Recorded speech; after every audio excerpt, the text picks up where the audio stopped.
Shabbat shalom to the remnant, to the elect, to the called out, and the returned. Shabbat shalom. This is Sibaya. I got a quick, I don't even want to say, it is a judgment. There's always judgment involved, right? I got a quick message to bring out and a judgment and some straightening out, some falsehood that's going out, and I won't allow it. And we're gonna make sure that everybody hears the truth and nothing but the truth.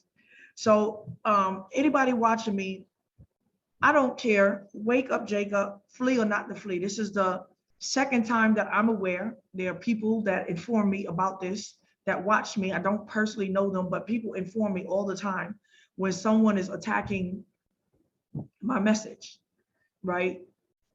My message is a message of action. It's a call to action. It's not a belief system. It's not a doctrine that you just believe, receive, and sit down. It's a call to action.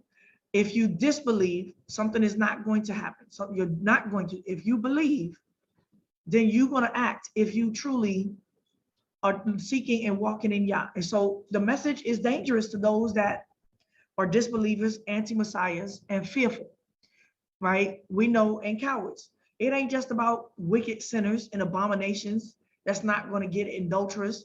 Yah said the cowards and the fearful are not going to make it in. And I'm going to tell you that a lot of these people are speaking like the 40 spies that Yah sent into the land to go scout it out for us so we would know what we have to face. Knowing what you have to face does not mean, okay, so we don't do it.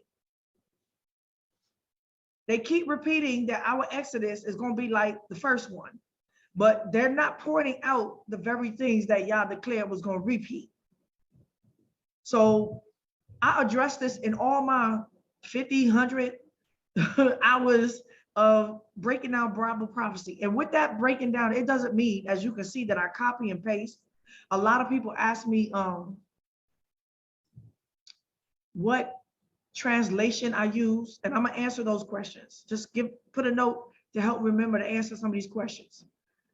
So before I continue forward on what this is about, let me give all praises, glory, and honor, hallelujah, hodule Yahweh, to our Father, Yahushua, our Father, Yahweh, El Elyon, our Maker and Creator in heaven, and to His Son, Yahushua, our husbandman, our high priest, after the order of Melchizedek, and to the angel of Yah, aka also known as the Holy Spirit, also known as Yahweh, holy, holy, holy, to the three of them as a unity, Achad, as one. Today is our continuation in reading the Torah, and we're going to finish that out with the curses and the blessings. Anyone that could continue to go through my scour, when I say scour, they're not really listening. First of all, they're coming with deceit. I would ask you, before you listen to anyone so-called want to break down, critique, criticize my interpretations of the prophecies, I would ask you to ask them, what have they done? What ministry do they have? Who did they come from underneath? What experience do they got? Who called them? What action are they taking? At the end of the day, you will hear them all say, support this channel. Support the channel. And in the channel, it's just a bunch of niggas, as far as I'm concerned. Some grimy looking at times, some crusty looking at times, some greasy looking at times, just a bunch of panel of bros that have decided, after they have maybe come from underneath somebody else's ministries and learned and took the bones, they took the bones and spit out the meat, right? And they like dogs just chewing on bones, right? Sucking on bones, right? Why? Because they trying to get to the marrow, to the blood of the situation. They trying to get the blood, right? For someone to talk at me and to me like I'm some YouTube ministry. YouTube, y'all, is not a ministry. I'm gonna say it again. You'll never hear me say support the channel, as in send me money so the channel the YouTube can keep running. I said again, that is not a ministry. You don't need to support nobody's damn channel, right? All you need to do is pay the phone bill or the electric bill, whatever they're using, the computer, the electric bill. That if you want to support somebody's channel, that the channel keep going, just make sure that they are a working person. They got enough to pay the electric bill or the Wi-Fi, but you can get free Wi-Fi, right? Support somebody's damn channel. What the hell is that? They all in their living rooms, in the corners of their living rooms, y'all, in the darkness half the time, looking grimy and crusty and lonely, right? Talking about support the channel. And it's a bunch of bums at the end of the day. Then when you look, right, all they want to do is argue, y'all. Now, someone would say that about me, right? But that's not true. My works go with my words. I'm walking out what I'm talking. I'm living what I'm preaching. We're doing, and we got a call to action to return to y'all physically, mentally, and spiritually. And can't nobody come up in my ministry and challenge that. So this YouTube stuff is a bunch of game. Now we got to go on it, the virtual matrix, right? It's a game, y'all, for these fools. It's a game to debate. It's like boys that's with toys. That's all this is. Boys with toys to see who's gonna win the next round type stuff, who gonna score, right? So they can go out with a name. Everybody, all these groups that's this squad this, sword squad that, squad this. They're a bunch of nigga squads that's just like I said, paintball fighting. That's it. It's just a paintball fight at the end of the day. But yet at the end of the day, I'm gonna tell you though, they shake hands and we just trying to build while they tear each other down. I'm not trying to build with nobody. Don't get me wrong. You see me going after, I'm tearing down. I'm tearing down. That's right. I'm tearing it down. You can't build nothing until you tear it down. You got to start on an evil playing field, and you can't build with nobody whose walk is crooked, whose tongue is twisted, whose mind is perverted, who's anti-Messiah. These Negroes, we bumping shoulders and stuff and don't even know what they believe half the time. Come on, we just got to unify. So this is one of the issues that we have right now. You will not unify. You will never unify. And every attempt that y'all make of your own free will without returning to y'all properly spiritually, you're going to fail at it.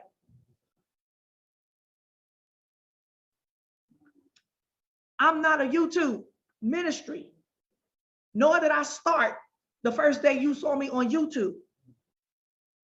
I'm 45 years in this. And in the 45 years, what you can see in me is from being born into the knowledge. Being born into the knowledge of the truth doesn't mean that the knowledge of truth was born in me. Please understand, ain't nobody born holy for the womb. But I was born into this. I lived it, and then I rebelled in my 20s when I was let go on my own. I was released and let go from any headships or authorities. I was sent back into Babylon to figure my life out by myself. So please understand that I had a rebellious stage, but I wasn't in my father's house or nothing like that. My Christian grandma, who didn't know where we were, what she was doing. It was all about the church. And I'm sitting here confused on what the kingdom is. It didn't mean that I didn't have a foundation, right? Teach your child in the word all the days of his life. So he went, what? That he may never depart. But if they depart, Yah has already said, if you plant the word in your children, though they may go out there and fall, right? The word is still in them that they can become a prodigal son. They can return to the word. Hallelujah for Yah's grace. That's me. But even in that, the word was still, I was out there just sinning. Every time I sinned, I heard the word. I never became reprobate like that. I did feel like the kingdom was a lie. All this stuff was a lie. It ain't true. Right? And I said, let me live the world, right? I didn't even have to get seduced in half of the stuff. I was just like, oh, well, kingdom ain't real, go to hell anyway, right? and just did stuff for no good reason. But in all of that, Yah was still, how do I say, he still had a rope. He still had a reign on me. Yes, hallelujah. He still had a reign on me, right? And he called me for this purpose. I returned. I returned. After 2 and 3 cycles of getting it wrong, I returned. And now I got it right. I saw the kingdom. And now the truth was now birthed in me. It's in me. And that testimony is for the last, since the age of 32, 33. Right? I'm 46 now. How many years is that? 47? I don't know how old was no, I think I'm 46. 13 years. 13. I got a testimony of walking out my righteousness for 13. It doesn't mean that I never ever sinned. It doesn't mean that I didn't make mistakes. It doesn't mean that I still can't make a mistake. It doesn't mean that my judgment was always right. But when I say walking it out, he called me. I didn't have no, how do I say, headship or leadership yet. I came. He told me to go reconcile and come back underneath my father's house. And I did that. But he had some things to teach me. And when I came to Yah, my stories ain't no more wickeder than the next man. Ain't no more different than the next man. What makes them worthy of a testimony now is because when Yah brought me into the righteousness, I could clearly see my wickedness. And Yah allowed me to judge myself so much from the inside, not just what I did, but what was going on inside of me while it was happening, that once I came to the spirit of truth, I could speak to the spirit behind that. Like there's wisdom that Yah has allowed me to have now. He said, I'll turn it all for the good. Even all my wickedness, it's going to be turned for the good, for a testimony to those that may be suffering the same thing. It's a testimony. And so I'm going to say once again, that is very wicked for somebody to take your living testimony, not your dying testimony, your living testimony of how Yahushua brought you out of the darkness into the light. And for people to keep going back in your dry bones, and throw that up like that's you right now. But not only that, they go in your testimony and they don't even read it or speak it right. They add their own stuff on it, right? People saying I said things that I did not say. They added on stuff. I mean, the rumors out there, I lost my virginity at 14. This is far from the truth. I said no such thing. And then I seduced with cake. I mean, just throwing stuff. I didn't lose my virginity till 21. And there's a lot of more things, right? My testimony is out there. You can pick it apart. It's in all my testimony. I hide nothing. But one thing I'm not going to let go out there is a complete lie. And people now recreating a false testimony so that you won't hear the word that Yah is having me to bring. So this is what it's all about. That's what's happening. And so I can't let that happen. Now, we got Newbies, E-Breeze, and all of this stuff. There's something that they're saying in this, right? Like I said, this is a game to these people. I want you to hear what they say. We here to build. Build what? Channels. You go on their channel and they got a product, y'all. I know why y'all voices sound, half of y'all sound like ex-crackheads, right? And the other half sound like weed heads, right? Y'all sitting in the darkness, acting like y'all got a ministry because you over there going through everybody else's stuff, weaning and gleaning from other people's work. And then, but while you gleaning from their work, they sit down trying to tear other people's work down. This is called a thief. Now, they're disingenuous. I've already showed you the disingenuousness of this guy. He going back in and trying to act like he got respect for me. Somehow he don't want to destroy all my work or whatever. He wanted to go after my prophecy. And anyone that saw that could see that before they even listened to the word, they put They put red flags out there so that once you hear her speak, all you want to hear is close your ears and hear one. That's what they said, right? We don't understand nothing she's saying. All we hear is want. Well, all of them had a disposition before they could even hear what I had to say. One, that I speak Yiddish, but I don't. But now he's saying, oh, I'm speaking the Hebrew now, right? They don't know no language, y'all. They don't know what they talking about. Then they say, well, I don't care what Yiddish or whatever interpretation she got. We go by the Septuagint. Then I go in there and say, I'm going to read the Septuagint to show you that the Septuagint translation is the same one that I got from the so-called Yiddish, but it's Hebrew. To show y'all that y'all are misinterpreting this wrong. They still sticking to the lie, though I proved it. And while they're doing this, they say, correct me if I'm wrong, don't a woman got to be married to be a prophetess, right? They threw all of that out there before I even spoke. And because they're not really listening to me, they coming disingenuine from the beginning. They're coming thinking that this is an even playing field, that anybody can pick up this book and they can just play pinball and paintball with the word of Yah for points and scores, right? And they think that there's no more prophets. So he says this in here. He says this, and this is the reason why he is disclaiming the scripture in Jeremiah that this couldn't be talking about the last days. It had to be talking about what? He didn't even pinpoint it. He was like, well, we went into 4 captivities from, which captivity is this talking about? This don't make no sense. How you get to the Roman captivity? We already in the Scottish, what? Is this Babylon? Is this AD 70? Is this when Nebuchadnezzar came and took us? Which one? Or was we at Jerusalem? Like, it was all over the place. He didn't make no sense when he was trying to say that it meant as far as timing. And they can't even listen to what I got right there on the board. So I want y'all to hear this, how they falsely critique and they got twisted tongues, and what they saying don't make no sense, y'all. Don't make no sense. And if they can't destroy me by a misprint here or misthink there, they're going to go back in and either discredit me for being a woman or just put fear on you.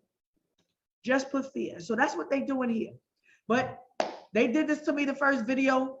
They look stupid. They look stupid. They couldn't disprove. He's scouring through my shortest message to try to disprove every little point, but he disproves nothing at the end of the day. So then that didn't work. Then he goes to the gender wars, right? Now he want to talk about women and go after Adam and Eve and me as Eve and Jezebel, all that stuff and out of order. And then I chewed him up by that. Showed him that he didn't know what he was talking about. Once again, chewed him up. Chewed him up. Now he won't come back and go through my stuff. Now he won't take it back and act like he got respect for me. Well, I'm going to say this is not my brothers. I don't respect them as brothers, right? And so they don't have to call me sister. Declare that you are enemy and stop faking it. I don't appreciate that. Y'all are more dangerous to the white man at the end of the day. Come on. Right? So I already said that his whole perspective is there's no more prophets and priests. Then I'm going to ask you, then all the judgments that Yah is speaking against the prophets and the priests, sometimes he said kings, sometimes he uses the word interpreters, sometimes he uses the word your princesses. Where he talking? Well, what judgment is it for this last day then? Where? Because he's always using the word prophets and priests and leaders.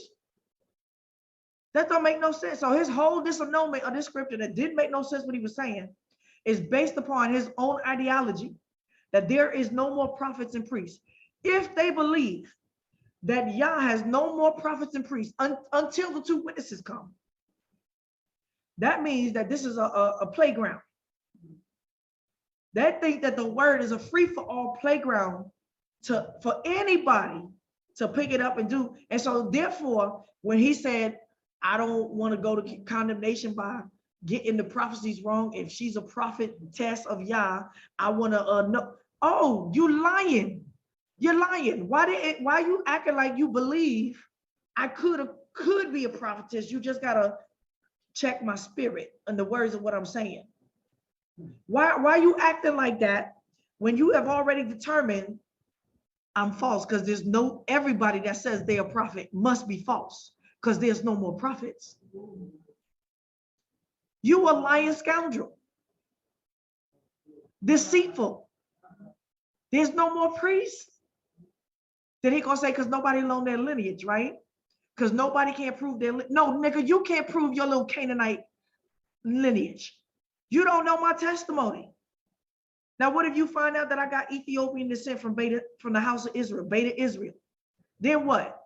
We already know that Judah and the Levites was the ones taken into the Cushite Empire, Ethiopian Empire, and that my family is coming. I got lineage in that also came through the slave. I don't know my lineage.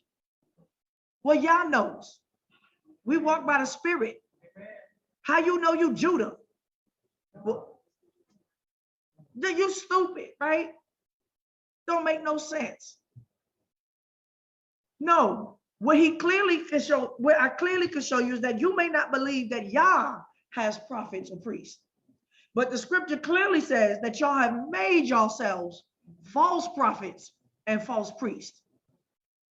So if we got false ones, they got to be real ones. What makes it false? Because they say they prophets? No, they are prophets. They're just false prophets. What makes them priests? Because they said they priests? No, they doing a priestly work, but it's a corrupted priestly work. That's right.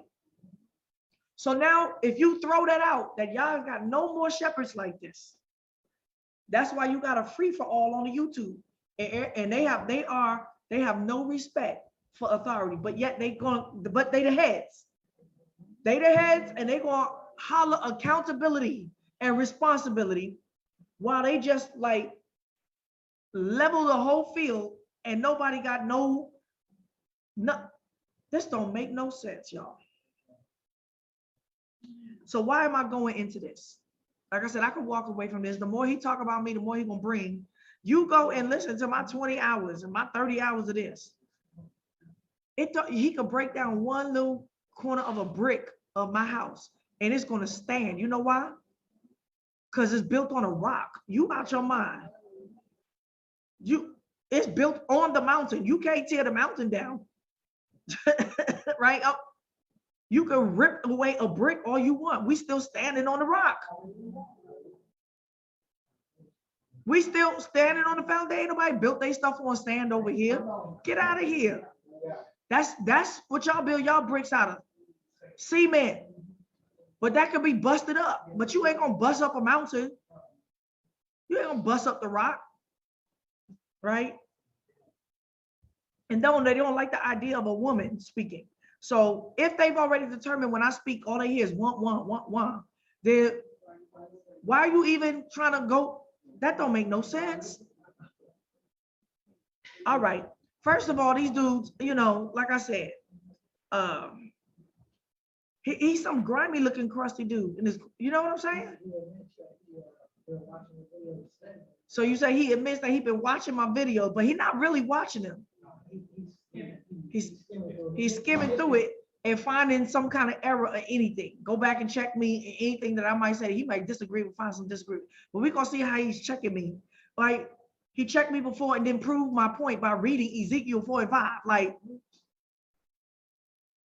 prove my point. But now let's see what they do. So I want to speak to some of this. I want to deal with a video tonight. All right. And the purpose of me wanting to deal with this video. Okay, pause. Slow. All right, can I put him on at least 1.5 or 1.75? This Negro so slow. There's a crusty Negro. He over there selling t-shirt, y'all. T-shirts and hats with his name on it. Talking about support his channel. That means pay his bills because I'm a lazy nigga. I don't want to work. He got 4 kids out of wedlock. And now he just got married to this woman. So you've been in fornication since 2021. When did the spirit call him? He's been in fornication and adultery, living with baby mama, his boo. I don't know if that's his high school sweetheart. I mean, the kids all look like her. They cute, he ugly, right? But she ghetto trash too. She's ghetto trash. You can see they sit in the house all day long, and he's just trying to make money off of t-shirts and hats by supporting his channel. But he just got married last year, but he got 4 kids by this woman. And he gonna sit up there and talk to women about our accountability and responsibility, and that we out of order and our sexual nature. And Negro, you have been fornicating with your new bride, and you got 4 bastard kids. Just because you got married now don't mean that they weren't born in sin. And he don't think he got to repent, but he's over here gonna judge somebody else and think that y'all called him, sent him to preach. I guess as soon as he got them papers, he was like, I'm righteous now. Right? Can't nobody judge me because I got a wife, right? He over here, I got a wife. Nigga, you had a whore for all them years and you made a whore a wife. Stop playing. Then we got Bonner, what's his name? Banya, right? He seems to be the head of this little salt of the earth crew.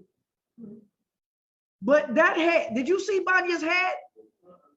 First of all, this man is married to a Gentile woman.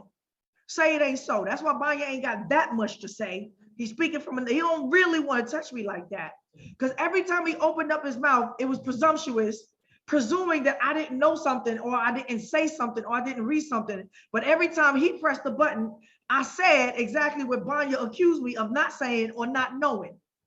So he got his foot stuck in his mouth every time he opened up and said something. And I'm gonna show it that he does it in this video again. That they not even listening. They just want to tear me down because I'm a woman.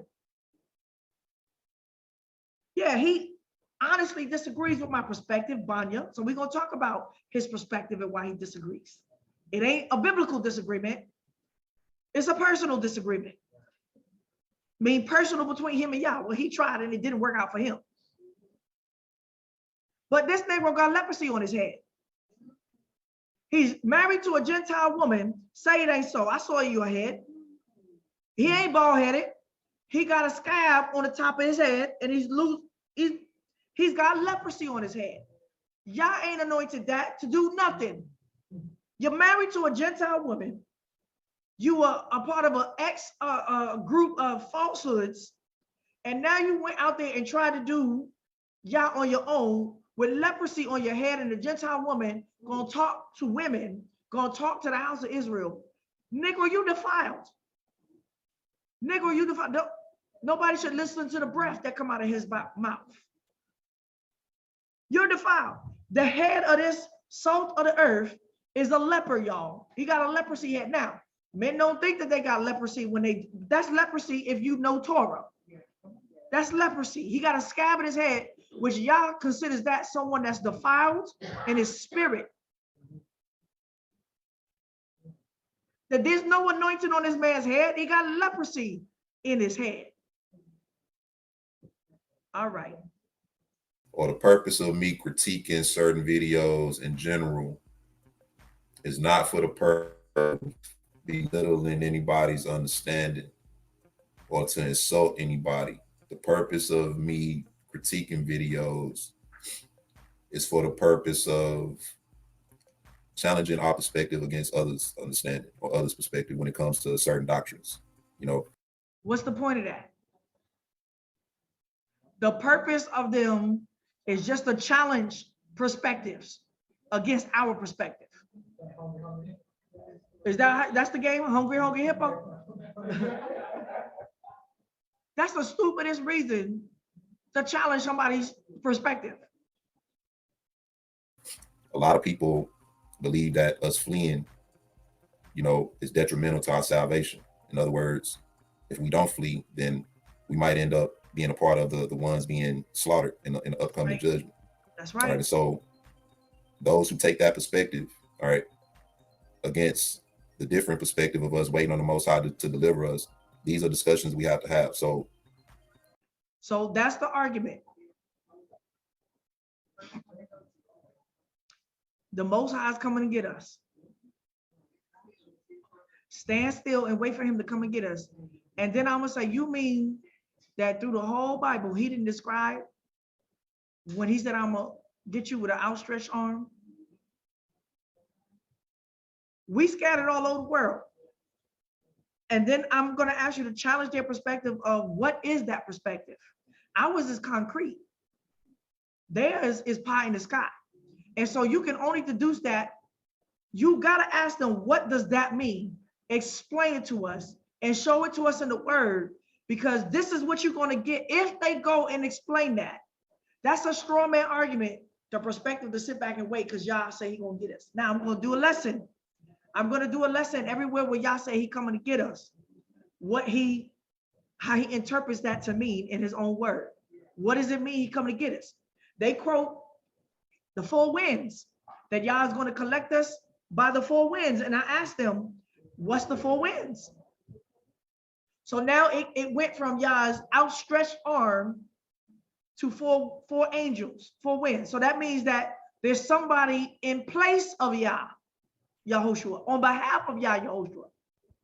If he's going to gather you by the four winds, then explain these four winds, right? What are these four winds? So either they think the mothership, some alien mothership, the Ezekiel's wheel, they don't understand nothing about Ezekiel's wheel. They don't listen to the new age interpreters of the Bible of Ezekiel's wheel. Don't know nothing what that's about. And drew that to be some kind of spaceship, circular, they don't know what they talking about. So either the mothership is coming to get them, or they're gonna rapture up. And if it's not that one, what anything in between? The ships of Tarshish, which is another version of a fleet doctrine. It's just wait to the last minute. They gonna send us FEMA boats to bring us back home, right? Type stuff. I know Isaiah 60. Y'all keep reading that all wrong. I keep showing y'all don't know how to read.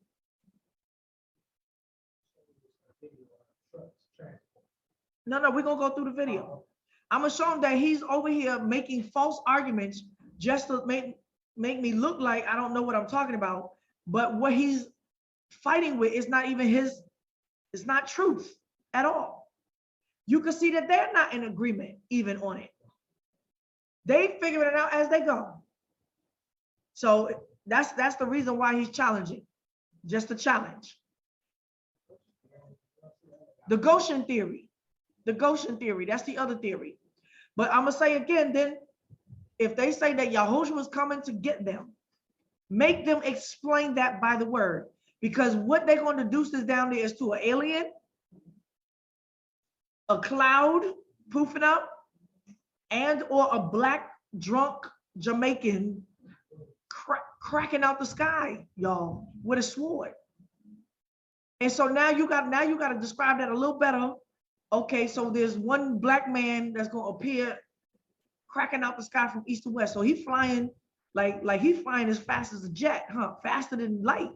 And he coming to gather y'all. How he gonna fly around the world that quick? This one black man, that's Yahushua, like Santa Claus, right? He just gonna appear in people's chimney? Like, explain this. And when you ask them explain it, where's the scripture? All you're gonna see is Yahushua was coming in the clouds like the thunder and the lightning, the thousand suns. What that is called destruction. Explain this. He's coming to get us. And I went in and showed you all the doctrines is false. But they cannot deny the flee doctrine where every prophet said, flee, run, get out, save yourself, escape, leave. All the way to Revelation. So if you want to tear up Jeremiah and Isaiah and Zechariah, all of them that said flee, then what are we talking about in Revelations What is Revelations talking about? Revelations 14. And I gave the woman wings of an eagle. That don't mean real wings, y'all. Wings of an eagle so that she could fly, flee, run into the wilderness. Make that make sense. Make that make sense. What is the coming to get? Explain that. How is Yah coming to get us? If now first he's sending 4 winds. They don't explain that. 4 angels, but now he's sending us 2 eagles' wings. But we still got to fly. What is this? Make it make sense. With dealing with other videos, oftentimes it gives you a chance to really get a different perspective from another individual instead of just trying to fabricate one. We get a chance to hear another person flat out, how they're coming, what angle they're coming from, as a means to test our own perspective and our own understanding. And that's my sincere purpose for wanting to do this. And so I'm gonna take a break. When we come back, what I want to do first, I want to So basically his whole purpose is just to challenge people. That's it. I think I want to read a couple of passages first. Well, no, I'll play the video. I'll play because we're going to do 2 portions. I'm not going to do the whole video. I'm going to do a couple of portions that sort of highlight the points that we're going to be dealing with tonight. And then after that, we'll line it up with the book and everything, how we do. But shalom and blessings to everybody once again. Thank you for your time. I'll be right back. Shalom. All right. Excuse me. Human error, not Revelations 14, Revelations 12 about fleeing into the wilderness. And the interpretation of what that means is right there, 2 more, a couple of verses down. It says, and she ran, not fly. And everywhere where you see that word flee, that's what you're going to see. Dang, I wanted to show that, but that's not gonna, that don't really have much to do with what we're gonna be dealing with. Probably should show that first. Give me a second. Give me a second. Bums. Look, just selling t-shirts. Support this channel and buy my t-shirt and his hat, y'all. This is idol worship.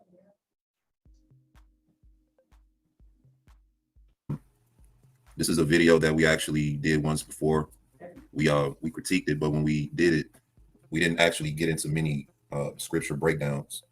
And this is a sister who comes from a perspective of us fleeing now as a means of avoiding the coming destruction, the coming judgment. Or in other words, if we don't flee, those of us who don't, we will get caught up into the judgments. That's so right. We just want to examine this perspective.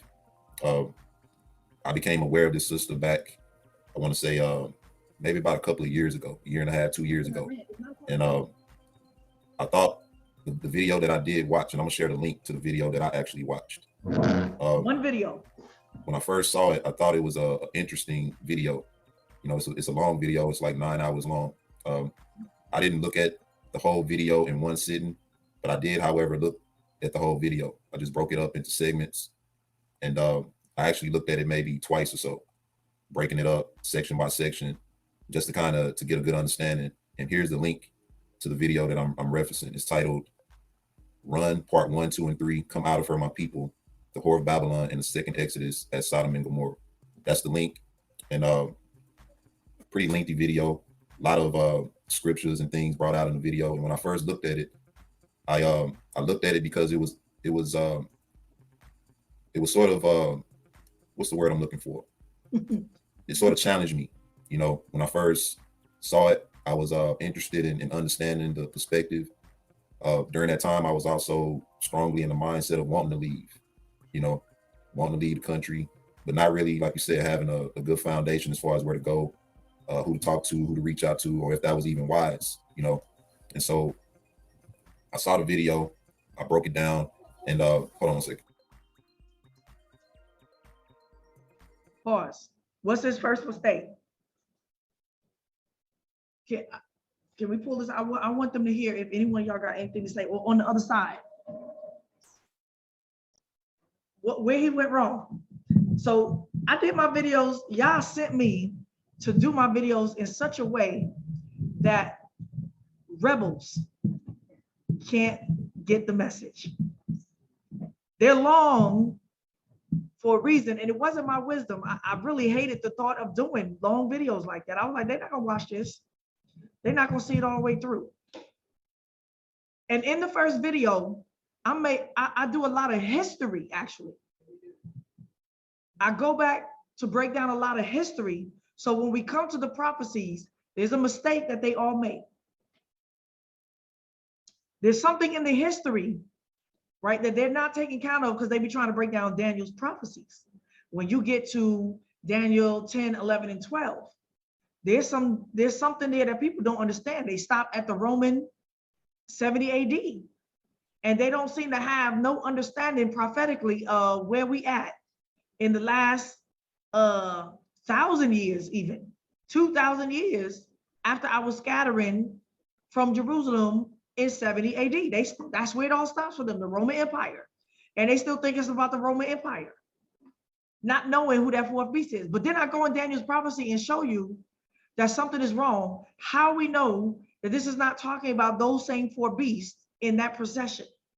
Because Daniel's prophecies talk about the realm of Grecia, the realm of Grecia going against the realm of Persia.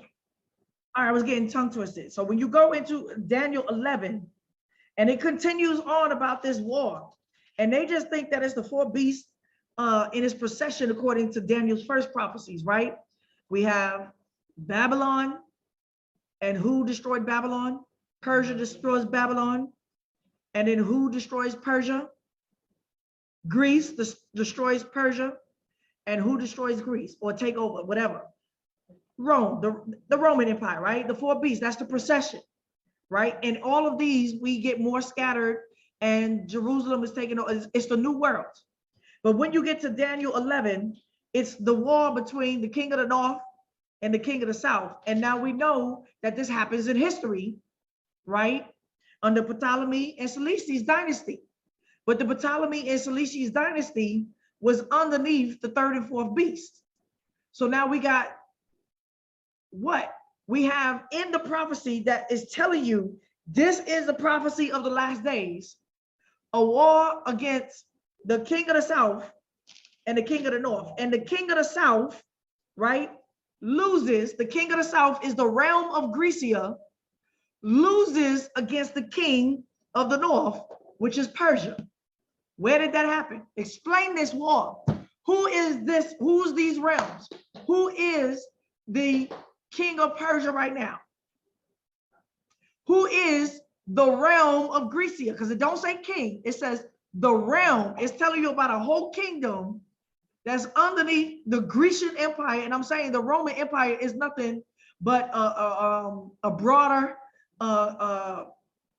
copulation of the Grecian Empire. They really the same people at the end of the day. Y'all know there's no Roman tribe, right? Greece is a tribe. Rome is not a people. It's a conglomeration of all of those Europeans that they conquered. So what is the realm of Grecia today? That this is depicting the last day war. What's the king of Persia? Something is backwards here, right? So I do a lot of history and I show some prophecy, but because they don't listen, right? I know that I don't read correct sometimes, right? No, even that I'm copying and pasting, and people are, so I'm going to answer the question, right? Where do I get he tries to discredit me by one word, right? A pronoun. But you can see that him trying to discredit me, it doesn't discredit me because I know what the prophecies mean. Even if there's a misprint or if I misread something, I'm human and there's human error. But I didn't misinterpret anything, nor did I change the text.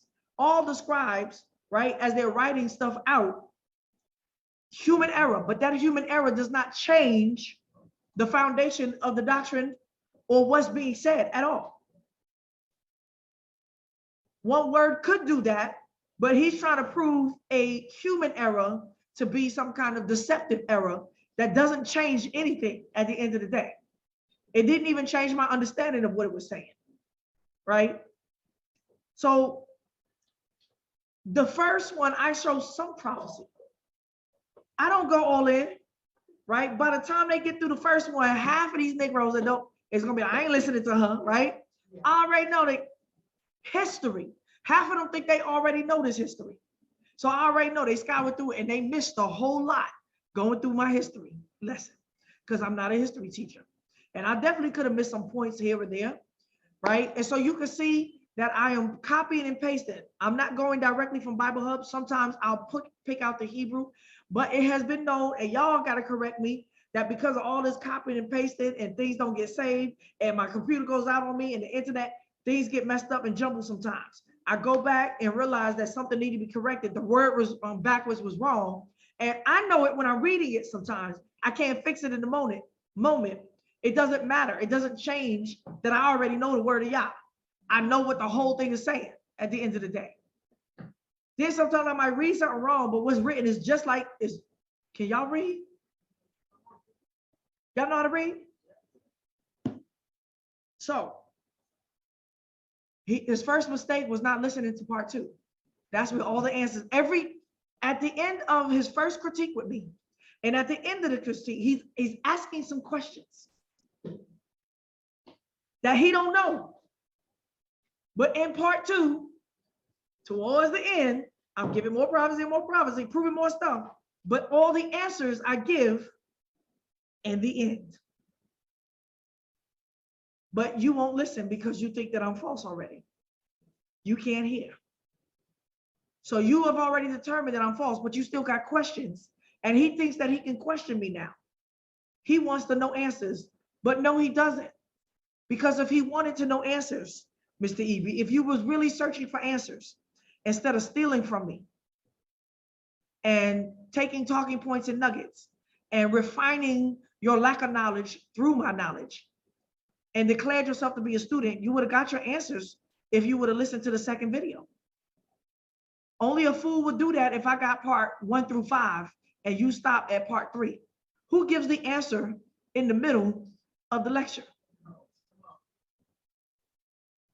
And then I got all the other prophecies that add more to it, give more, because I can't do it all like that, right?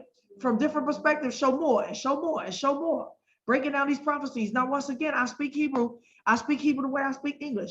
I can get a word wrong, translate something, conjugate something wrong. Let's put it like that. It ain't all going where I don't understand what's being said. I know what the Spirit has revealed. My Hebrew is just like my English, right? I see all backwards sometimes, but Yah reveals. I speak and read Hebrew, not perfectly, but enough to get the perfected word that Yah has deemed me to deliver to you. I'm not here. Yah did not deliver his word just by proving the way I'm doing this because I need to prove it to y'all because y'all don't believe that there's prophets anymore. Y'all don't believe that a prophet could speak by the Spirit and it be the truth. I got to prove it by the word. And when I prove it by the word, then they say, well, she got to try the Spirit. And they're hypocrites in this. They're hypocrites.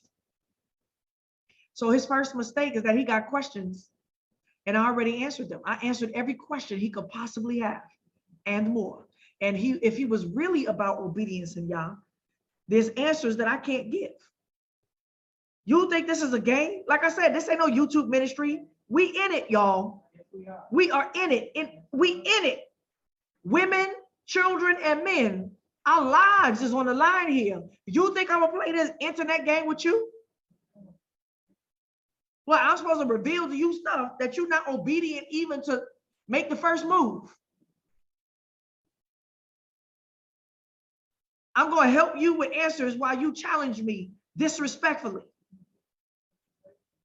And I'm going to just tell the man everything that we're doing and how we're doing it.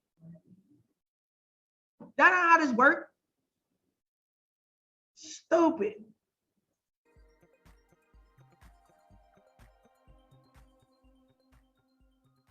All right, sorry about that. Little mama woke up, but I saw the video and I looked at the whole video because I wanted to get a good understanding of what the Bible was saying, what we were supposed to do, and how we were supposed to do it. And like I said, for anybody who wants to look at the video, feel free to check it out. What I want to do tonight is revisit a video. This video is actually a shorter video. but she's still she's dealing with the same topic and coming from the same perspective. But for time's sake, this is what we have to do because you know, we don't. So you can see somebody in the chat. I want to see, look at this chat.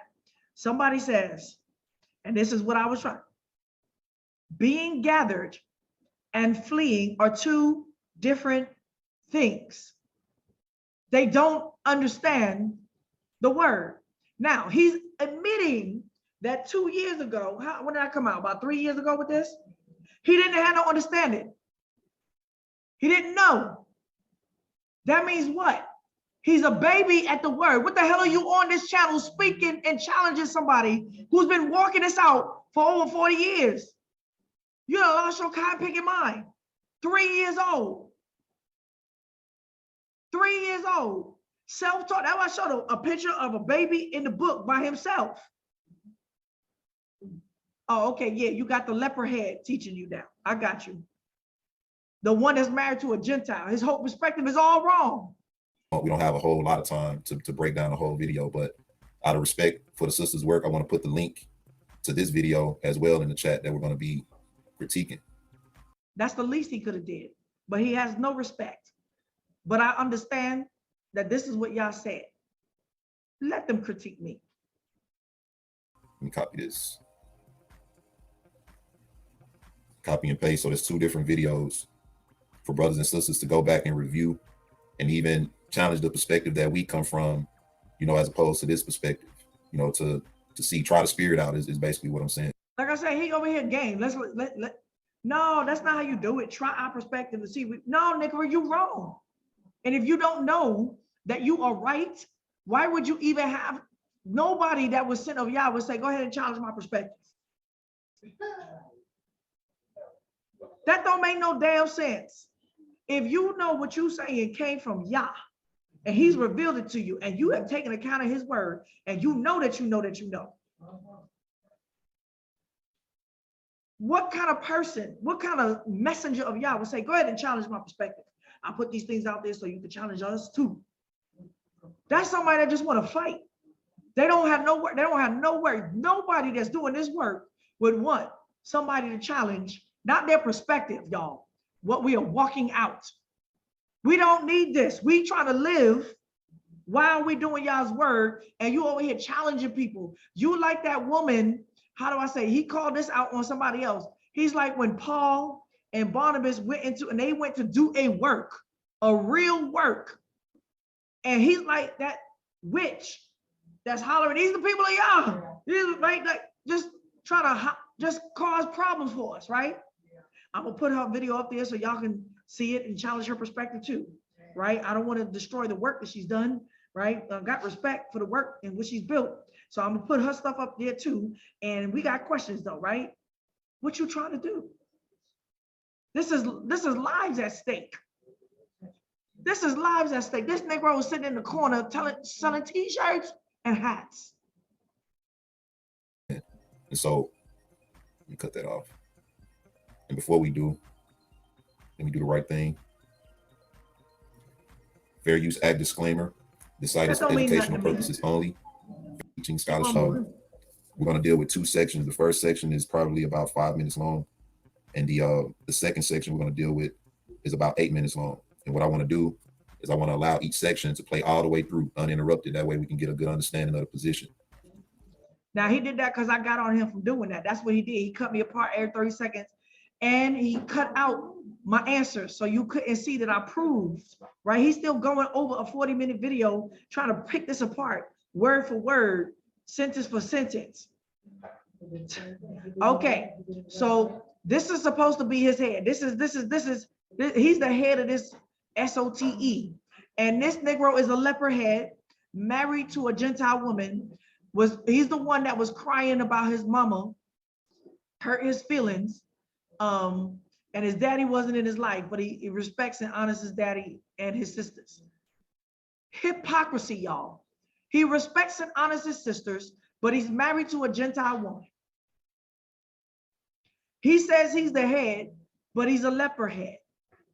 He's ex-GOCC and ex-military. All right. This is head. All right, go ahead. Brother Bunyan, Yasharal. Hey, I wanted to make sure you know that even after you read the fair use, it's good to comment during the video. Oh, yeah. You can. Yeah. I was listening to a lawyer. He was saying somewhere around 30 seconds, then or less. Make it. He would have done better. Just let me play for 5 minutes. I wouldn't flag him. I wouldn't flag him. Comment that's pertaining to the information. So that's part of the fair use, so that you won't get flagged. Okay. I try to operate within that. So what I do is whenever a point is made, I'll just stop and just signal, say we'll address this point or something afterwards. But what's going on, bro? I'm good. Hold on real quick. Yeah. Just a second. Yeah, man, I just started working at this new location. So all right, let me pause. There's somebody in there saying we didn't flee the first time. We didn't flee the first time in Egypt. We sat through all 10 plagues. Then the Most High took us out with a mighty hand, abs, I don't know, for a report out, apart from Most High. So this is why people need to go back and listen to the rest of all of my Rapture No Wings. I deal with all of that prophetically and historically what actually happened. I deal with the plagues. How is y'all saying, come out of her so that you don't what? Receive her plagues and her, what? But we're going to sit through the plagues. Yeah, y'all sitting through the plagues, all right. Y'all stuck. Y'all sitting through the plagues. Look at what's happening. Look at how many Black people dying. Now y'all talking about the famine, right? Get ready for the famine. How many plagues y'all gonna sit through before you realize? Now, the last plague was the firstborn son, right? What that look like today? How about you? How about you? All right. Now, the word don't say we're gonna sit through no damn plagues in the land of our captivity the way we did the first time. I went through that. Go through my lesson, go through my message, Rapture No Wings. I deal with that. And I show you what y'all said concerning plagues. But I'm gonna say, make that make sense. If he says, come out of her, my people, so you don't receive of her plagues.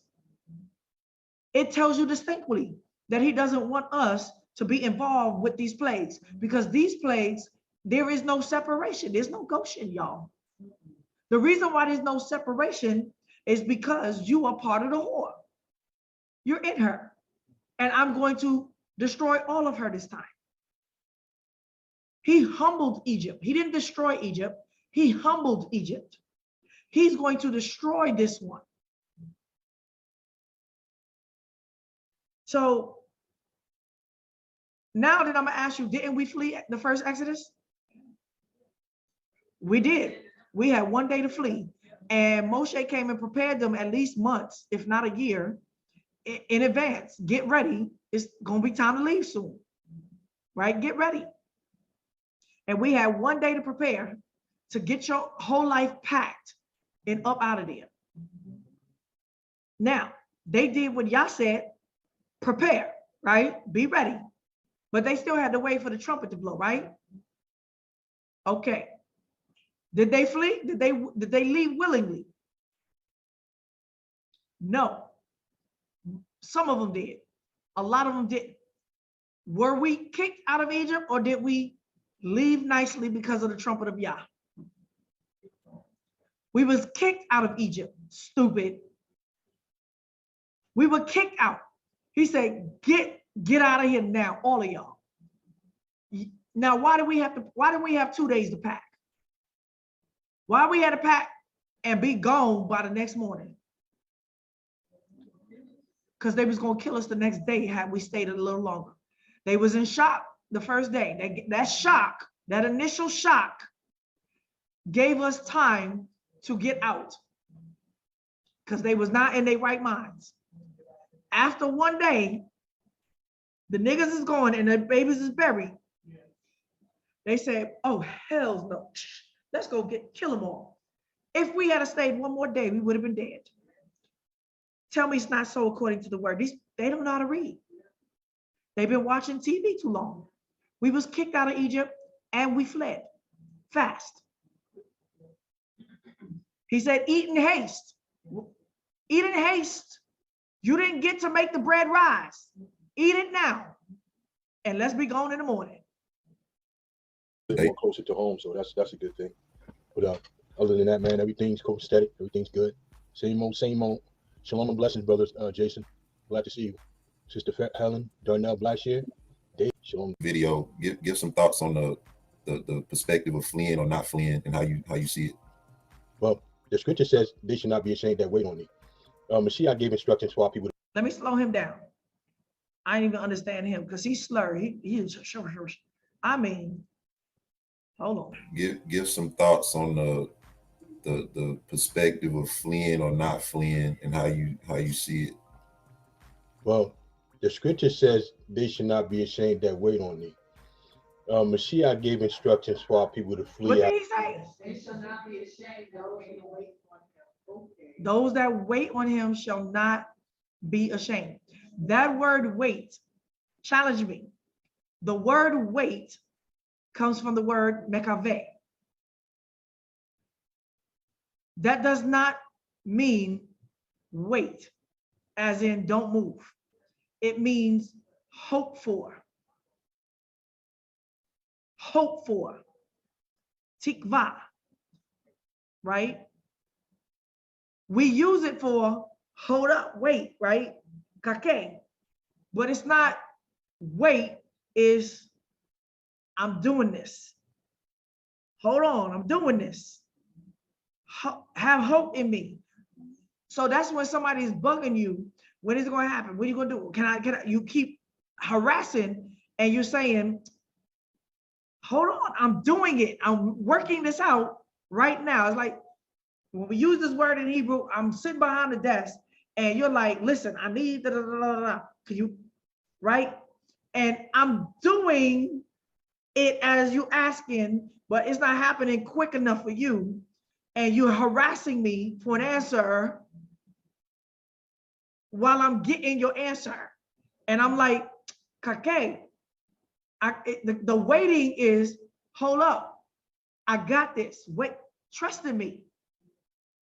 I'm doing it, right? But the word means hope for. It does not mean wait as in sit still. It means calm yourself and know that I got a plan. Out of Jerusalem, when we seen Roman armies, when we seen the Jerusalem can pass with armies to flee out of it. This situation today, I don't think we should be fleeing. I think we should be more so unifying. Okay, where's this first? Come on, somebody, come on, speak. Where he just made a mistake. This is how you know you can't listen to this. He said, I don't think. I think.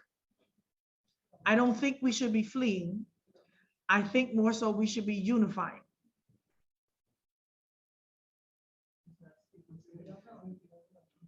This dude is not anointed and sent from Yah to do anything. Prophets don't speak like that. The word is clear. All right. So he said he thinks we should be unifying. And preparing to leave. And when I say unifying, I don't believe we all going to believe the same thing when we get out of here. But we should have some level of unification, just based off the law, statutes, and commandments. You know, I know there's a lot of different doctrines out there. Do you all understand what he believes? It sounds like he believes in flee, just not right now. Like he's waiting for some time. Right? He said we should be prepared to leave. So you do believe in the leave doctrine, just not the flee doctrine. All right. But if there's anybody out there that tells you that we shouldn't be keeping all 10, then that's someone that you can't operate around, you know? So, I mean, at least to that degree, we should be able to operate amongst each other. But as far as fleeing, you know, the scripture is clear. An Exodus is a mass departure, all right? An Exodus is a mass departure. The second Exodus is a second mass departure, all right? Where is that in the word? Show me that. Where he get that from? That's a lie. That's where they're going wrong. We not in one location. We are scattered across the nation, across countries, across the world.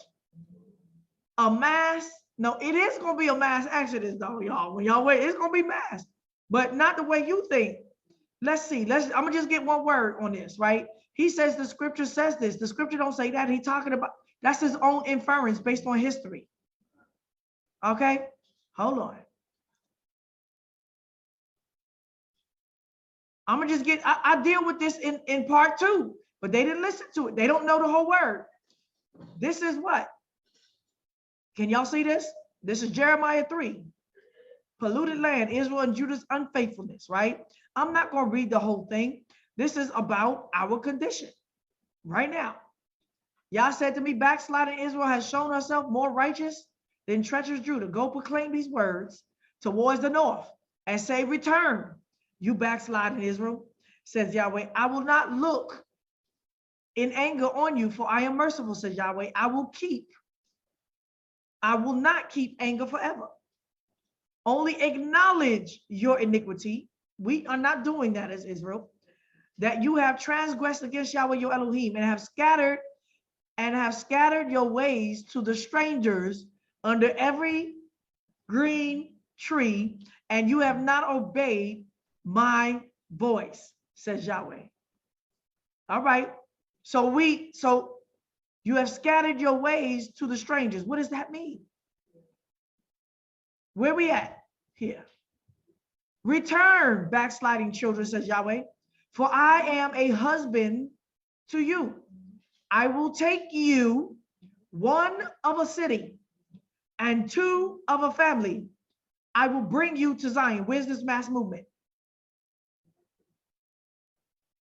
In fact, maybe 3 of y'all from 2 different cities got on one plane together. I will give you shepherd. What? Hold up. Hold up. How is he doing this? I will give you shepherds according to my heart, who shall feed you with knowledge and understanding. What? In your return. It shall come to pass when you are multiplied and increased in the land in those days. What does this mean? How are we increasing and multiplying? One from, because 2 is coming, 3 is coming. Are we not increasing and multiplying? Yes, we are. Do that. Okay. They shall say, no more the ark of the covenant of Yahweh, neither shall it come into mind. No more. This is the last days. Make something there. This is our return right now. The ark of the covenant. We're not looking for the ark of the covenant. We over here putting writing the covenant where? On our hearts. Neither shall they remember it. Neither shall they miss it. Neither shall it be made anymore. And at that time, they shall call Jerusalem the throne of Yahweh. Who's Jerusalem? The people. Where's the throne of Yah? Inside of us. And all the nations shall be gathered to it. This is in time. To the name of Yahweh, to Jerusalem. Neither shall they walk anymore after the stubbornness of the evil heart. In those days, the house of Judah shall walk in the house of Israel. That is the 2 sticks coming together. And they shall come together out of the land of the north to the land that I gave for inheritance. So when are we coming together? After. Are we leaving together? No. As the guy said, your fleeing is different than your gathering. And I explained that very explicitly, what is going to happen in this return for at least 3.5 years of the last end, right? All right. Now what I want to say, let's go back. Let's go back. So he's speaking from his opinion, and he's speaking opposite against the word of Yah. Now, if someone chooses to go and live somewhere else on their own recognizance, by all means, you can do that. But don't use biblical reasons to flee out of the country and go somewhere, wherever you want. If you want to go and go for by your own will, do thy will, for business reasons and personal reasons, but don't do it for biblical reasons. Don't do it because y'all said do it. Don't obey y'all. Now, I know why he's saying this. Watch this. Because the Most High is going to deliver his people all together.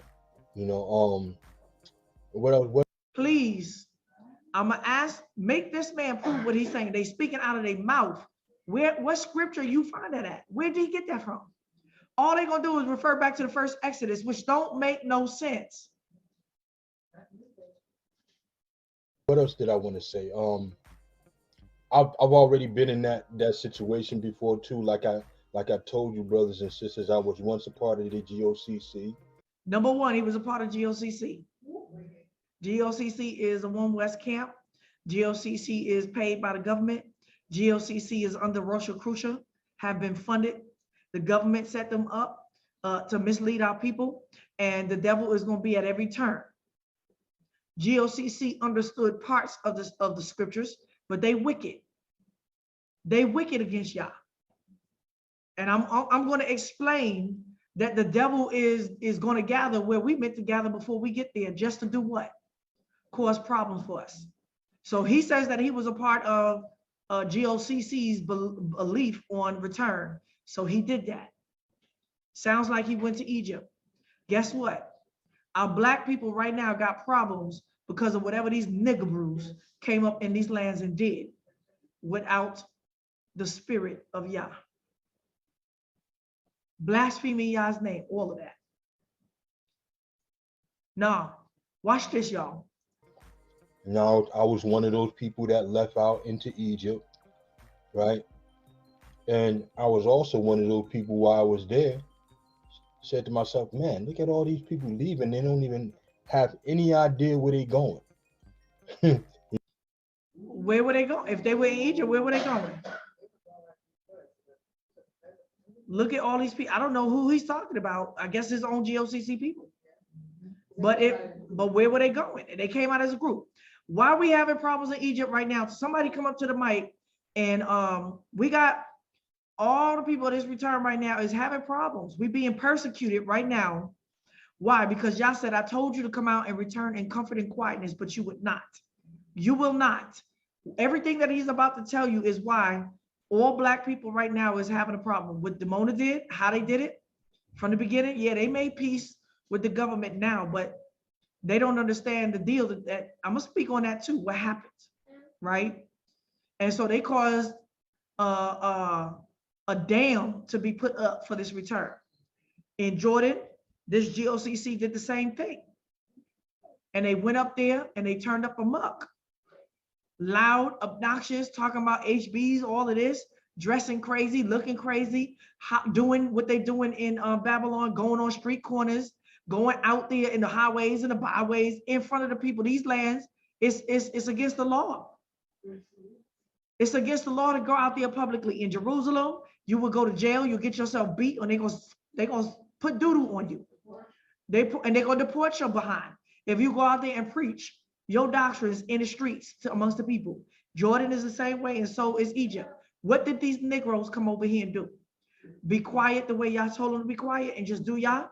Or did they get out there trying to prove that they was Israel and telling people the prophecies and they gonna come and take over? Like they were over here declaring that they coming to take over. There's another brother in the land right now. Got all black people is being tagged because of these a non-messianic came up in here, pitched the tent out there in the wilderness by himself, which you cannot just do. National security came, sat and talked to him like a buddy. National security, y'all. We just found this out. We've been talking to the officials. And they have lumped us all in one group because of niggas like him and other niggas that's coming, niggeroos, y'all. Niggeroos and arrogant, prideful people talking about we Israel. Let me open up the books and told national security, explain the prophecy of our return and that these are our lands. There's another crazy, drug-headed, drunken woman. Don't know if government sent her, FBI sent her, or the devil sent her. I mean, it's all of the devil. Up in here writing official letters to governments, trying to hoodwink my identity and our group's identity. That's how I know she had to be sent. Because the devil don't want this to happen. Because y'all nigga brews over here telling them that they the enemy and that y'all are coming to take over. So we just spoke to the officials. We asked them all kind of questions. And they said, oh, no, y'all coming over here gonna start an insurrection in the army and take over. We can't have that.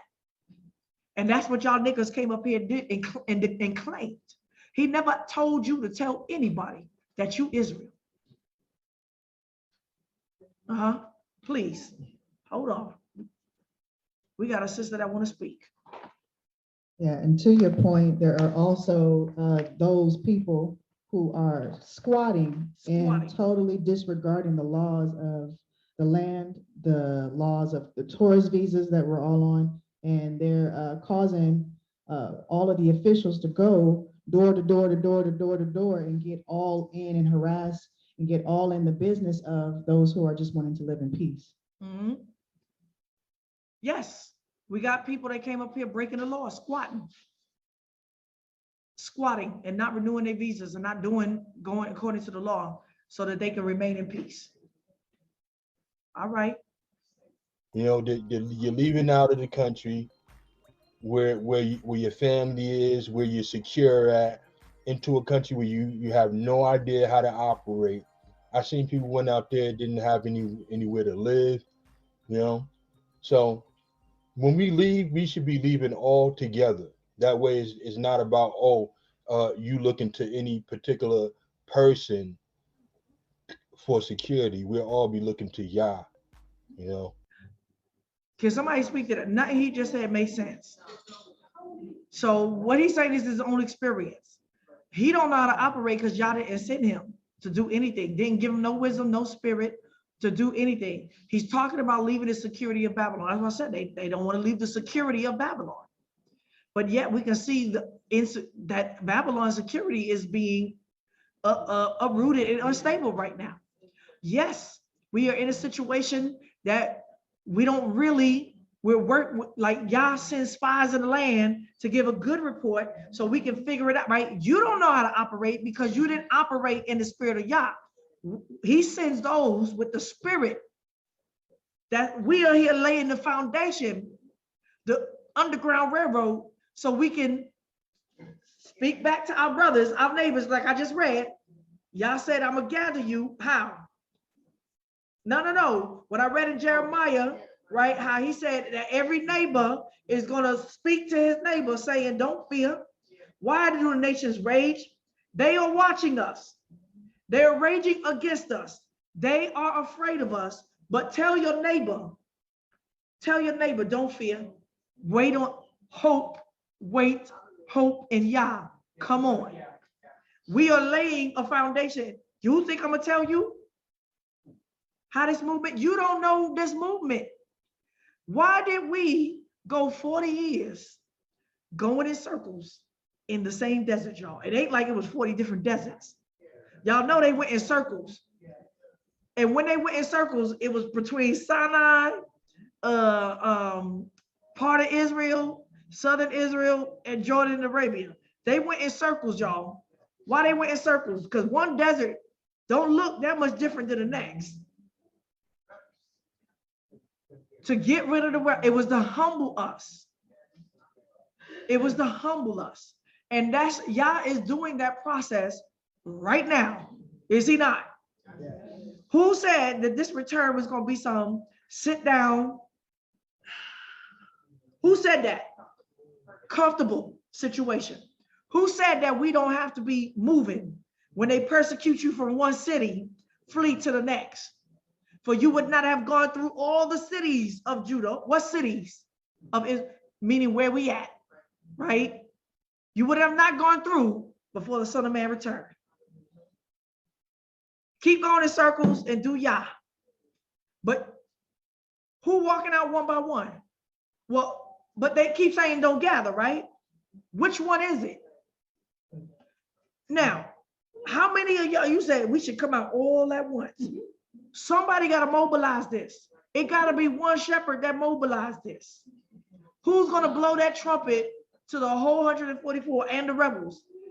Who paying their tickets?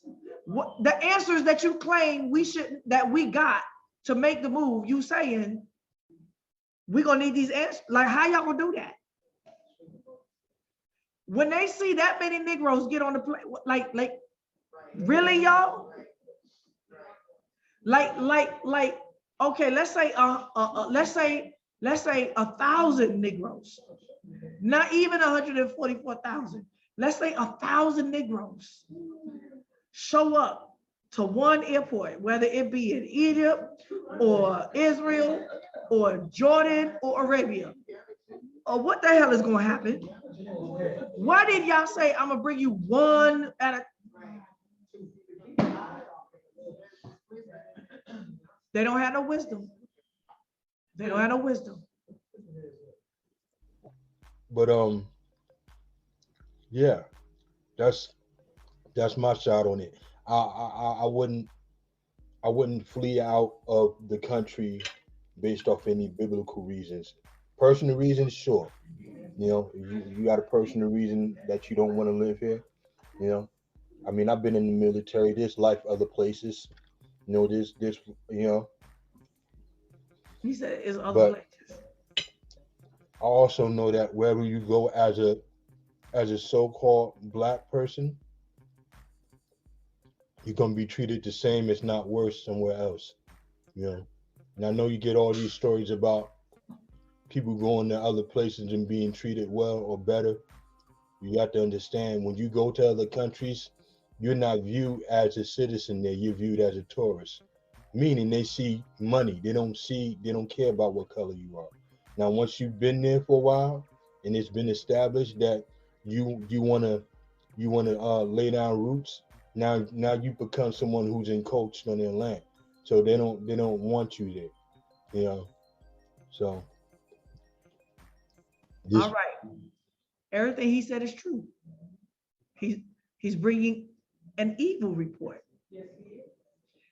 Everything he said is true, y'all, and I dealt with it, and we dealing with it, and we're gonna still do y'all. Now, their arguments still don't make no sense. Still don't make no sense.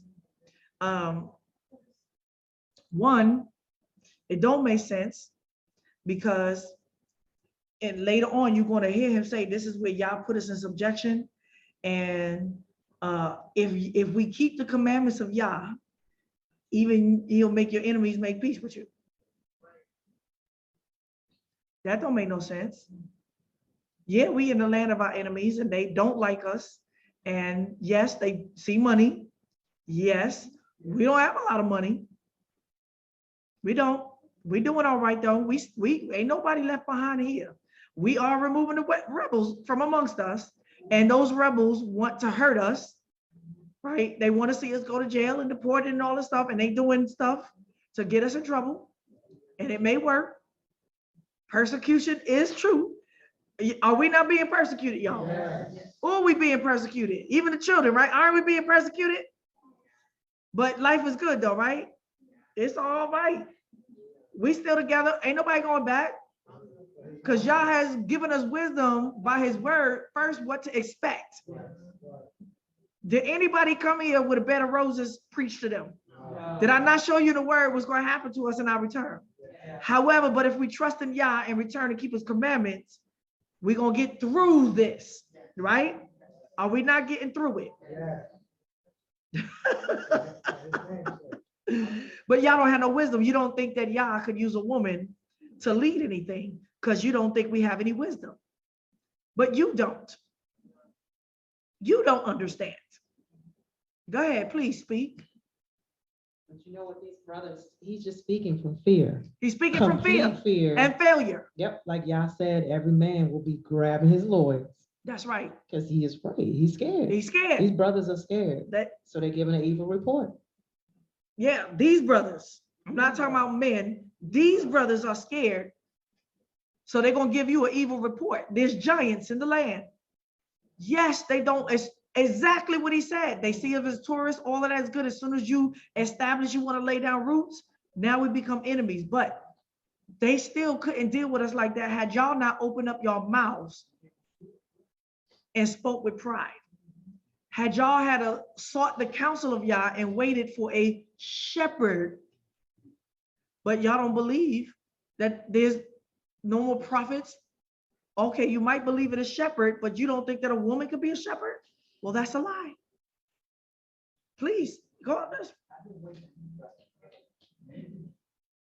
So my only question is, he said they see us as money when we walk around here, but how does America or any other country view us from that standpoint? So that just don't make no sense. No, he's saying we get the same thing, so we might as well stay where we got security, money security. Yeah, sir. So I think maybe one time y'all was called nigga, like y'all was like called COVID niggas. So like, you know, a couple of these bad demon kids and stuff like that, they say the same thing in Jerusalem. They'll call you nigga. If you act like a nigga though, they'll like you. See, let me explain. If you come back here and do nigga, they're gonna love you. If you come back and do Yah, we're gonna be persecuted. But who said that wasn't gonna happen? What book are y'all reading? Y'all a bunch of cowards. Y'all not the children of Yah. Y'all not the headships of Yah talking that kind of talk. You a coward. They scared to be put in jail. Y'all want this. We might get put in jail for a couple of days, but don't. What are you talking about? They deporting us. It's gonna happen, but deporting us where? Right back closer to where we supposed to. We not going nowhere.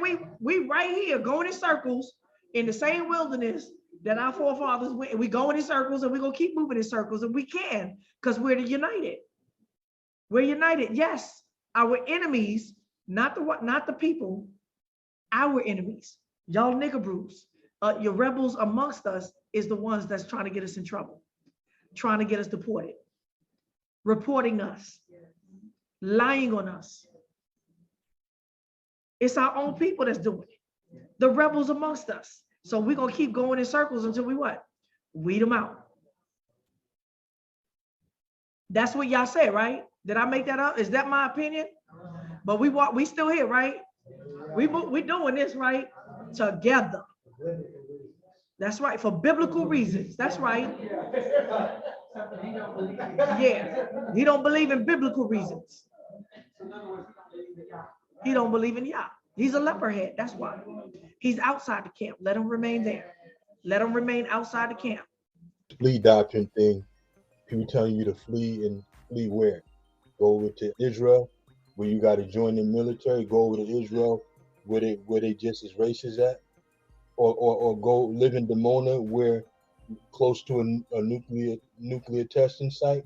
Which one? He's repeating, he's regurgitating the same old excuses that everybody used. One, they accused me of being a part of Dimona. I'm not a part of Dimona, though I do know of Dimona. I spent time with Dimona over 25 years ago when we first came there in 1995. Oh, I know all about what's going on, and I'm not a part of Dimona. Never was and never will be. Though I'm familiar with them, and I know some of them in there, and I know what's going on. I'm not in agreement with none of their doctrine, how they came out, and what they're doing now. But y'all been lied to, and Dimona has kept a tight skirt on the whoredom of their situation. Right now, this whole thing about serving in the army, you have to. Once again, those that wait on Yah, those that hope in Yah, he finds a way. That is not 100% truth. None of ours. I've lived in Israel over 15 years of my life. I did not serve in the military, nor would I ever need, nor my sister. And those that have come out and done what they had to do with wisdom, none of them has to serve in the army, not one. There's another doctrine. If you convert, you will have to deny Messiah. Once again, because they don't have shepherds after Yah's heart to give them wisdom They don't know what they're talking about. He's speaking truth mixed with lies. He's speaking absolutes, and he doesn't know absolutely what he's talking about.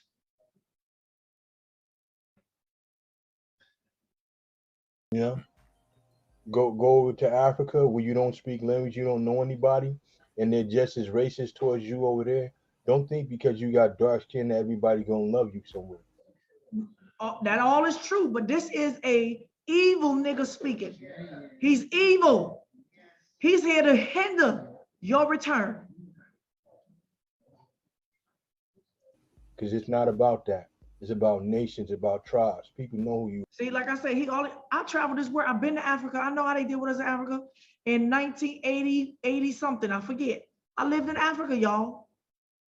Nigeria, Africa, West Africa. I dealt with the Igbos and the Yorubas and the Fulanis, and we know what's going on. We know how it go. I know. He didn't send no, go ahead, come on. He didn't send nobody without no wisdom.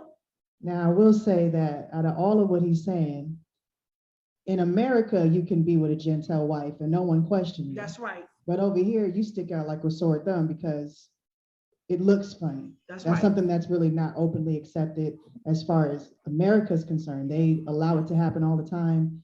It is what it is, but that's probably one of the reasons why he won't do it. Well, first of all, he will never be a leader if he got to reveal his wife. Ain't nobody gonna follow this leper head with a Gentile wife. That ain't gonna happen. But this man is speaking from complete fear. Complete fear. He knows nothing. Also, Talia, Yes. this guy says he know the word. He know Yahushua, but he's speaking against everything in the word. That's right. He's speaking against I hope everything in the word. Mhm. I hope he go back and listen it. I hope so too. But sometimes maybe I hope not. Let him remain outside the camp and die in the United States. You are. Mhm. Yeah. I don't really speak much on the situation with He can't. He knows nothing. brothers and sisters who went to Israel. You know, I heard a lot of history about it, You heard something. but with them being deported, did that actually happen? Where they deported them from Israel? I'm not sure if that actually happened. I know some people did get deported. Some people did. Okay, let me explain this. You know, I didn't speak on that. Everybody and their mama act like they knew something. Huh. Let me make this clear. This ain't what I heard. I got firsthand knowledge from the dead leader's mouth that this was questioned by him through my father, who was a prophet at the time. And the rumor is that when they first came there, Israel offered them citizenship. But the whole 30, 40 years that they've been there, Ben was lying to his people to keep this look that the government was against them and holding them back from equal rights. This was not true. He lied to his people. The people found out in the last couple of years, and a lot of them were outraged. A lot of them left when they found out the lies. But that was a new country being established with a new government. They came in under a Black Power movement. That's number one. Ben Amin came in, did a coup against the authorities, a real leadership that brought them there. And he got on the news. I saw it, did an interview saying that they was the kingdom being made manifest. And in 7 years, they was going to march to Jerusalem and take over the kingdom. Now, that's what he said to them. What you think is going to happen after that? Now, at that time, Israel was wide open. Jordan was wide open. Egypt was wide open, at least the Sinai. Didn't belong, right? It was wide open and governments was being instituted and in this place. The Aliyah process of return was not sealed. Anyone who claimed to be of the return could have, but because the Mona did what they did, they put strict rules to get us, to weed us out. So our return became harder and harder after nigger brews came up in this land under Black Power movement, hollering that they the people and this our land and they was going to take over. All you military gangster niggaroos with no wisdom. Y'all said, return in comfort and in quiet, but you would not. That's why. Now, the Israeli government reissued a new deal with them. Whoever they had brought up in here, which was their population was no more than 3,000, 3,500. Yeah, they got 7 wives and having a lot of babies, but their population did not grow, y'all, from one generation to the next. It don't work like that. It don't work like that. And they made a deal with the government that they could self-govern.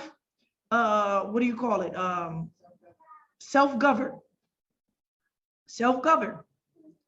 Yes, the leader made a deal to self-govern. That means he took everybody's passports, everybody's IDs.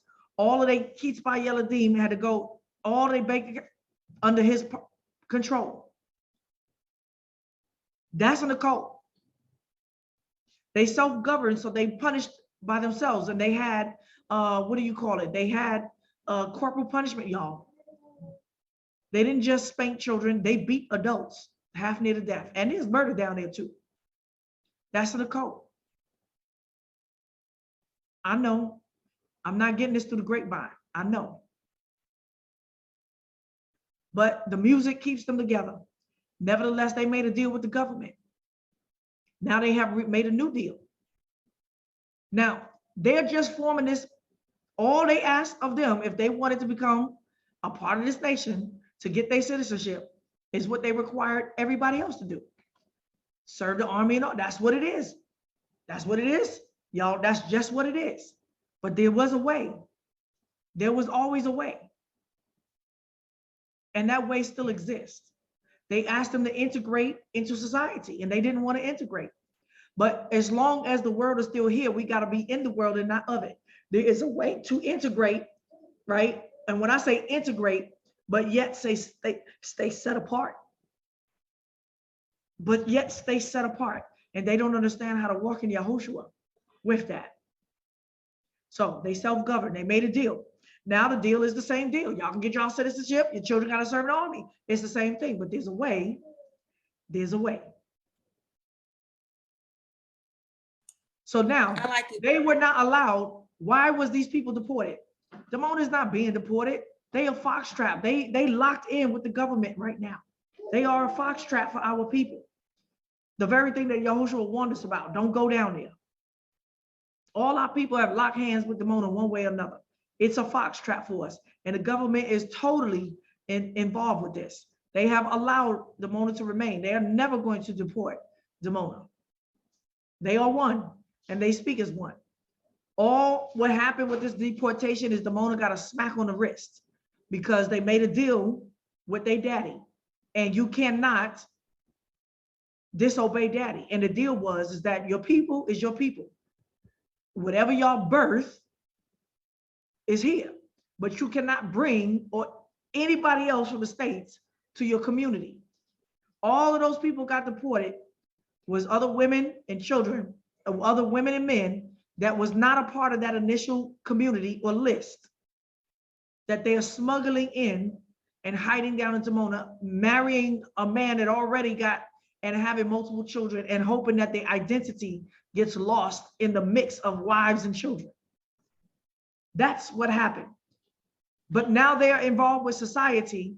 They cannot be self-governed.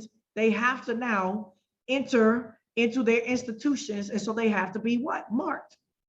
They have to be accounted for. How many children, who's married to who, all of it is accounted for. And all you see was them getting a smack on the wrist for breaking the deal, smuggling other people. And I've been warned people that the Damona cannot bring anybody out to their community into Israel underneath their authority. But if some of them got deported, most likely they did. Where did they go? Most likely they went to Ghana. Damona got communities throughout Africa, and that's most likely where they went. And so what? All right, so that's what I got to say about that. People, everybody talking something that they don't know what they talking about. Somehow they deporting people. I like to bear witness to that return. Some people. Yeah, hold on. Yeah, but Go ahead. Yes, I would like to bear witness to that return, to those that send out an evil message of the return, that I myself came out with wisdom for those who say that they don't need to listen to the prophets, but with wisdom as of Sarah and her righteousness, as she did with her son Jacob and put on the garment. But again, I want to say that I didn't have to deny Messiah. I proclaim Messiah.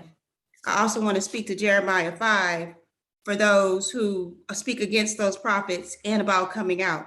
It says in Jeremiah 5, verse 11, "For the house of Israel and the house of Judah have dealt very treacherously against me, saith Yahweh, and have denied Yahweh and said, it is not he, neither shall evil come upon us, neither shall we see sword or famine. And the prophets shall become wind, and the word is not in them. Thus shall it be done unto them. Wherefore, thus saith Yahweh Elohim of hope, because you speak this word, behold, I will make my word in thy mouth fire, and this people wood, and shall devour them." That's right. Say like, That's right. That's what they saying. Or go live in Demona, where close to a nuclear testing site. Which one? You know, go. Now, once again, ain't nobody can come to Demona that ain't a part of Demona already. They're not in prison, y'all. That's not a concentration camp. Guess who kept them in that situation? Their leaders. They got to pay rent for that. They don't own that land. They don't own that land. They got to pay rent, water bill, electricity like everybody else. What's keeping them there? Nothing. They can leave if they want to leave. Go over to Africa where you don't speak language, you don't know anybody, and they're just as racist towards you over there. Don't think because you got dark skin that everybody gonna love you somewhere. Because it's not about that. It's about nations, about tribes. People know who you are. Yes, they do. Yeah. I don't really speak much on the situation with the brothers and sisters deported. Did that actually happen? Where they deported them from Israel? I'm not sure if that actually happened. I know some people did get deported. Some people did. This dude speaks like he got authority in matters, Some but if you know, he don't But have no authority. He just in repeating. any case, like you're saying, you know, for us to go somewhere else, it doesn't change the plight, you know, of our people. Exactly. So when you look at a lot of brothers and sisters who have taken a position to leave, in our respects, you know, a lot of what's happening to them is not a fulfillment of prophecy in terms of us, you know, being in peace and being at rest, and, you know. He don't understand. Once again, he doesn't understand the difference between our fleeing and what that looks like and the gathering.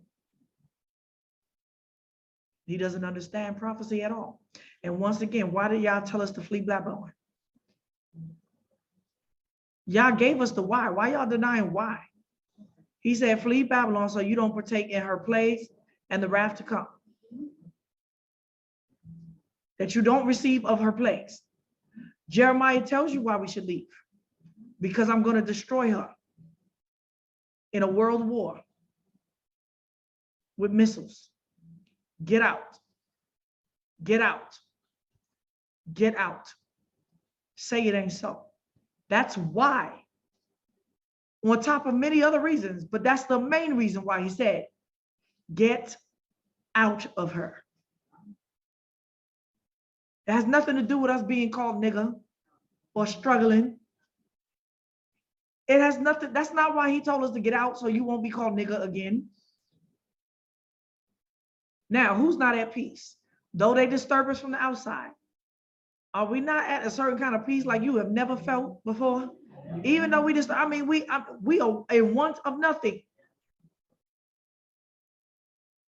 The things that the scriptures tell us, you know, they have to get citizenship, they have to find work, you know, they have to find means of you know, of living day to day, every day, you know what I mean? And that's not what the Most High told us that we're going back to. Like I said, he don't understand nothing.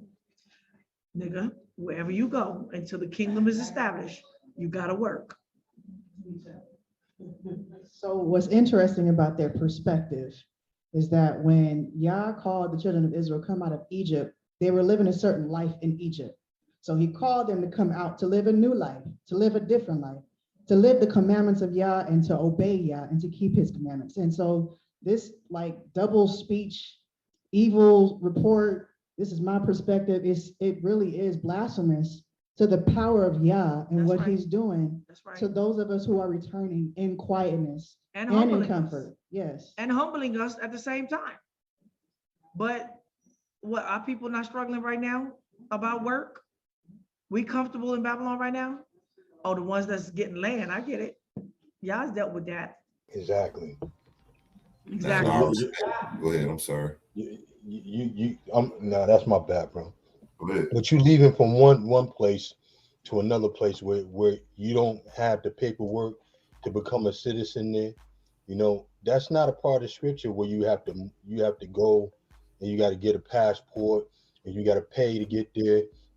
The Most High said, let me grab that, right? Go ahead, share it. Let me grab this real quick. Not for price, right? Check this out. Check this out. Look how they misinterpret. I know what he about to read. Look how they misinterpret it. But yeah, he about to This preach one- that we this about is- to be this- redeemed with a price. This is a key one right here. Hold on. All right, so Isaiah 45 and 12, right? Let me you mind if I share it? Go ahead. Let me 45 speed and him up 12, just a hold little. on. It's hard for to understand him too, but So this is what the scripture said, and this is not the whole of it. This is not the end all be all, but this is something to keep in mind when we're talking about fleeing or going into another country, right? The means of how we was going to leave, right? So Isaiah 45 and 12, can you see that, bro? Yeah, I see it. So Isaiah 45 and 12 says, I have made the earth and created man upon it. I, even my hands, have stretched out the heavens, and all their hosts have I commanded. I have raised him up in righteousness, and I will direct all his ways. He shall build my cities, and he shall let my captives go, not for price nor reward, said the Most High host. When the Most High decide to deliver you, you ain't gonna have to pay to go nowhere. You're gonna have. that's not what that means. That's not what that mean at all. But they believe in reparations. Right, but they preaching reparations on here, right? He about to say, y'all said that he gonna redeem us and we gonna get our gold and silver. If you listen to them, they don't even know what they believe. In this old video, he's telling us that we don't have to buy a ticket as if that's buying our freedom. A passport as if that's buying our freedom. Who said that? The only thing that is buying is your, how do I say, transportations in the air on the cloud. That is not your deliverance. That's not your gathering. We are not free.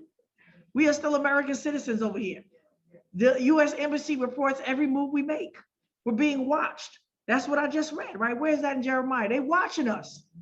They see, why do the nations rage?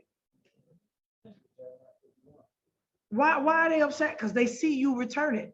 How do they see you? Because we're all marked. That don't mean that. Not for a price nor for a reward. That means that Yahushua is not going to pay back the captive's price. He paid a price with his blood. You better get that on your doorpost. But he said what? I will direct all his ways. Y'all have no direction. Yeah, they have no fear. They have no direction. But watch what he say about buying goats and sheep. I'll be like, well, oh, so we buying goats and sheep. Watch what else he do. These Negroes think that they don't have to do nothing. Everything is just gonna be miraculous. They don't have to do nothing.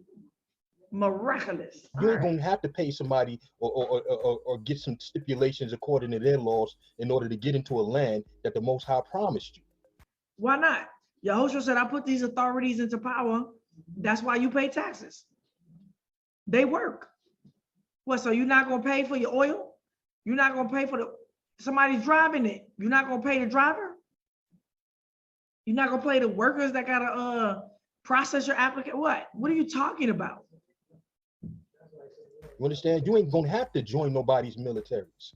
You ain't gonna have to get no type of We don't have to join nobody's militaries, and we're not. Mhm. What was interesting is in that letter, in that letter, the girl was demanding that they pay for us to come out. So Yeah. there is this idea that the other nations are going to. Can you speak? No, yeah, but he talks about that too. He over here talking about they're gonna pay us for our work. Reparations. Yes, somebody wrote this crazy letter demanding that the America pay for our return. Give us reparations. what they call it, passports. You ain't gonna have to buy no plane tickets. When the Most High say let them go, it's gonna be not for price or reward. The Most High ain't gonna say let them go, let them pay. There's plenty of righteous people that's serving the Most High who don't have the means to do that. You think the Most High just gonna forsake them based off of their income or their finances? No, not for price or reward. All right. The Most High, when he say let them go, that means let them go. Show me this poor person, right, that can't use the money to pay for their passport, right? We talking about what, $85? They better not have a Nike or Ebri hat or a Judah t-shirt on or iPhone 3000 or a Mac 2200. They better not. They better be in the most ghetto of the ghettos, collective, right? And even on welfare, these niggas is finely dressed. Y'all better stop playing by our worship, talking about poor people. Get out of here. Oh, and it's not going to be according to some heathen or some wicked nation stipulations on how much you got to pay to get there, or what military you got to join, or what passport you got to have to get in there. If the Most High promised it to you, he promised it according to his will now, and no one else's. All right. So when we start talking about, whether or not we should flee or not, if a person wants to leave out on their own, leave out on your own. But what I found out when I left out on my own is things wasn't lining up with according to what I was reading in the scripture. So Exodus is a master part. So he left out on his own. That's what happened. That's what's wrong. He left out on his own accord. He didn't seek the counsel of Yah or the leadership or advice or anything. And now he's over here bringing an evil report. Yeah, he's disobedient. Like I said, did he take his Gentile wife with him? When you gonna follow the laws and commandments of Yah? You talking about anybody can't, but you over here married to a Gentile wife. Hardship, right? He in disobedience. We know the Exodus to come will foreshadow or overshadow the previous one, right? And we know that the same events that our forefathers went through in the wilderness, we would go through those things, right? So What's there's that? no new thing under the sun. You would not be ashamed that wait on the Most High. Nah, this don't make no sense. They be able to do it the same way. Tell them stop using cliches. Explain this mass exodus. Explain this. We're gonna do the same thing the way we did before when the return is different. Y'all said I'm gonna do a new thing. That what y'all do is so almost impossible looking that we are going to say no more how y'all brought us up out the land of Egypt, but how he brought us out. That means that the story is different. Tell me it ain't so. Talia. Yes. So first of all, he talking like faith without the works. So he think everything's just supposed to be given to you. You're not supposed to do anything to prove that you are trying to be obedient to Yah. Mm-hmm. And the other thing was, I think it's Proverbs 3, where it says, you should love Yahweh with all your heart and lean not on your own understanding, and acknowledge him in all your ways, and he will make straight your path. So you are, and to love Yahweh is to be obedient. So you're gonna do what he asks you to do, no matter what it looked like to you, no matter how bad it looked. And he gonna make it straight for you. He gonna make it a way for you. You may not be living comfortable, but you will be comforted. Amen. Amen. And he's done that. He's shown us that. Not only that, y'all said in Jeremiah, oh, if I had some what? Wayfaring men, wandering men, like Abraham. We gotta have did Abraham just come out? Was he just comfortable? When y'all told him to come out, did that look comfortable for him? How did y'all say everywhere where as far as your eyes can see and your feet tread is gonna be your land? How did y'all get his feet to tread across the land? Through trouble, through persecution. And when he got persecuted in one city, he went to the next. Persecuted in one city, he went to the next.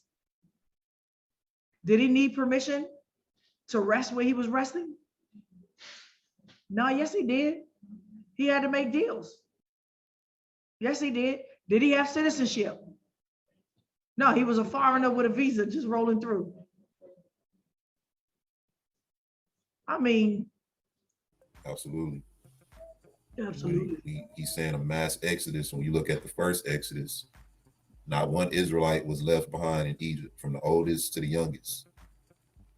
Everybody left, you know. And so I proved that in Joshua, that's not true. Those that was disobedient and didn't believe Moses in spirit about to come out, wasn't ready to receive his message, died in the plagues. That's a lie. Proved it. what the Most High is doing at this point also. I'm gonna ask you that whole time, Pharaoh said, build bricks without straws, and our persecution got even worse. You think we was dying the whole time? We stopped dying all of a sudden when Moses came? That's not true. What I'm seeing is he's separating the nations by causing everybody to return to their own land, you know, putting everything in perspective. But I want to, anything else you want to add, bro? I'm gonna start this video. No. If you see me disappear, it's because I went back to work. Okay. This first video is about 5 minutes or so, but I'll try to stay within the parameters of what's right. So this word liquid. Fair use. Hold on. But thou shalt depart to thy fathers in peace, nourished in the good oil. All right. So this word rekush, it tells you in the Bible what the rekush is, right? You can't just come up with your own interpretation. We taking the gold from Babylon and the cars and the gold chain, no, we're not coming out with the rekush of the nation. How do we know this? Because Yah says when the kingdom is established, right? When do we get the wealth of the nations? I want y'all to answer that according to all the prophecies that you know. When do the wealth of the nations come to Israel? So, all right, before this nigga open up his mouth to presume something, right? This Banya guy, he'll put his foot in his mouth again. Now, all of y'all that's listening to this, have you heard anybody that you know from the teach that the possessions that we gonna maintain from Zechariah 2 is herds, the rekush? Y'all said we're gonna exit out, or our exit is going to end up with rekush. This is why they keep pushing reparations. But I showed that that's not what this word means. And then I go into Zechariah 2 that the rekush is the same, is herds. And what do you see on the screen, y'all? Zechariah 2, 1 through 5, right? Watch them put their foot in their mouth. Another perspective is that we won't leave with the wealth of the nations, or I won't word it like that from our perspective. Our perspective is that when we leave, we're going to leave with what's owed to us. Okay, what did he just say? Reparations. So him and Banya already just contradicted. How was they sitting up here in the panel speaking against what I got to say when they already contradicted each other before I spoke? So you just agreed with Banya when he read, we're not going to be without money and all that, but then you just talked about reparations. In James, it tells you the wages of the laborers cry out, which is what you held back by fraud. And so our position is that we're going to. What's the wages of the labor crying out? What's crying out? Okay, hold on. I'm gonna answer this question. I'm gonna show you how this, you don't know the word, y'all. Lead with what's owed to us. All right, I'm gonna continue. Okay, he going into something. The wages of the labor cry out. Then he's gonna go into it later and say the gold and the silver. What's crying out? The blood of the innocent. That's what's crying out. Not gold and silver. Blood for blood, y'all. You gotta pay. What did Messiah pay the price with? Blood. Who's the gold and the silver? We are. He don't understand. That's why he need to sit down and listen. Just like this brother had told him, brother, you need to stop listening to other people and sit down and don't cut me up. You better take a whole vacation. This girl gonna bust her head. And just listen. She's scaring me. Hey, can I add something real quick before you do that? Watch this. There's actually a scripture that, all right, so if we're not coming out with any wealth, then we have to explain one scripture, because I understand. He about to stay. This is what he did to me the last one. I don't know if he's looking at this. Most likely, maybe he's not looking. Can he not see my screen?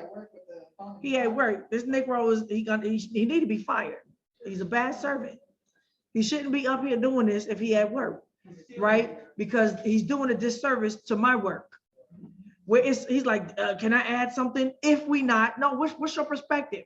We're not getting gold and silver. He just said, we're gonna get gold and silver. We're gonna get the payback. I'm showing the recouche.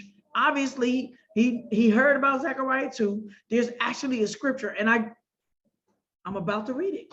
I understand where her point is coming from, that the wealth to be something that we acquire later on, or that we end up having some sort of wealth, right? Right. But what she hasn't mentioned is this. Didn't he do that to me last time? But what she's not mentioning is we go into the wilderness. And then as soon as he played the button, can he not read? Why is this dude setting his leader up to say, well, hold on, brother. Actually, she has Zechariah 2 on the, well, hold on, brother. She actually is going to read the Septuagint. Well, hold on, brothers. Before you judge her wrongly, she actually does believe in the, like he say he listened to me. Why he setting his people up like that to look stupid? All right, hold on. Here it is. Now he's pulling it up and it's right there on the screen, y'all. And why is it? Here it is. I keep this is on stupid. putting it Zach. All right, here we go. All right, so it's in Zechariah 2 and 4. It says, and said unto him, hold on. I started 2 and 3. It says, and behold, the angel that talked with me went forth, and another angel went out to meet him, and said unto him, run, speak to this young man, saying, Jerusalem shall be inhabited as towns without walls, for the multitude of men and cattle therein. For I say the Most High will be unto her a wall of fire round about, and will be the glory in the midst of her. Now, what I want you to look at is a multitude of men and cattle. All right. In order to get these things, you're going to need some type of substance or something to purchase these things. And we're going to have a multitude of cattle and all that. That takes money to have these things. Now he's double talking. So we're going to purchase our cattle, but we're not going to purchase our ticket. First of all, obviously they stupid. They don't listen. Whoever said that we don't have nothing coming out? Whoever said that? Who said come out with nothing and y'all just gonna take care of you just like that? Who said that? If y'all listen to me, you say I can't wait to get my. Who said it? Like he contradicted himself right now. We gotta buy these things. The other one is saying no, y'all's gonna give everything. Everything is gonna appear. You know, it takes resource or something to be able to purchase it. Something to barter with. You're gonna need. All right. And this is before the nations bring anything to us. All right. Now, in my lesson, I explain how we're going to get the herds, don't I? Now, watch what this stupid fool, just for argument's sake, it's not even his belief. for argument's sake, he gonna try to disprove what I said, thus says Yah. The nations don't bring anything to us until after Mashiach comes, and after he's started to rule with an iron rod. So what will be our substance? What will we have? How will we get those cattle and things? If we are not coming out with some type of substance. Why don't y'all listen to a prophet? And you'll get your answer. I answered it. I answered it. Did I not answer it so clearly? Then too, if you look at Egypt, right? They left with gold, silver, cattle, herds, right?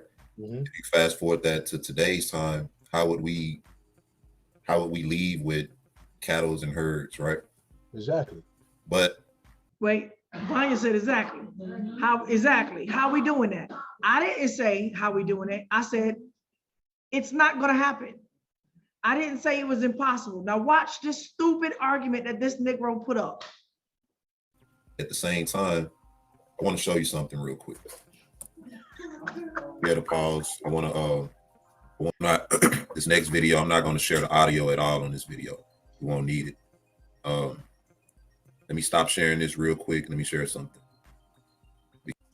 Let's look at how cattle's, it says how to export millions of sheep, pigs, and cows by modern transport technology by F-craft and big ship.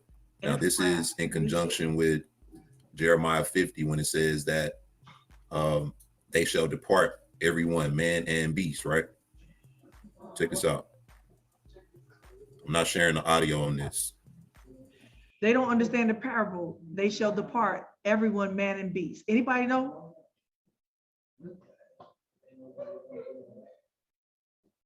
Negroes don't have no beast. They shall depart, everyone, man and beast. Who's the beast? The other nations.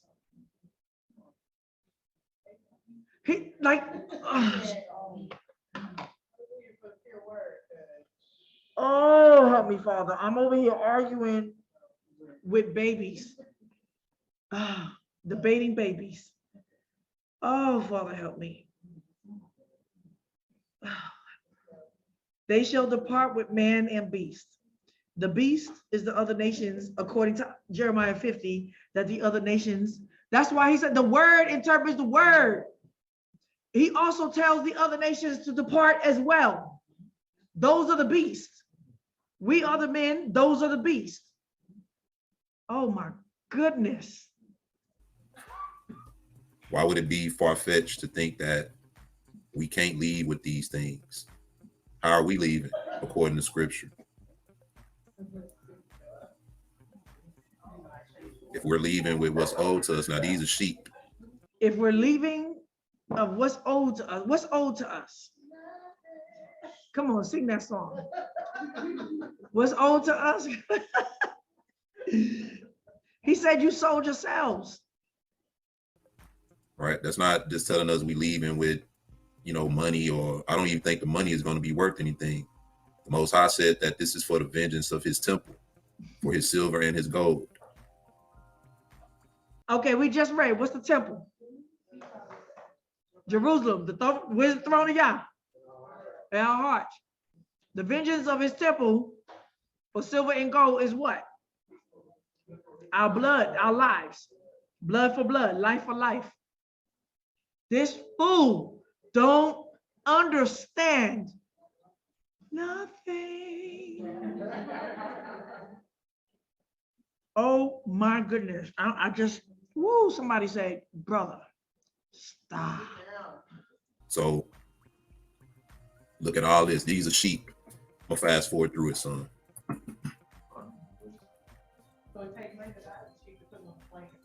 They got all the sheep on the truck.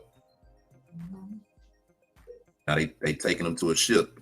Ooh.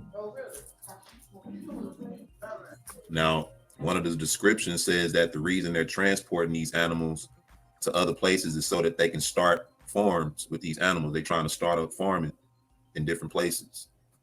But this is how they transporting the sheep, putting them on a boat, all right? That's them feeding them, putting them on the boat, shipping them off. Now, these are the cows. Wow. Right. These are cows. fast forward through it just so you can see what's going on. They put tags on all of them, as always. Banya gone. He like, Here's a truck. this is Pick stupid. them up. See these trucks on the highway all the time. You know, taking the cows to be slaughtered, or Banya had it to may go be to work, cows that y'all. somebody purchased for their farm. These cows are going on a plane. You see that? They're on an airplane. They're going on a plane. Somebody had to buy their The swine. passport. Same thing. The swine On the truck. on the truck.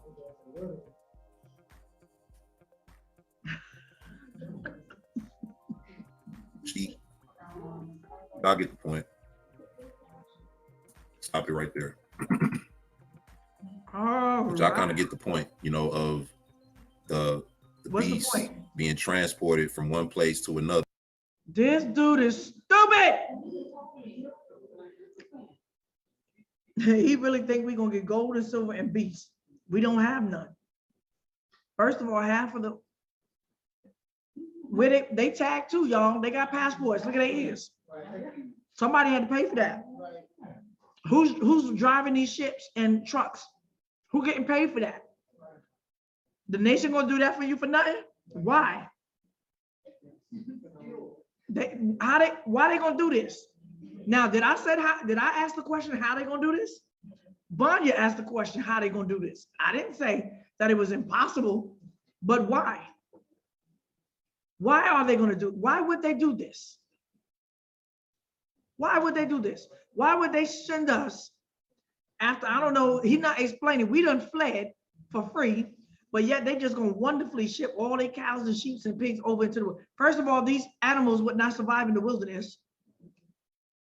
They wouldn't survive in the wilderness, right? Different kinds of herds. That's number one. And why would they need to ship thousands and thousands and thousands of herds into the wilderness? I was like, where's this BOA 15, whatever, landing, right? And like the nation's just gonna do this for us. Why would they do that if there's thousands and thousands of sheep and goats already over there? Why would y'all do that? Now, y'all say the food is polluted. They've been eating GMO. What? This Negro, oh my goodness. Oh, Father. Somebody slap him. Somebody slap him. Slap It's him, y'all. possible, you know. For the multiple of men and beasts. Beast is the nations coming out, according to Jeremiah 50. The silver and the gold is us, Yah's temple. I'm bring the video back up, and we're gonna continue. He should stop. So this word includes substance, property, goods, plunder, possessions, herds, wealth, or capital. Okay, so it could mean all of those things. Which one? Which one he says, and after that, we shall come out with great substance, great property, great goods, great plunder, great possessions, great herds, great wealth, great capital. Now that's the definition, the Hebrew word. All right, she's breaking down. Oh, it's not Yiddish no longer? Oh, I'm not speaking. I don't need you. Like, he does this the whole thing. He go and preach on top of me like he know what he's talking about. No, that's Yiddish. I'm breaking down the Hebrew. That's Yiddish, according to him. And it's substance, property, goods, plunder, possessions, herds, wealth, capital. So it could mean any of those things. And Y'all, why is he repeating me? No, I want y'all to understand this man's problem, because he said he listened to me, but when they hear me, all they hear is wah, and they really not listening. Tell me why because he's doing this the whole time. Why did he just puppet me and repeat me? Can anybody tell me the psychological problem with his mind? Brothers, y'all got any idea why he's repeating me right now? Oh, you think so?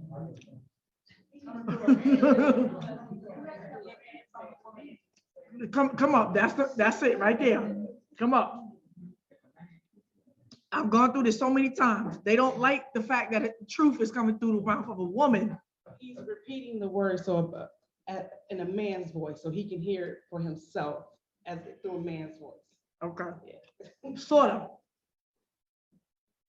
He doesn't like the voice of a woman.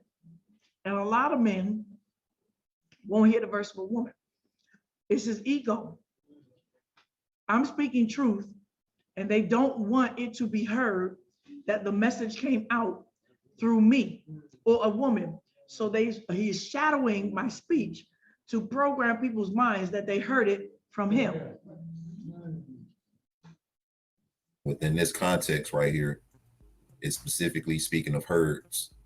All right, Brother Bunyard spoke on how do we acquire these herds, but my belief is that we won't have to pay for these things. These will be things that'll be given to us, you know. And even when we get there to the wilderness and into the land, a lot of things will be given to us. Let's play some more. Let me tell you why it couldn't be capital. Because y'all about to go underneath a one-word order that you cannot buy or sell without capital. It's not capital, y'all. You're not coming out with great money. You're not coming out with great wealth as far as capital or the substance and possession of the nations you're in, because Yah's already determined by his scriptures when we're going to get the wealth of the nations and the kings of the earth. And that's after he establishes the kingdom. Then they come to us and they're going to bring their wealth to us. So once again, if you want to interpret that as wealth, then he's determined when that is going to happen. It's not at the destruction of Babylon. It's at the inception of the kingdom. That's right. Once again, I want to make the point that upon leaving this nation will have to pay up the same way Egypt did, you know. Now, like I said, I'm not saying that that's going to be paper money, but it's going to be in the form of something that it's of value to us and to them, and it's going to cause them to be depleted once we leave. I mean, what the hell is he saying? Where's he getting this from? Where is he getting this from? And like I said, him and his headship is not in agreement. How y'all gonna go and try to break somebody else's doctrine down that they're reading, and you're just speaking from the top of your head? Don't know what you're talking about. money is not real anyway. But James, the money is not real, but we can't use it to buy our ticket. Right. Or our visa. Well, he gotta go to work. He got to go to work. 5th chapter talks about how all the gold that they have laid up is cankered and rusted. What's the gold that they laid up? That's cankered and rusted. Us. Right. The vengeance of the Most High's temple for his gold and his silver. They plundered The temple is us, y'all. the temple. They plundered the temple. So this is another reason that this judgment is coming on this nation, because he wants. That's how they don't know. Messiah said, he said, look up, you see the buildings of the temple, right? One says stones, but the other said, look at all the golds and the goodly stones and the precious stones on the decoration of the, it wasn't just the bricks. It was the decoratory gold and silver that they relayed on the temple and the temple mount. He said, not one stone will be left on another when this happened, right? But Lamentation says, you are the gold. Wait, let me get that. Hold on one second. All right, y'all, I'm in Lamentation. I'm gonna say this, they don't know the word. I just read in Jeremiah where it says Jerusalem is us, but Jerusalem is the mountain of Yahweh, the temple of Yahweh. I'm trying to open this up. Lamentations 4. The distress, that word distress means tribulation of Zion. How is the gold become dim? How is the most pure gold changed? The stones of the sanctuary are poured out at the head of every street. This is Matthew 24. The precious sons of Zion, comparable to fine gold. How are they esteemed and earthen pitchers, meaning men without the Holy Spirit, without the Spirit of Yah. The work of the hands of the potter. I'm gonna ask you again, what is the gold? The temple of Yah. What is the pure gold and what are the stones poured forth in the street? The precious sons of Zion. Now, when he says the precious sons of Zion, is he just talking about just the men? Jeremiah tells you that they are going to what? Destroy and cut your men by the sword in the street, ravage the women, and dash your babies on the rock. That's male and female.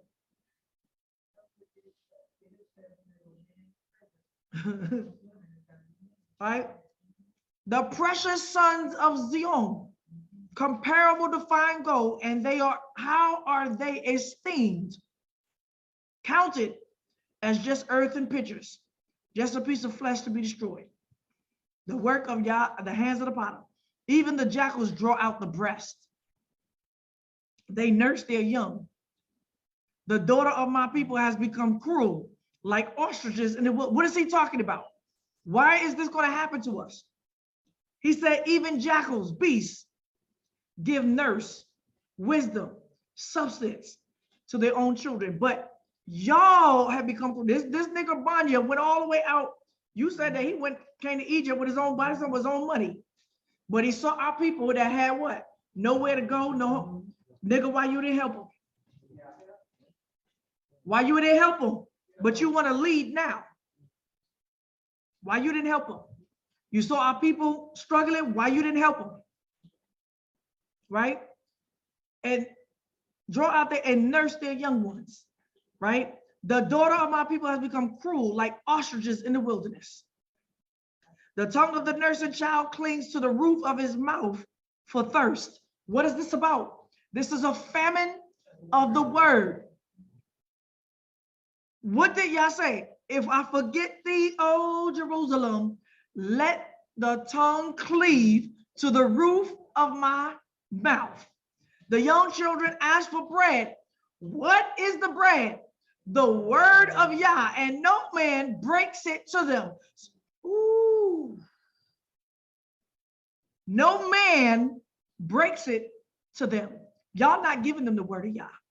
You're not giving them the milk. You're not giving them the water. Those who feed delicately are desolate in the street. Those who were brought up in scarlet embrace dunghills. What's brought up in scarlet? What's the scarlet? The whore. The whore. Those who were brought up in scarlet, that's the whore, Babylon. Embrace dunghills. He said, I'm going to roll your behinds like doo-doo in the street. Now, people read that.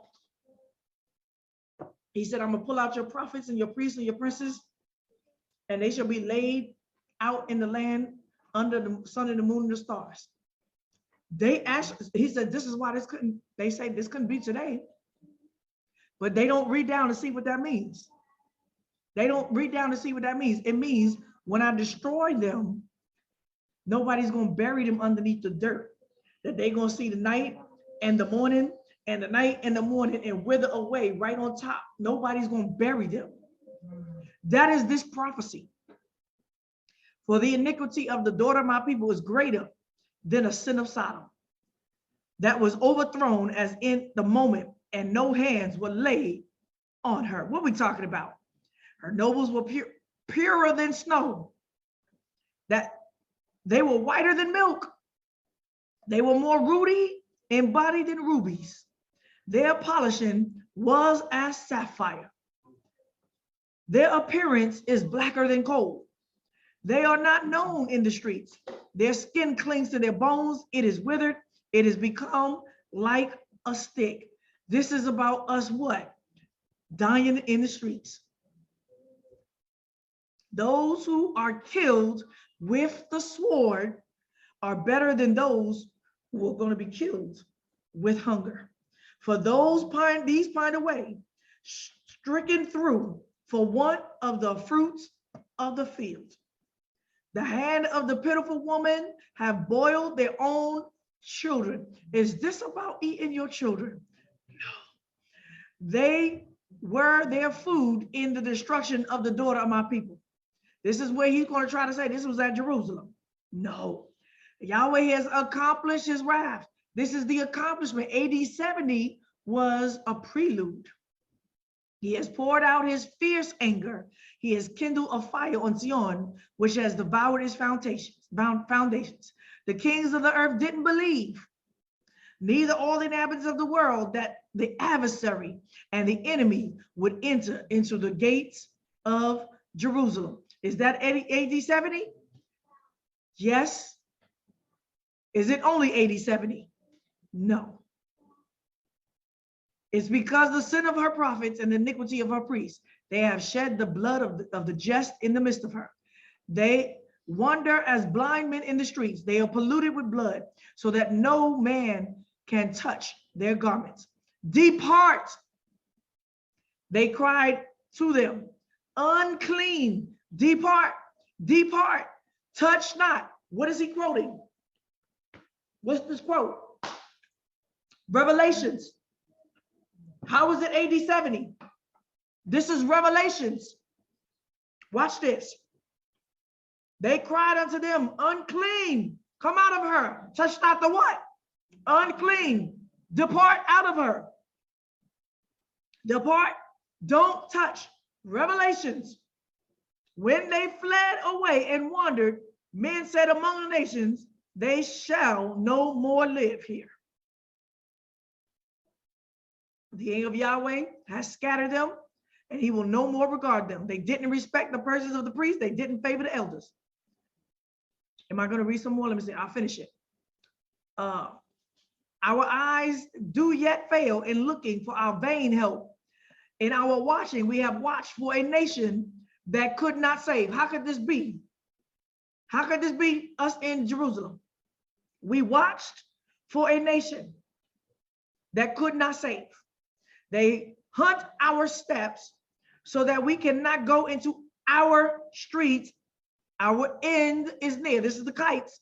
Our days are fulfilled. It's not every 80, 70, for our end is come. Our end is come, like the four winds, like the four corners. Our pursuers were swifter than eagles of the sky. What's coming to get us, y'all? I'm going to give them eagle's wings. They chased us on the mountains. They laid waste for us in the wilderness. Oh no, I know y'all think this is not AD 70. AD 70 was a prelude. The breath of our nostrils, the anointed of Yahweh, has taken in their pits, of whom we said, under his shadow, we shall live where? Among the nations. So you can see how this ain't Jerusalem AD 70. This is us among the nations. Because y'all said, y'all, what's the nation you watch for? Right here. You in vain looking for your help. In our watching, we watch for a nation that could not save. What nation? Us amongst the what? Nations. We are in a scattered state. Rejoice and be glad, daughter of Edom, that dwell in the land of Uz. The cup shall pass through to you also. You shall be drunken and shall make yourself naked. What's the land of Edom? Babylon, America. And they're going to drink what? The cup too. What's going to make them? What's the cup? They're going to get it too. The punishment of your iniquities is accomplished. AD 70 was the beginning. Daughter of Zion, he will no more carry you away into captivity. So this couldn't be AD 70. We continue to be carried away from captivity to captivity to captivity. This is what? The last of it. He will visit your iniquity, daughter of Edom. He will uncover your sins. All right, hold on. All right, let's finish. Make it make sense? You see, they don't understand prophecy. that the prophets speak in past, present, and future.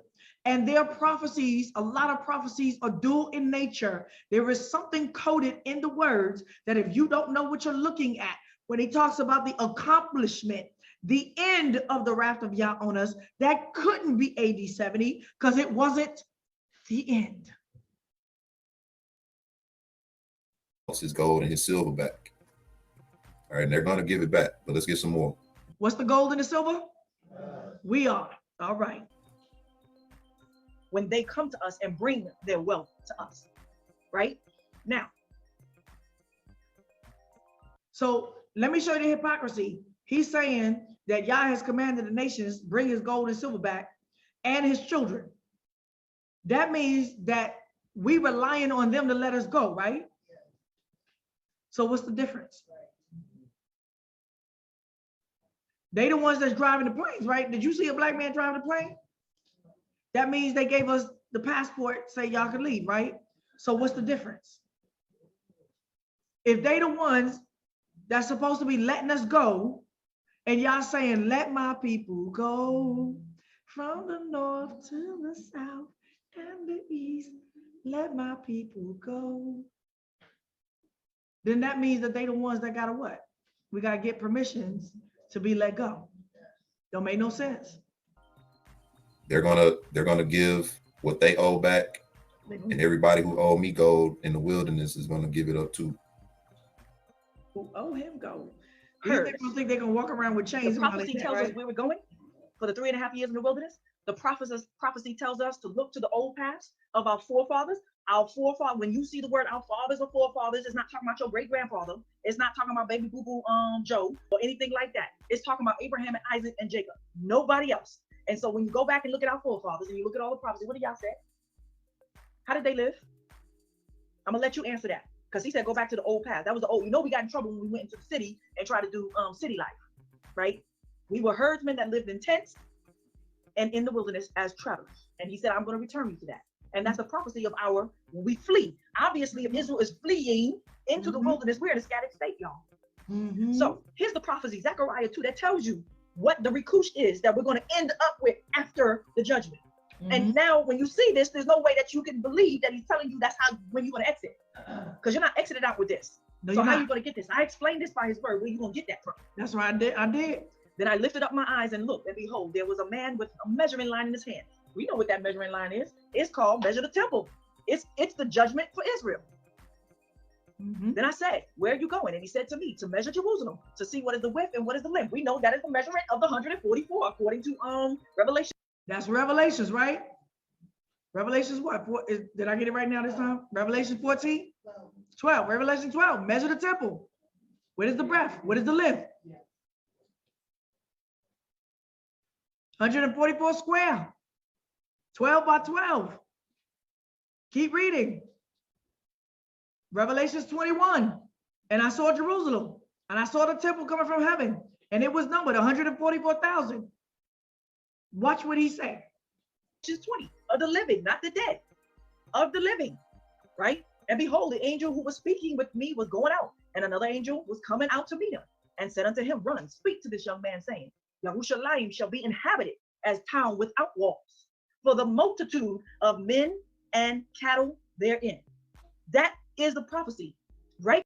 And behold, the angel who was spoken won't be acquired by people for that, but that doesn't denote that for the purpose of the nations, God and Magog coming up against us in the wilderness. It seems to me with the measuring is for the purpose of the men and the cattle. You know, you need. It seems to him. You need a lot of space and land for that, but that does. If we're not going to have walls, then what are we measuring? You see what I'm saying? He's measuring the men.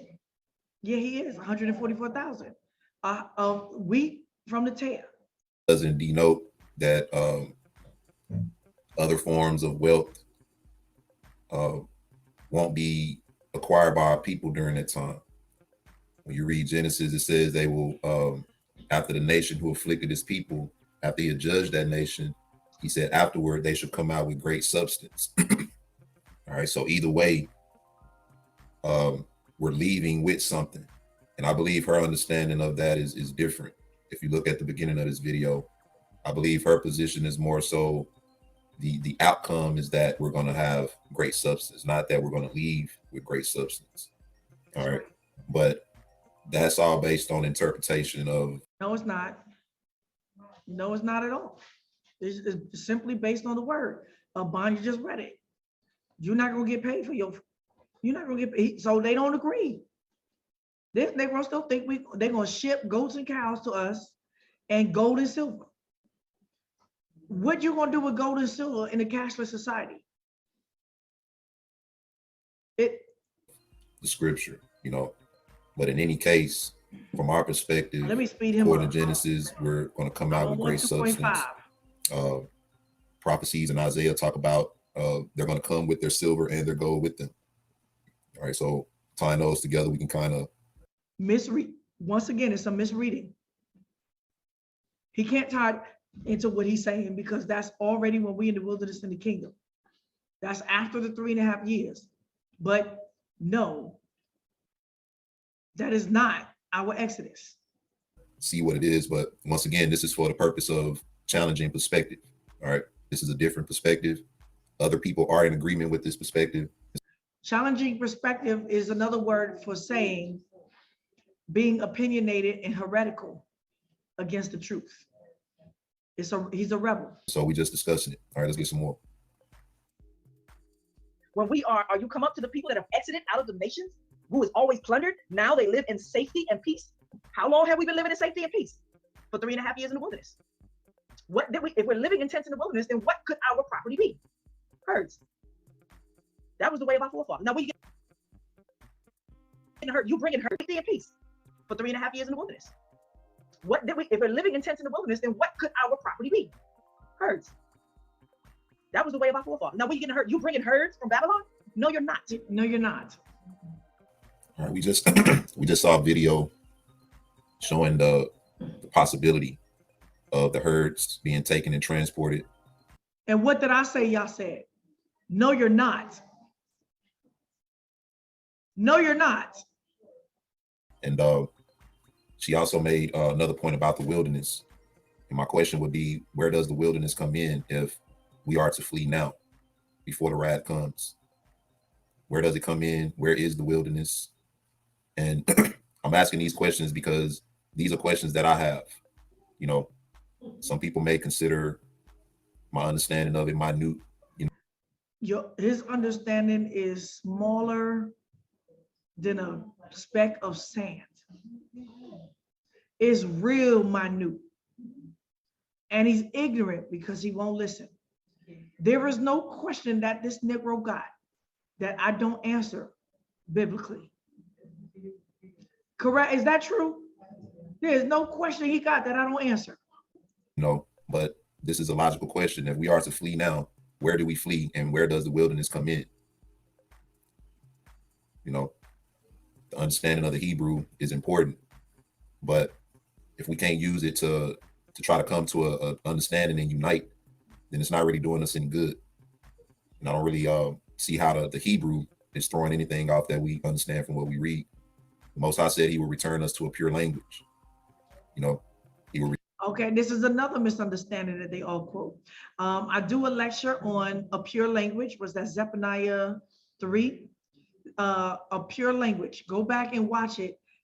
Listen, watch me read what the Bible says that means when he says he'll return us to a pure language. Nowhere does it says anything about Hebrew. These Negroes think this is like the Matrix, where we just gonna fly through the crowd, beam me up, beam me down, download everything, right? We just gonna get downloaded wisdom, knowledge, understanding, all languages. He just gonna download. You don't need to. You'll learn it when you get here.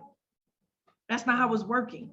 That Zephaniah 3, a pure language, does not mean the language of Hebrew. Keep reading. It means when we learn to speak to each other in sincerity and in truth, that we can worship Yahweh in one accord, shoulder to shoulder, in unity. has nothing to do with a language.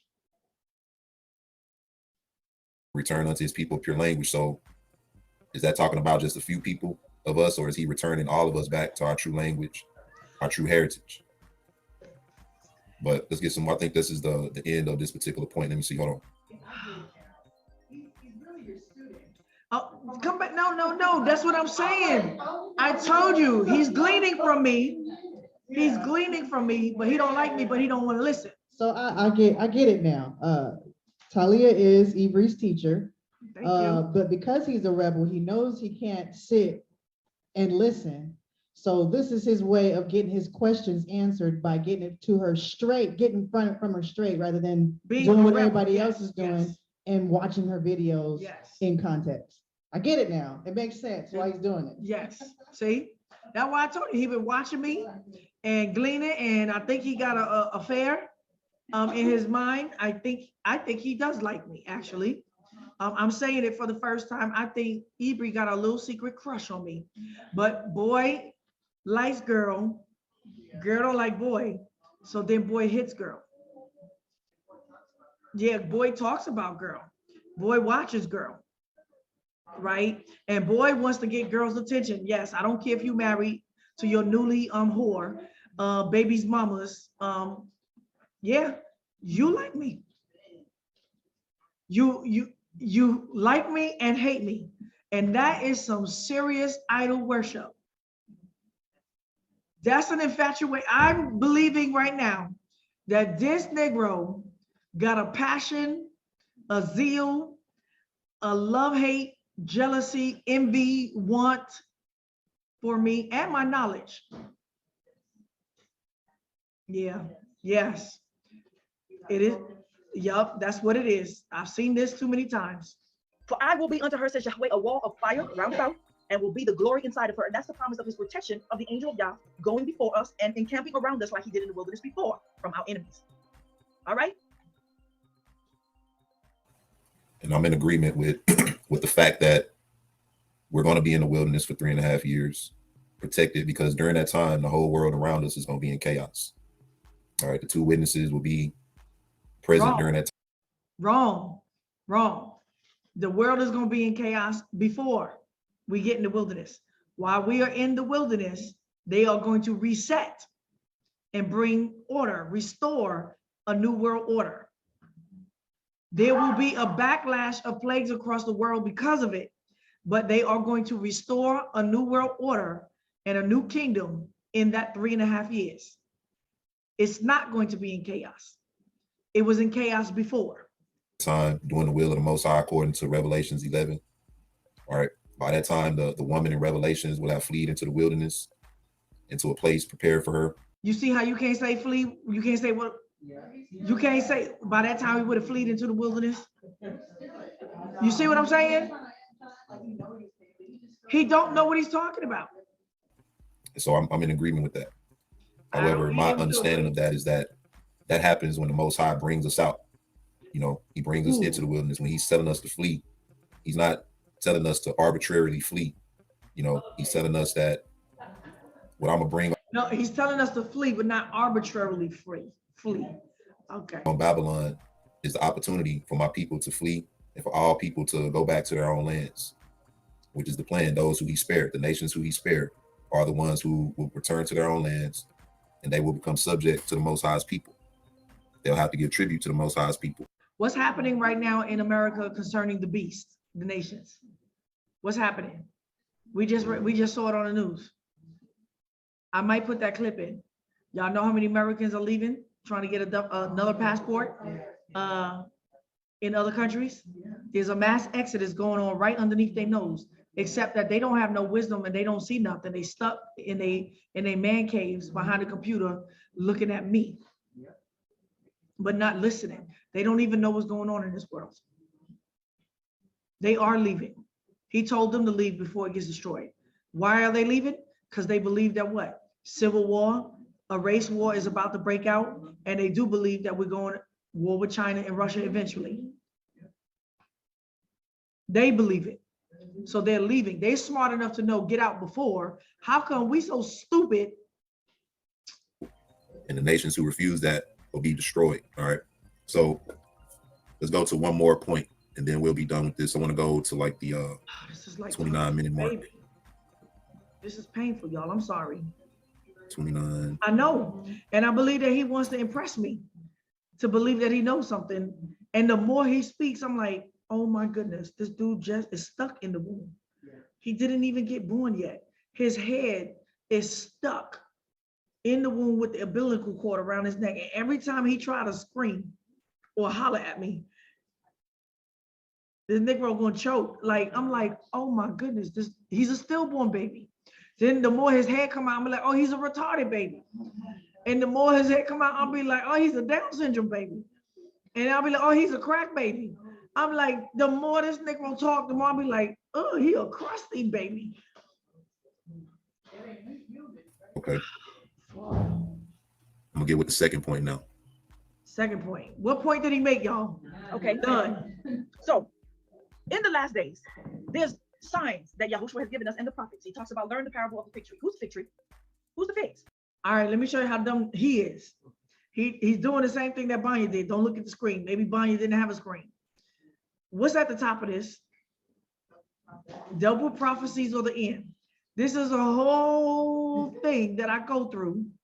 I don't know if it's in the first part or the second part where I show, are these double prophecies or the end? And I'm going through them and I'm picking out distinctly what makes them double prophecies, but speaking about something very distinct in the end time. He don't understand anything. Everybody looking at what's going on with the nations, but y'all don't know what the sign is. When he says, and they surround Jerusalem, right? What's that? Is that place over there, right here in Jerusalem, the temple, or us, wherever we are in the mountains? And Y'all keep listening. I'll be right back.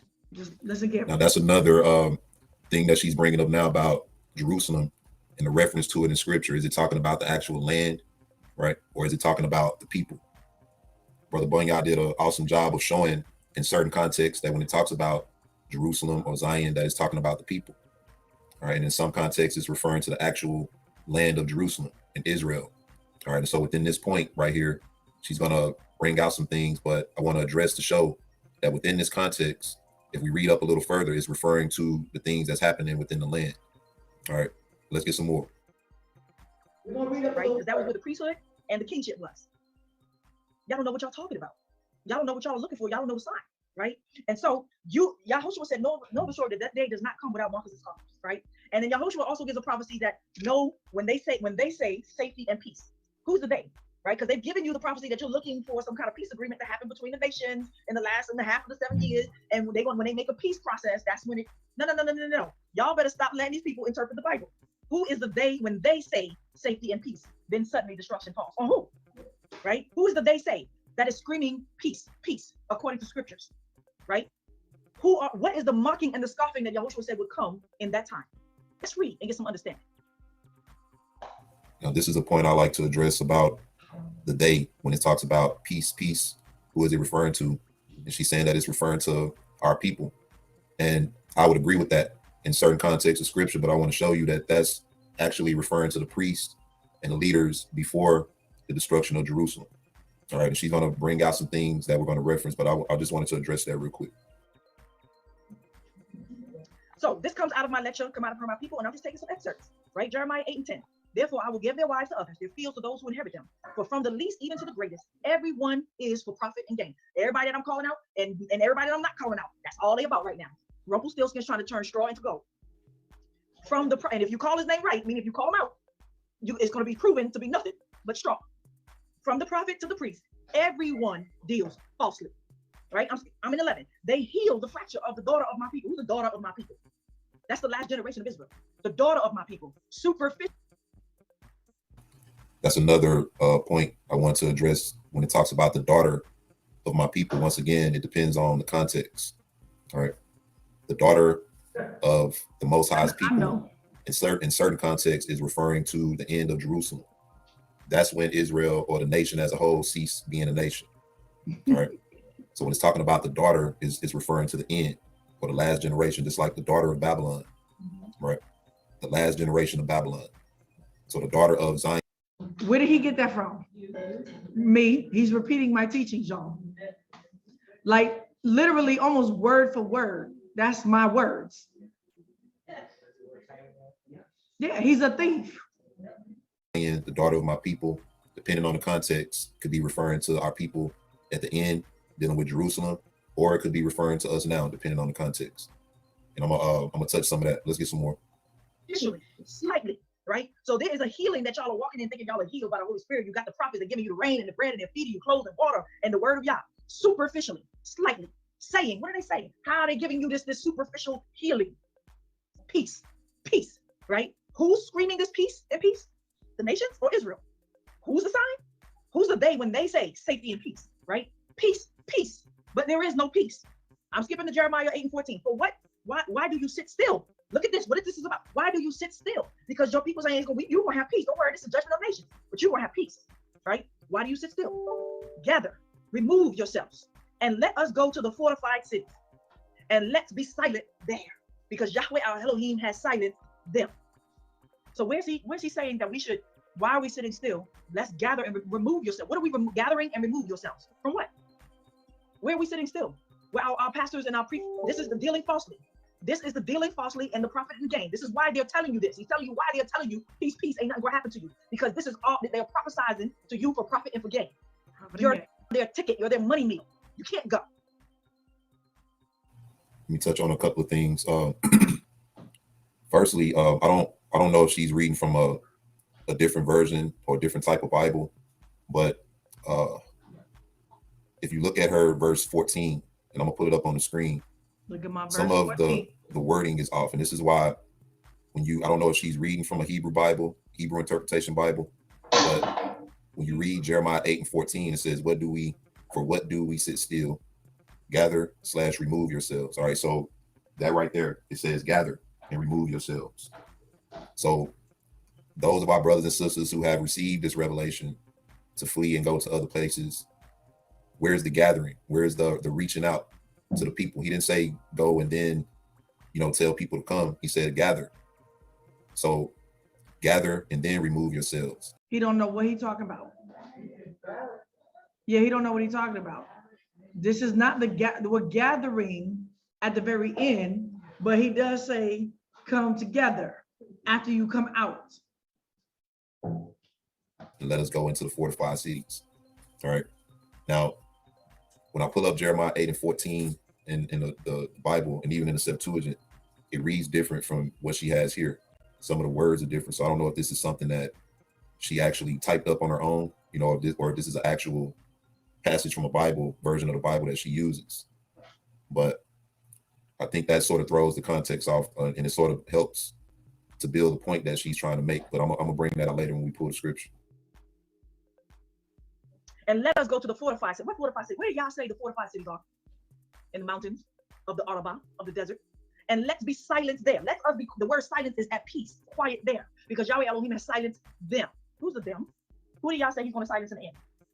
Our scholars, our debaters, our great storytellers, right? The prophets and the priests that do tell lies. He said he's going to silence them. All right, so let me stop sharing this real quick. So now he wants to prove that he's found some error in my scribe. I said them, right? Or it's written them. Now you can see that I'm copying and pasting, and if I have slashes, I'm going into the word to show that these words have different context or meaning. What he's about to show is true. It doesn't say them, it says us, right? So I misread it when it says the new versus the oo. It's a scribal error. But because I know what I'm talking about, and I know what the word is saying, it didn't change any context. I just explained who's the them. The them is the us, meaning the prophets and the priests who prophesize falsely. Didn't change anything, right? And I want to pull up the same passage. It doesn't change the Let's context. look at how it's worded. I believe I have it up already. Jediah is not a good context. I'll just use this one. Jeremiah 8.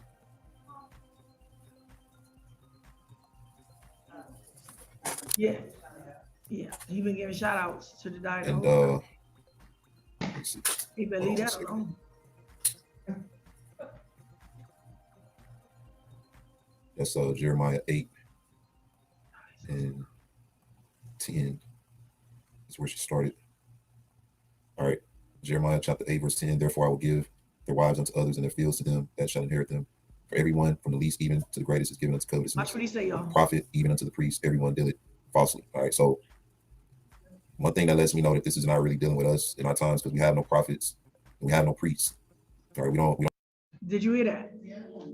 That means that he's fraudulent in his approach to me from the beginning. He's a liar and he doesn't know the word of Yah. That is how he deduced that this could not be talking about today. All right, we're going to read it. Don't know our lineages, and to be a prophet, didn't denote a certain lineage.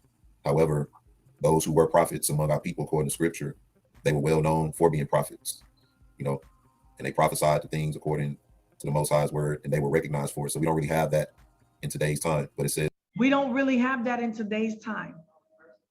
Woo-wee. That's the problem right there. That's why he thinks he can go and do what he's doing. Pick up the book in 3 years and start prescribing it to people. I want to get to the point. She was in verse 14. It says, why do we sit still? Assemble yourselves and let us enter into the defense cities, and let us be silent there. For Yahweh our Elohim hath put us to silence and given us water of God to drink, because we have sinned against Yahweh. All right. So from her version of what she was reading right here, where it says us, in her version it says them. So it says our Elohim had put them to silence. But this says, for Yahweh our Elohim had put us to silence and given us water of God to drink, because we have sinned against Yahweh. All right, so I'm gonna stop right there, and then I'm gonna share the video again, because I want to actually come back and reference this whole. All right, let's see. We're gonna read it. All right. You'll see that it says gather, and then it says assemble, right? So he acting like I changed some words. Like I said, wait. The word is he-as-fu, asaf. Asaf comes from the word Yosef, to the gathered or to the assembled, right? Gather or assemble. What's the problem? What's the problem, right? Hold on. It says, this is where everything else is what I said it was. Nidma, let us be silent, right? Nidma, from the noon, let us be silent, sham, there. Ki Yahweh Eloheinu, our creator, Hidmanu, right? Hidmanu. So the u, for me, I mistranslated it. It said the Himanu, but it's actually the us. It is us, but it's silence them. I put silence them as in Hidmano, right? That's a human error, but it didn't change the interpretation of it at all, because I know what it's saying. Yashkenu, right? He has given us rosh, right? Poison or the head, right? Poison head, like weed, like they drunk. Intoxication. Ki hitanu, because we have sinned against Yahweh or to Yahweh. All right. So that's what I said. Now he wants to say that this ain't, hold on, couldn't be about today. Let's see. And not that I take anybody's particular translation over the other. Let's see. I'm at 14, right? Why do we sit still? Assemble yourselves and let us enter into the fortified cities. What is this? I explained what this is about. This is the last of us that wait to the last minute. Yah talks about, did not prophesize that there are those of us that escape before the wrath, but there are those that are going to run to what? Where the pastors are buying land, fenced places, and stocking up. They're fortified cities with guns, ammunition, food, all of that. That's their fortified cities that they're building now. I showed you the prophecies that y'all said that's where most of our people gonna run to when the trouble happens. And then they're gonna siege us. They're gonna see, because they've been prophesizing lies for what? Profit and gain. They're gonna siege us in those cities, in these fortified towns, in these pastures that we have set up, thinking we escape in the wrath of Yah. And he said that when he invades us, we're gonna run into the hills and the mountains. The pastors are gonna see the sheep get scattered in that situation, and everyone is gonna run. And he says, run from your pastors, flee from them. And he said that we will be like left one on a mountain. That's the last end. There will be some that get saved out of this, but by the skin of their teeth. Why? Why? Because they didn't listen to the prophets when he told them to come out last, and they waited to the end. Watch. Okay. At that time, says Yahweh, they shall bring out the bones of the kings of Judah. I guess we ain't got no kings, but everybody's a king, right? And the bones of the princes, that would be their sons, and the bones of the priests, and the bones of the prophets. We ain't got none of that. That's a lie. And the bones of the habitations of Jerusalem out of their graves. And they shall spread them before the sun and the moon and the army and the sky. What is this? When did Yah ever do that? That he took the bones of our kings, our priests, our prophets, and spread them anywhere. When did this happen? Right? And they shall spread them before the sun and the moon and all the army of the sky, which they have loved and which they have served, and after which they have walked, and which they have sought, and which they have worshiped. Now, what could that mean? Let the Bible interpret the Bible, right? Let's read what it means that he's going to take all of these and spread them right out of the graves, their bones out of the graves, and spread them before the sun, moon, and the stars that we, all right, let's see. Are we not called? Who's the valley of dry bones? That's us in the nations. That's according to Ezekiel, right? We are the dry bones. Why are we dry bones? Because we have no spirit, no knowledge, or no truth, right? They shall be gathered. They shall not be gathered, nor be buried. They shall bring forth dung on the surface of the earth. They shall be for dung on the surface of the earth. That's what it means that he's going to spread them before the sun and the moon, right? On the surface of the earth. Death shall be chosen rather than life by all the residue that remain of the evil family that remain in what? All the places where I have driven them, says Yahweh Zebaoth. Make that Jerusalem. First of all, show me the command where Yah told us to flee Jerusalem. I will show you that that's a lie. Jeremiah came and said, surrender, surrender. There was never a command to flee Jerusalem, though some people did it during the time of Nebuchadnezzar, right? Make that mean before. Make that every AD 70. How is this AD 70? How is this not now? Make it make some sense. I'm in verse 1. Stop it. What is at that time? The end times. Make it make sense. Let's read it again. We don't have any more princesses and kings and priests and prophets. What? This is the prophecy of how he's going to what? Destroy us, and nobody will be there to bury us. Death shall be chosen rather than life by all the residue, the remnant. That means that some of us must have had left, that remain in of this evil family, that be what? Jerusalem and Israel, right? That remain in all the places plural, where I have driven them. Do I need to read any more? All right.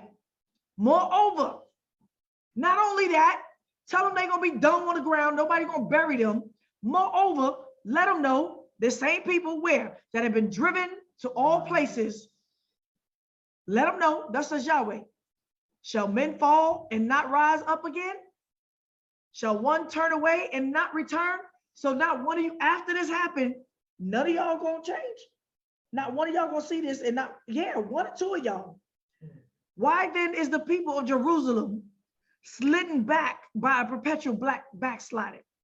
They hold fast deceit. They refuse to return. They in Jerusalem, they returning to Jerusalem. I know repentance is part of this, but this is about us being in different places. Why then is the people of Jerusalem, I listened and heard, but they didn't speak right. No man repents from his wickedness, saying, what is the repenting, right? This return, they refuse to return. What's the return? I said it's repentance, right? What are they repenting from? They don't speak aright. They don't speak what is right. No man repents from his wickedness. What is the wickedness? Saying, what have I done? Everyone turns to his own course. As a horse that rushes headlong into battle. Didn't I show Ephraim? He said, Ephraim, you stupid. Your head is stopped up, but I'm gonna give blessings to those that what? Stop the war. Right? They going headlong into a battle. When they have these fortified cities, what are they all saying? They're gonna fight. They all are declaring that. For when the go down goes down, and he's saying, y'all stupid. Y'all are turning to this own course as a horse rushes headlong to a battle. This is the battle that we cannot win. Yes, the stork. What is this about? Watch. Yes, the stork in the sky knows her appointed times. And the turtle dove and the swallow and the crane observe the time of their comings. But my people don't know Yah's law. How do you say we are wise and the law of Yah is with us? But behold, the false pen of the scribes have worked falsely. The wise men are disappointed. They are dismayed and taken. Behold, they reject the word of Yahweh, and what kind of wisdom is in them? Therefore, I will give their wives to others. There's another ravaging, and their fields to those that shall possess. We talk about fields, not Jerusalem, the city. What fields? These ones, the ones that we buying now, right? That's where this is going to go down. And I showed you the prophecy. Where was I? I was in there. Help me. Yeah, y'all know my eyes. And those and their fields to those who shall possess them. For everyone from the least even to the greatest is given to what? Covetousness. From the prophet even to the priest, everyone is dealing falsely. They have healed the hurt of my people slightly, saying, we're going to have peace, y'all, peace. Where there is no peace, where are they saying this? In their fields that they're buying, that nothing is going to touch them. We were ashamed when they had, were they ashamed when they had committed abomination? Nay, they were not all ashamed, neither could they blush. Therefore, they shall fall among those who fall. Who's falling? Babylon is falling. In the time of their visitation, that is in day prophecy, they shall be cast down, says Yahweh. I will utterly consume them, says Yahweh. No grapes, learn the parable of the grapes shall be on the vine, and no figs on the fig tree. And the leaf shall fade, and the things that I have given them shall pass from them. Why do you sit still? Make sense? Assemble yourselves, gather yourselves, and let us enter into the fortified cities. What city? I'm going to show you. What's the fortified cities? Zion that we already came out. It's just a small remnant of y'all that was knuckleheaded, and y'all gonna go through the tribulation. You're going to come out with the skin of your teeth because you didn't listen to the prophetesses that y'all sent. Let us be silent there. For Yahweh, our Elohim, has put us to silence. Who is silenced now? Who's the us? It's the them, the prophets and your leaders. All of y'all that's saying this, he's going to put y'all to silence. But there will be one that does what? Watch this. Assemble yourselves. I'm going to show you the prophecy. These are the last end that Yah's going to save out of this situation. Assemble yourselves and let us enter into the fortified cities and let us be silent there. For Yahweh has put us to silence and given us water of gall to drink because we have sinned against Yahweh. What's the water in the gall? Lies.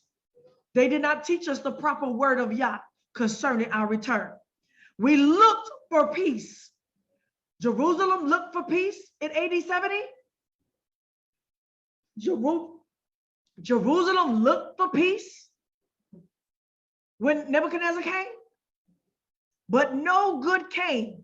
For a time of healing, and behold dismay. The snorting of his horses is heard from Dan, at the sound of the neighing of his strong ones, that the whole land trembles. What's that? And I saw the return, trembling and fear, for they are come and have devoured the land and all that is in it, the city and those that dwell therein. For behold, I will send serpents, adders among you. What's that? Pharisees, false scribes, right? False prophets, philosophers, debaters. That would be him. I'm going to send this among you. They have no water, no bread, which will not be charmed, and they shall bite you, says Yahweh. How they biting you? Poison, water. Oh, that I could comfort myself against sorrow. My heart will faint within me. This is Yah. Behold, the voice of the cry of the daughter of my people. This is the whole Israel. It's not Jerusalem. Myself from the land that is very far off. How could this be AD 70? How could this be the Roman Empire, the Greco-Roman Empire? How could this be Nebuchadnezzar when we went to? How could it be? That's right. This is us scattered to all places. Isn't Yahweh in Zion? Isn't her king in her? Why have they provoked me to anger with their graven images and their foreign vanities? The harvest is past and summer is ended, and we are not saved. For the hurt of the daughter of my people, I am hurt. I mourn. Dismay has taken hold of me. Is there no balm in Gilead? What's Gilead? It was the mountain that we were supposed to go and what? Circumcise our hearts. At what? The Passover. Is there no physician there? Where is your physician? Why then is it the health of the daughter of my people recovered? What the hell do he think he's talking about?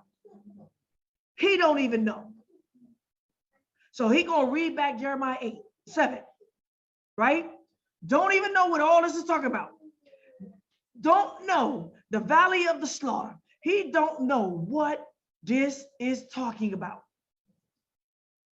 I'm gonna just read even the last. For the children of Judah have done that which is evil in my sight, says Yahweh. They have set their abominations in the house which is called by my name to defile it. Where did they set it? In their heart. No more temple. They have built the high places of Tophet. What's the high places? YouTubes, which is in the valley of the son of Hinnom. These words mean something.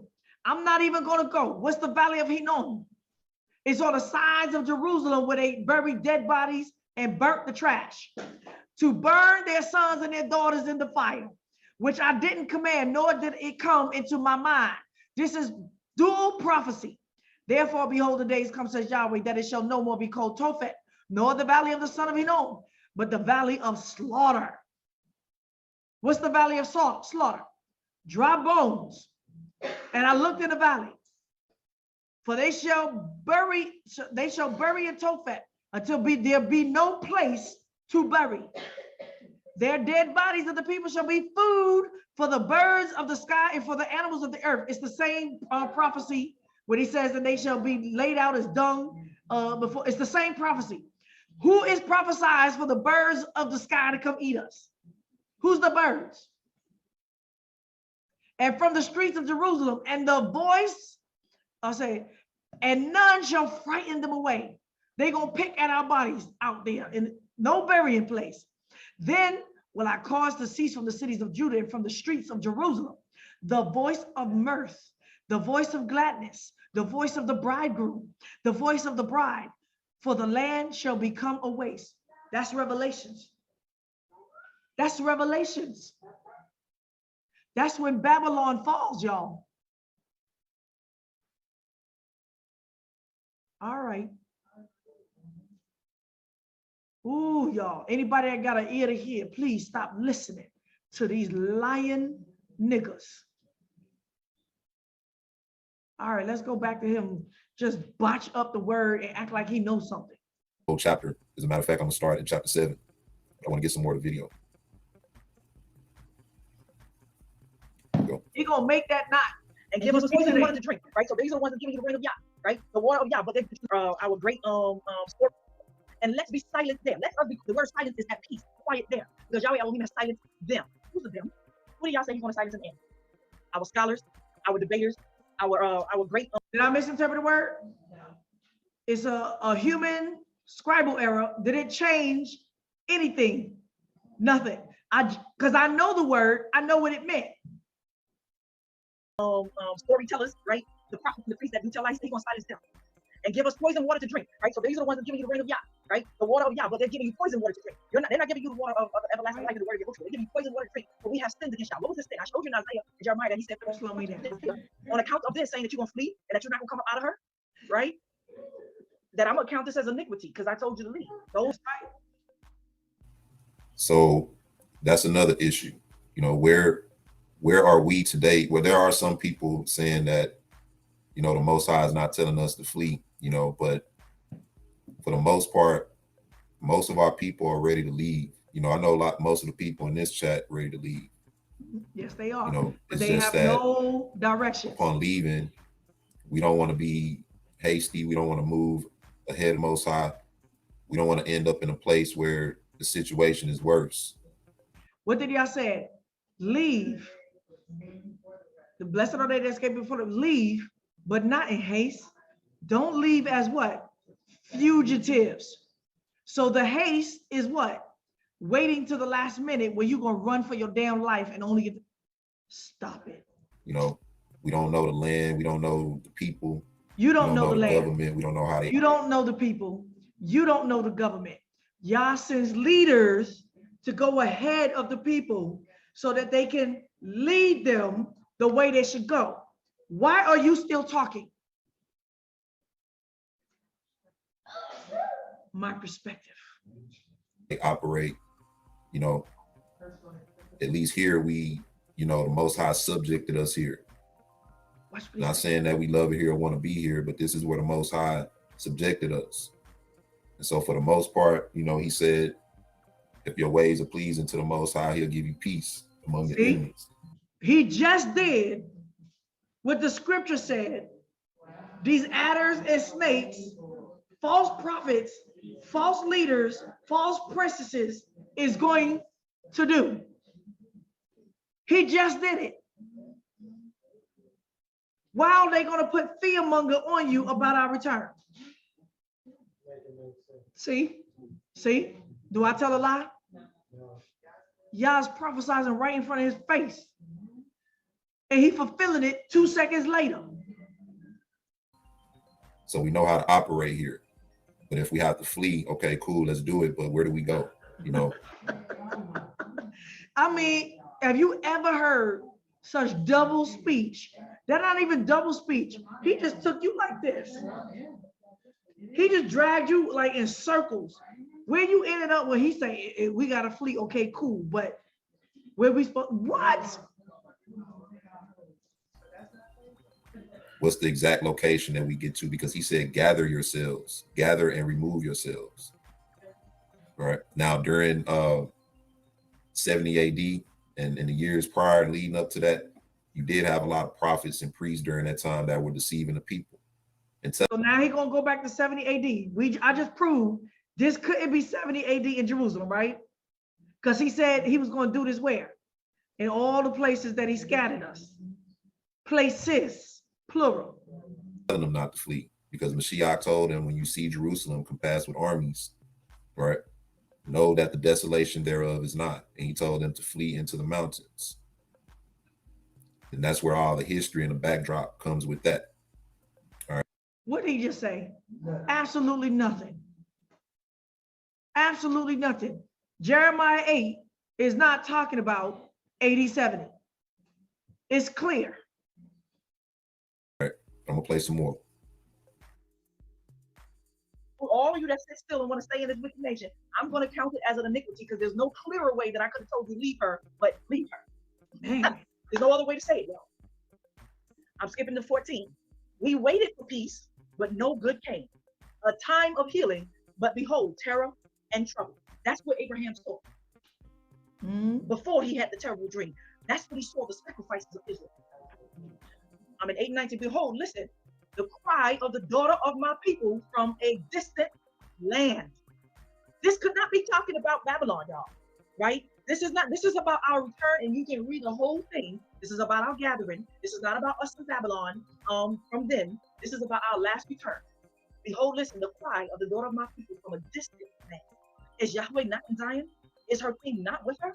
Why have they provoked me with their graven images, with strange idols? Why do you don't want to leave because of the possession of Babylon?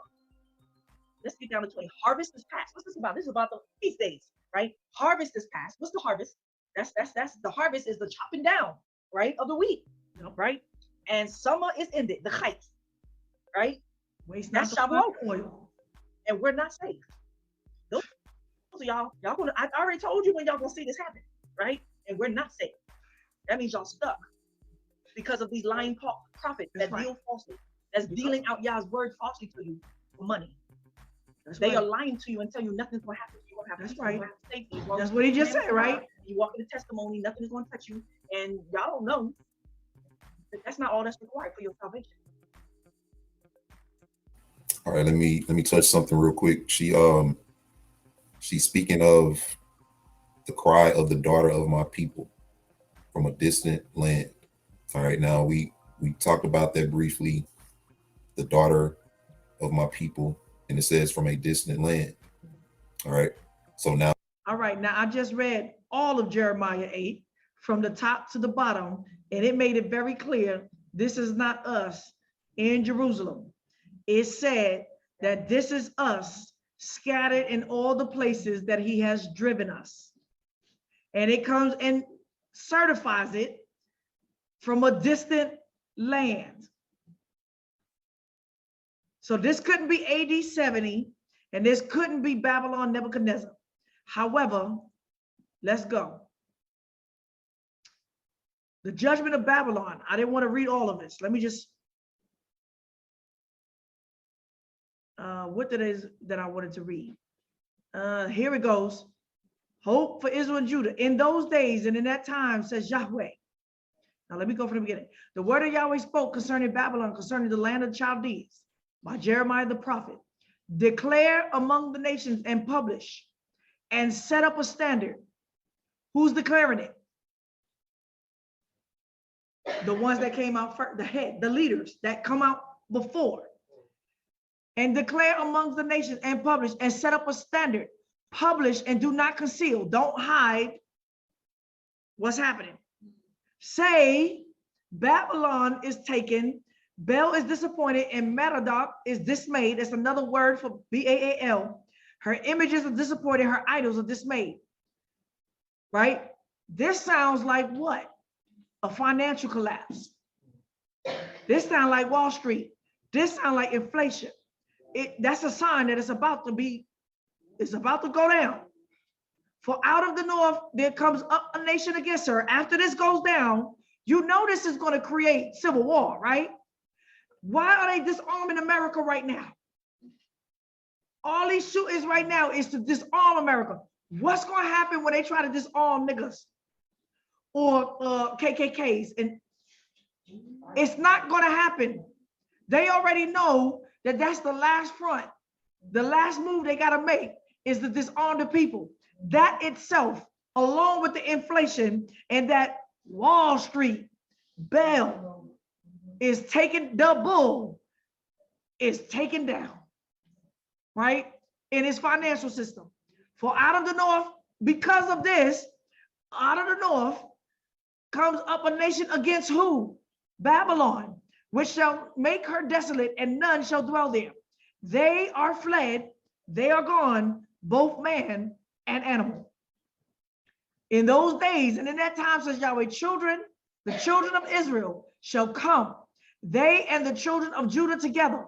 They shall go on their way weeping and shall seek Yahweh, the Elohim. They shall inquire concerning Zion. Who they asking? Where's the way to Zion, right? I'm gonna set up 7 streams and a highway, and there's gonna be a remnant that done cried they behind somehow and walk they behind up there and be like, how do I get to Zion? So if there's a standard, somebody's declaring it, that means Zion is set up. That means there was a remnant that came out before y'all did and set Zion up. Y'all gonna come out crying. This is what Jeremiah was talking about that I just read, right? Gather. This is for the last remnant of her that refused to come out, and they're gonna go through the tribulation. This is not all of us. This is the last end of us, right? They shall go their way weeping. This would say, gather yourselves. The gathering is happening now. Didn't I say that there is a time called a blackout?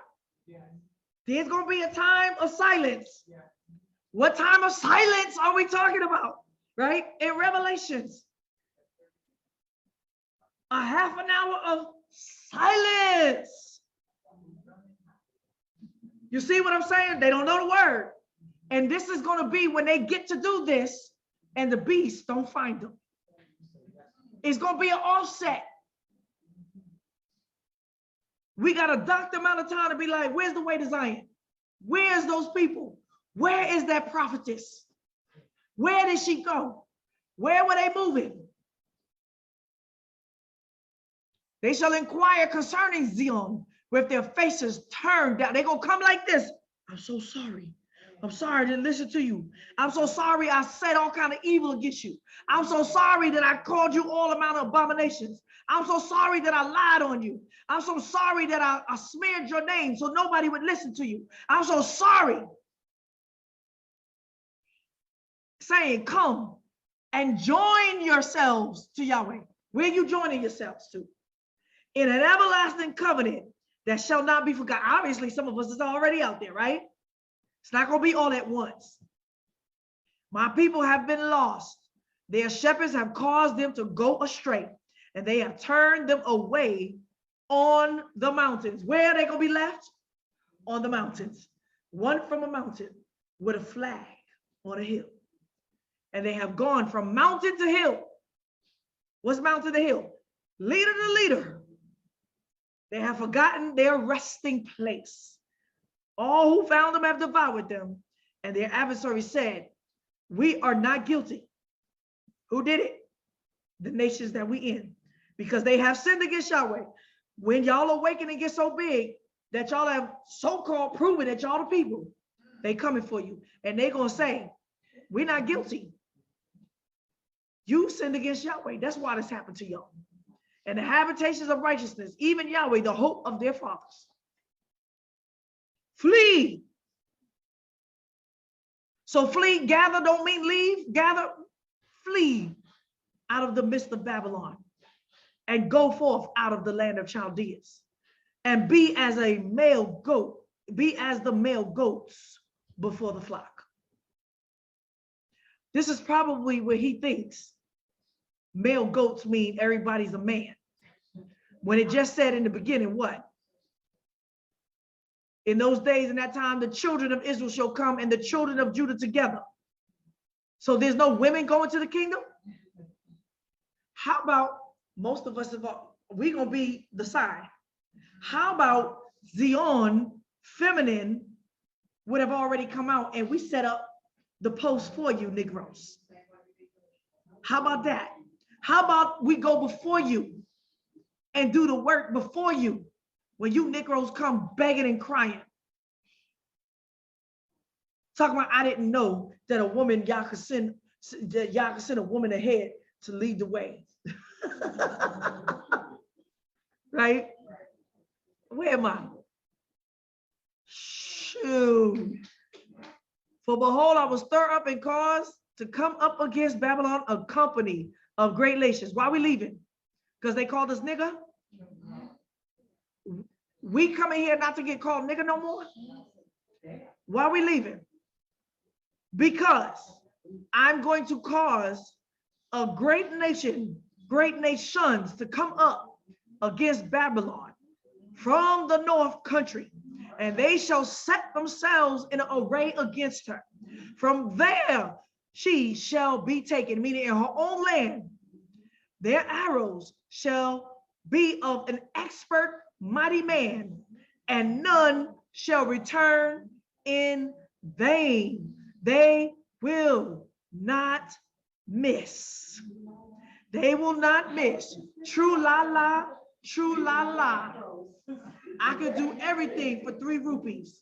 I got missiles that won't miss. Why are we coming out of Babylon? So we can have the comfort of our families and the financial security? Well, what's this then? What's going to happen here? Oh, no, because see, Babylon is taken. Bella's disappointed. This is the bull, y'all. This is Wall Street. Her images, her walls are going to be pulled down. Why we live in Babylon again, y'all?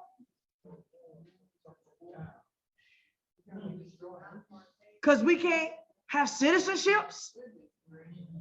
I didn't know that y'all were citizens really in America. Why are we leaving Babylon? Because there is war coming. Ooh-wee. What time is this happening? Cut off the sower from Babylon, and him who handles the sickle in the time of harvest.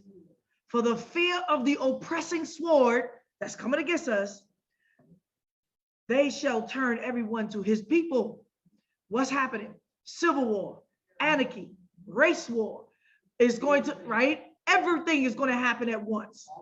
And they shall flee, everyone, to his own land. Tell me flee don't mean flee. Oh, what? What? Israel is hunted sheep. The lions have driven him away. Lions and tigers and bears. Oh my. These are the beasts around us, right? Oh, I can go on and on and on. No, it says Nebuchadnezzar. This is Nebuchadnezzar. This didn't happen to Nebuchadnezzar.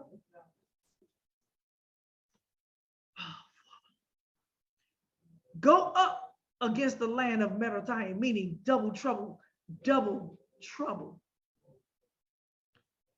Oh, I did this already, y'all. The whole hammer of the earth is cut. Oh man, this Negro got a ooh-wee. Yeah, he's not even something to make an example of. All right, okay, hold on. What did I want to read here? Did I want to read this?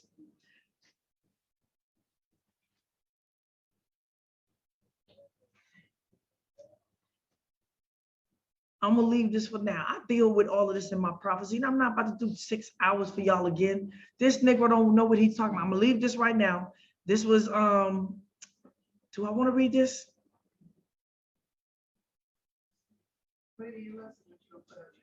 All right, I'll wait. I'll wait. All right, that's Jeremiah 50. He's gonna try to convince you that the word that says in distant lands still means Jerusalem. A faraway country means Jerusalem. Scattered all over in every place means Jerusalem. 2 Peter. That, what I just read about your prophets and your priests deal falsely, from Lamentations to Isaiah, what I just read, to Jeremiah that I just read. This is 2 Peter. But false prophets also arose among the people. And false teachers will also be among you, who will secretly bring in destructive heresies. Now, as far as I know, tell me why there's no more prophets and priests, because this is after Messiah's death. This is John is dead. Denying even the master who bought them, bringing on themselves swift destruction. Many will follow their immoral ways. As a result, the way of truth will be maligned, evilly spoken of, just like they speaking evil on me and they speaking about the way. In covetousness, didn't we just read that? They will exploit you with deceptive words, whose sentence now from of old doesn't linger, and their destruction will not slumber. It's coming soon. For if Elohim didn't spare angels, what are we talking about? Last days. This couldn't be even in the time of Peter, because now he's about to now liken it under the last days of Noah, the end of the world. If Elohim didn't spare angels when they sinned, but cast them down to Tartarus and committed them to the pits of darkness to be reserved for judgment, that's where this Negro's going. I don't care how much respect he thinks he's giving me. He done spoke out against the word of Yah and blasphemed, and didn't spare the ancient world, but preserved Noah with 7 others, a preacher of righteousness, when he brought a flood on the world of the unrighteous, and turning the cities of Sodom and Gomorrah into ashes, condemned them to destruction, having made them as an example to those who live unrighteous. This is the last days. This is precepted to what I just read. And delivered Lot, who was very distressed by the lustful life of the wicked. For the righteous man dwelling among them was tormented in his righteous soul from day to day, with seeing and hearing the lawless deed. Didn't I talk about this last night? Y'all, I am tormented because I got to see this to judge it. And Yahweh knows how to deliver the righteous out of temptation and to keep the unrighteous under punishment for the day of judgment. What's happening right now? He's using them to do what? Deliver the righteous and hold them in a prison. And Babylon has become the cage and the prison of every defiled and unclean spirit of bird. There, Yah is allowing these Negroes to teach what they teach, to hold them what? Hold them there for destruction. Where was I? 10. But chiefly, those who walk after the flesh and the lust of defilement and despise authority. Daring. They are daring, y'all. What is this dude doing the whole time? He's just daring people. Provoking. Self-willed. They are not afraid to speak evil of dignitaries. Who are the dignitaries? It's another name for sent ones, holy ones that Yah sent. He's not giving no particular title because it's all of it. Whereas angels, though greater in might and power, now he's talking about celestial angels, the watchers, don't bring a railing judgment against them before Yahweh. But these, as unreasonable beasts, they're unreasonable, born natural animals. These are the animals to be taken and destroyed, speaking evil in matters about which they are ignorant. Don't he sound ignorant the whole time? Both of them are speaking in ignorance. Will in their destroying surely be destroyed. Receiving the wages of unrighteous, they get paid. People who count it pleasure to revel in the daytime. What's the daytime? Right before the noonday. They revel in because nothing is happening now. Spots and blemishes, reveling in their deceit while they feast with you.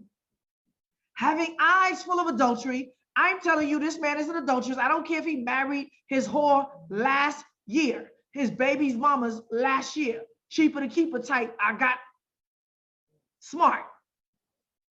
He's adultery because he got eyes all over me. I said it now. And who cannot cease from sin? Enticing unsettled souls, having a heart trained in greed. That's everybody that I went after. Children of a cursing. That's right.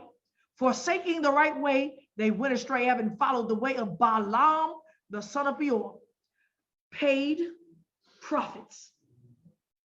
I'm a prophet, I'm a scribe, I'm a leader for hire. Support my channel. Go down and buy my t-shirts, my hats. This Negro didn't even put yo hey, why hey on it. He put his own name on it. Who loved the wages of wrongdoing, but he was rebuked for his own disobedience. A mute donkey spoke with a man's voice and stopped the madness of the prophet. These are wells without water. They don't have any water. They're going to give you what? Poison water. Clouds driven by a storm. For whom the blackness of darkness has been reserved forever. That's the noonday. That's when the darkness comes. For uttering great swelling words of emptiness. He said a whole lot of nothing. They entice in the lust of the flesh by licentiousness. These who are indeed escaping from those who live in error, promising them liberty, while they themselves are bondservants of corruption. For a man is brought into bondage by whoever overcomes him.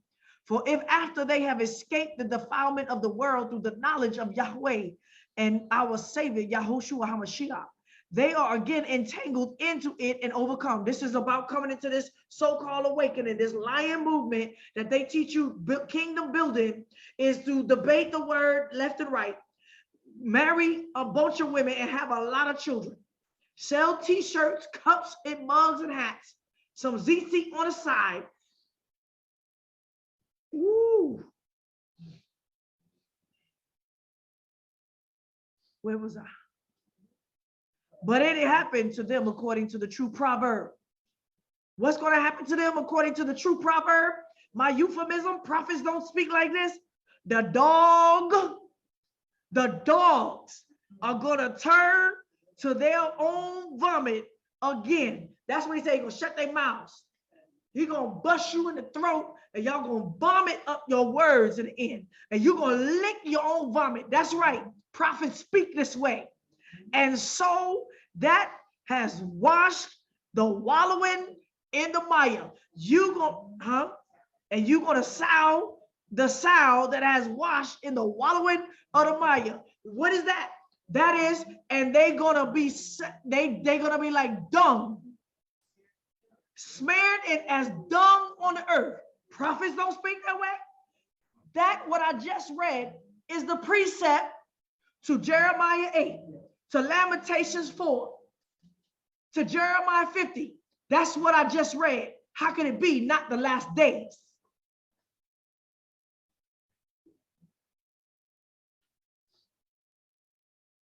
False prophets and teachers in the last days.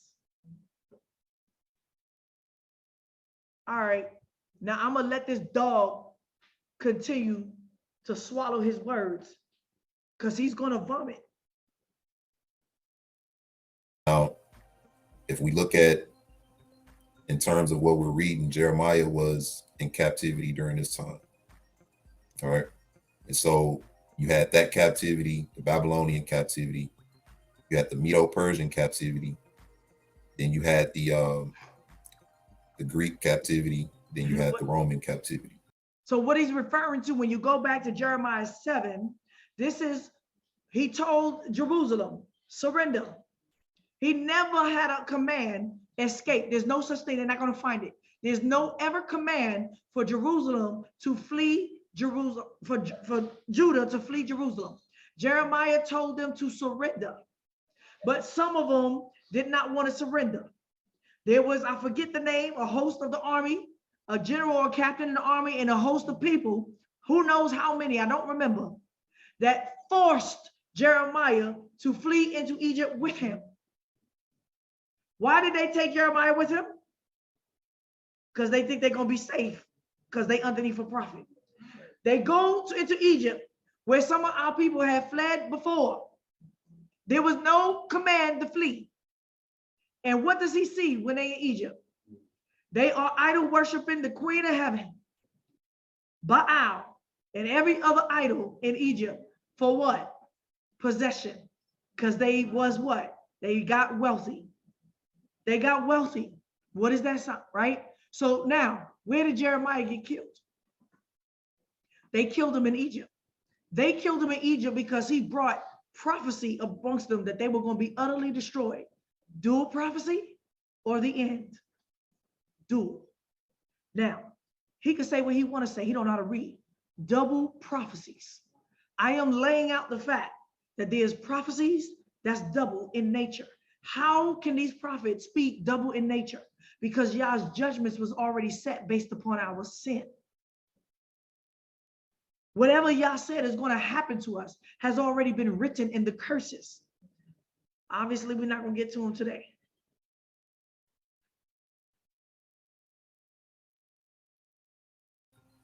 Which turned out to be the harshest. So now what is he talking about? Now he's over here talking about in AD 70, and we went into captivity and and this and what is he saying all this way? He's mumbling. Why? Why are you saying this? This is in a time of Nebuchadnezzar, when Babylon came and sacked Jerusalem and took us back into exile. How does that fit this? We was told to make peace in Babylon, was we not? Did Nebuchadnezzar, was he a cruel master? Was Nebuchadnezzar a cruel master over us? No, he wasn't. Yah said, submit, make peace, build your houses, do the what? 70 years. Did Nebuchadnezzar destroy us? He did remove us, but the rebels that did not want to what? Surrender and try to what? Make a league with Egypt to come up with, got in trouble. He said, all right, take them Negroes totally and move them out. Who was in Jerusalem? The leadership. Of all the captivities. All right, and so each captivity, you know, things got worse and worse. When our people got to the Greeks, you read the Maccabees, you see what our people had to go through with the Maccabees and the Greeks. You know, coming up into the Roman Empire, you see what happened with that. You know, Rome not only destroyed our people physically, robbed and spoiled our temple, they gave us the false religion that a lot of our people are embedded in today. They gave us another Mashiach, all right, another gospel and another spirit. But the daughter of my people, all right, what did he prove? He rambling for nothing. I wanted to sort of he wants me to see this, to act like he knows something. Touch on that a bit. Let me do something. Let me run it back a little bit. Let me speed him up. That's dealing out Yah's words falsely to you for money. They are lying to you and tell you nothing's going to happen. You're going to have peace. Profit and gain. As long as you keep the commandments. That's what I said. You walk in the testimony, nothing's going to touch you. And y'all don't know that that's not all that's required for your salvation. All right. Now he gonna act like gather don't mean remove yourselves, when the whole thing is about why do you stay still? Leave. Jeremiah. All right, that was the end of that point. The last part of that point, of that verse in 8 and 20, Jeremiah 8 and 20, it says, harvest is past, summer is ended, and we are not saved. All right, so when we look at who shall be saved, we covered that. But once again, looking at everything in proper context, our people weren't saved then, you know, all the way to the Roman captivity. When Mashiach came on the scene, they thought he was going to restore the kingdom then. But he told them, and so this is 80-70. That's a lie. This ain't 80-70. Which one is it? Is it Nebuchadnezzar in Babylon doing Jeremiah? You went through the whole captivities. Which one is this? It's the one that Peter just talked about in the last days. So many words is not for them to know. So basically, it's not for y'all time that the kingdom is restored. So they weren't saved then. All right. When we talk about saved, when Paul speaks of being saved, he says you're saved through grace. In other words, that's that false religion that Rome delivered to us. I mean, this dude is just a hypocrite. The Most High has given us Mashiach. His sacrifice covers all generations of our people. And if we believe on him, then we are saved through grace, because there's no. That's that Christian stuff.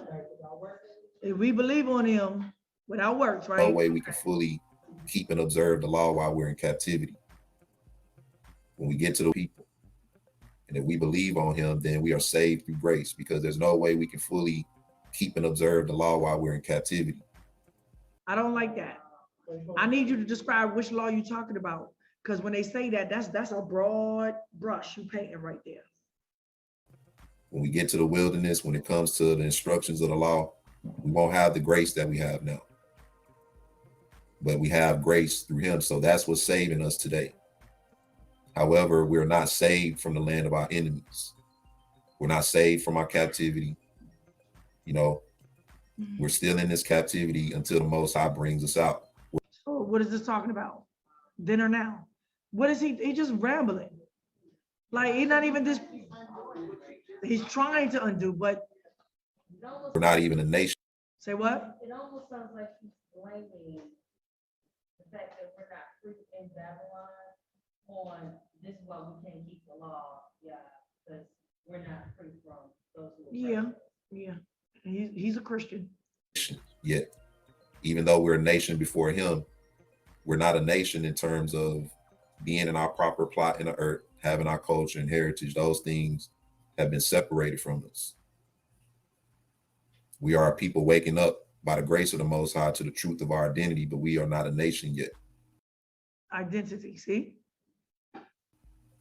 So no, we're not saved. But what I want to do is I want to read, because one of the points that I made was that when it comes to the daughter of our people, all right, within context, I'm gonna show you within this context of Jeremiah 8 that is referring to our people back in Jerusalem. All right, when it says, I will not hear their prayers, they're going to cry out to me and I won't hear them. That's speaking of them during that dispensation of time, because they have become so wicked and polluted. I just read all of Jeremiah 8. See what I'm saying? You see the manipulation? And they provoked the Most High to anger, mostly by rejecting Mashiach. It was more of our people who rejected Mashiach than did receive him and believe on him. And that was like the last straw. That's why Mashiach wept over the city. All right, but let's do this first. I want to read one passage real quick, and then let's see. Is it Okay, and now what he does is he takes Jediah's talking point. He's a thief, y'all. He takes Jediah's talking points. Now, when you steal people's talking points, what you want to do is make like you ain't steal it, and you do a little bit more. Like, so he watched me. This dude has been watching me for years. He knows I would, right? And he saw how what Jediah used to come back. He said, well, Jediah didn't do a good job. I'm gonna show Jediah I can do it better, right? So I'm gonna read a little more scriptures than what Jediah read, and don't know what he's talking about. I think it's this. And he does the classic Jediah mistake. Micah? He picks No, I up think it's Jediah's Malachi. argument so much so, Malachi. y'all, that it's like, I'm gonna say it again, that he got his nose in Jediah's butt still. He uses his, what you call it? No. The picture. Thumbnails. So much so that he uses Jediah's same thumbnails, same titles almost, right? And the same scriptures that he uses while using his book. If this man ain't a thief, if I ever seen it. And off the head with this, Malachi 3.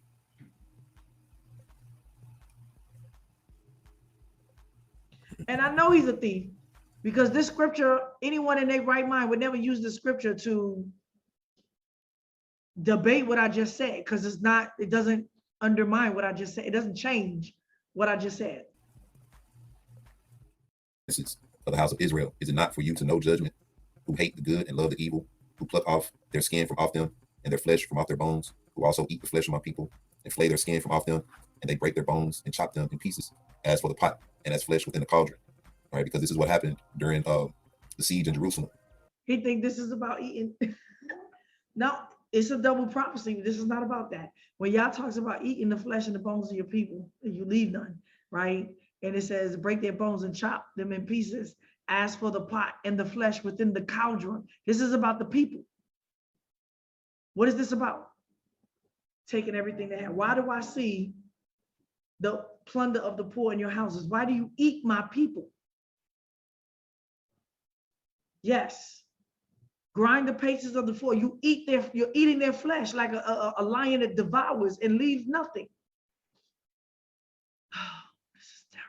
This is hard, y'all. It got so hectic that our people were starving and they had to eat their own babies. Eat our own babies. This That's ain't how bad about it got. that. You know, the food got scarce, no water, and it just got desolate. I know, right? I It know, says, I know. He just, uh, and they just be like, we had to eat our own babies. And everybody say that. I be like, they watching everybody else because they don't know what it means. I'm gonna skip down to What did he say that for? I'm 87. just keep reading. It The says, daughter of my then people. shall they cry unto Yahweh, but he will not hear them. All right. I just referenced that. This is during the siege of Jerusalem when the Most High started to bring judgment on Jerusalem because of their sins. All right. That is not the siege of Jerusalem. The siege of Jerusalem was the first inception. If you read Ezekiel talking about the siege of Jerusalem, it'll tell you that it continues to the very end. He will even hide his face from them at that time, as they have behaved themselves ill in their doings. Thus saith Yahweh concerning the prophets that make my people err, that bite with their teeth and cry shalom. All right. And he that putteth not into their mouths, they even prepare war against him. All right. So this is what was happening even during that time. Y'all, he not saying nothing. We doing that now. This is about what, right? It says that they shall cry, right? He'll hide his face when they call out. Y'all saying that about the last days. Concerning the prophets that make the people to error and bite with their teeth, right? And cry, shalom. And he that putteth not into their mouths, they even prepare war against them.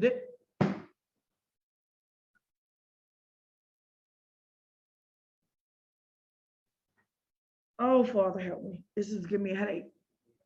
This is why one of the contentions that the priests had with the law, they had a contention with Paul about the law, and they didn't want to accept Mashiach because by accepting Mashiach, that means that no sacrifice He just saying that's not what this means, y'all. is necessary.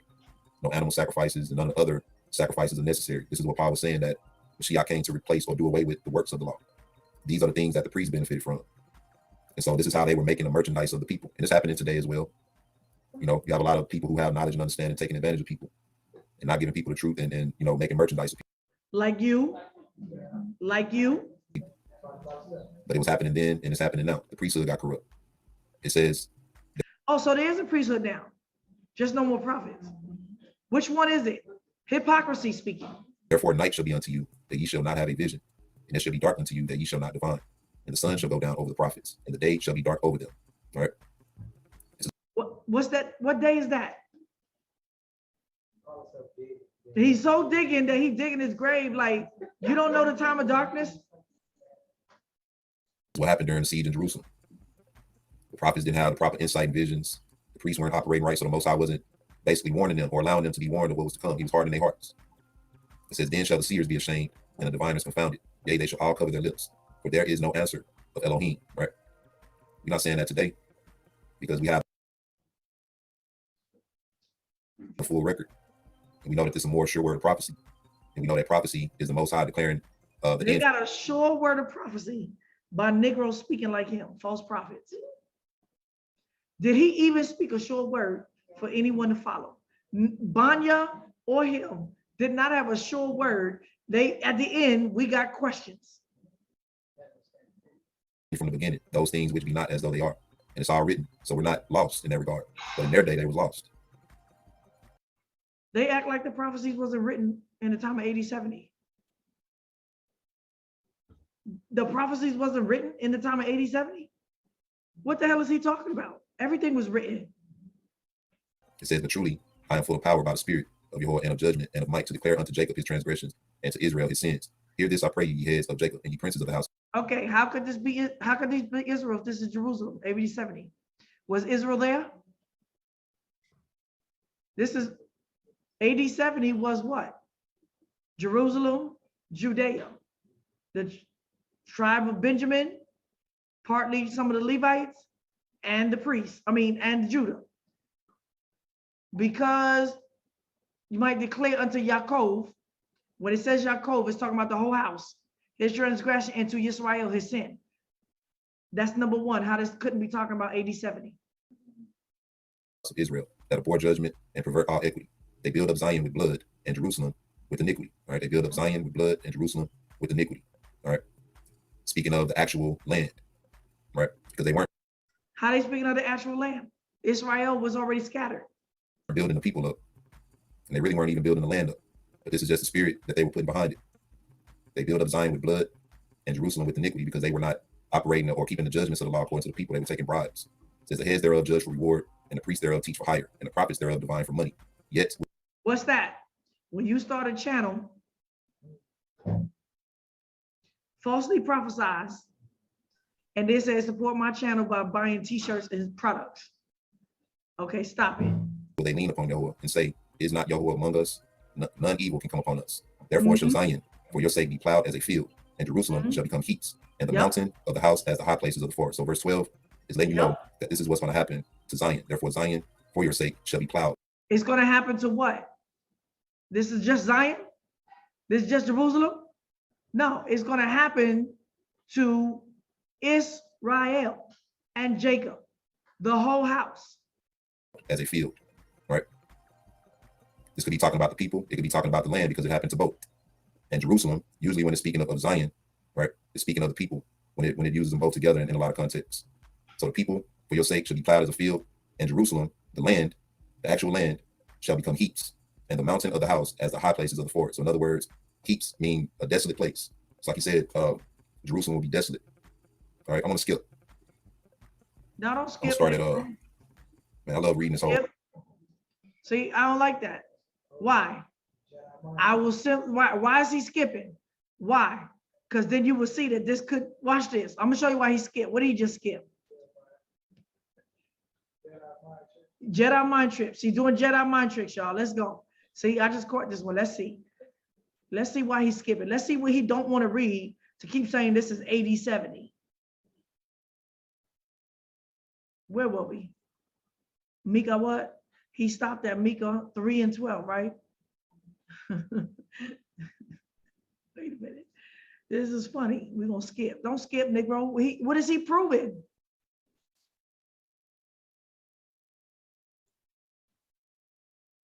Oh, he gets his wonderful debate. He's like, she listened to me. She's listening to me. All right. Micah 3 starts off. I said, please listen, you heads of Jacob, the rulers of the house of Israel. How could this be AD 70? See? How could this be AD 70? This is talking to the whole house. AD 70 was the destruction of just Jerusalem and the kingdom of Judah. All right, that's number one. So he didn't read that. You see, he didn't read that. He started from 2. At least I didn't see nothing else, right? He reads, what did he stop? All right, so he don't understand none of this, right? They feed their teeth and they proclaim peace. And whoever doesn't provide for their mouths, they prepare war against them, right? This is the same precept. He's correct. But it just said who? Heads of Jacob and rulers of the house of Israel. Another name for false prophets and false priests and false teachers. Precept for 2 Peter. What did he skip? What did he want to, he went to verse 10. That's Jediah's mind trick. He skipped all of this, right? Watch this. I can't. This the mountains of Yahweh's temple. But in the latter days,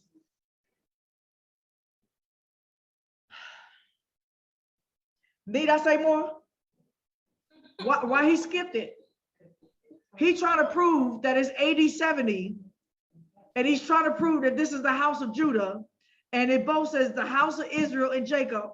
And in the latter days, we in Micah 4, in the latter days, it will happen that the mountain of Yahweh's temple will be established on the top of the mountains and will be exalted above the hills, and the peoples will stream to it. That's the kingdom.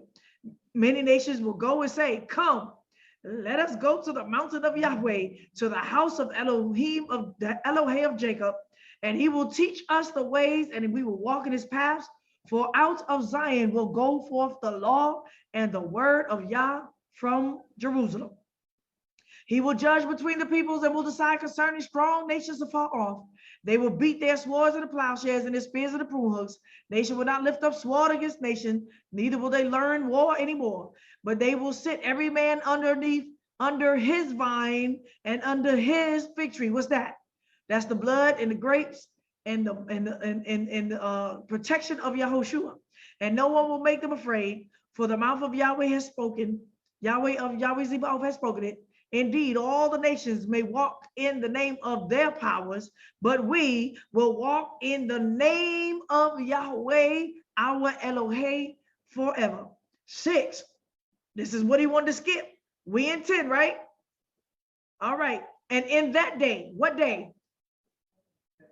The latter days.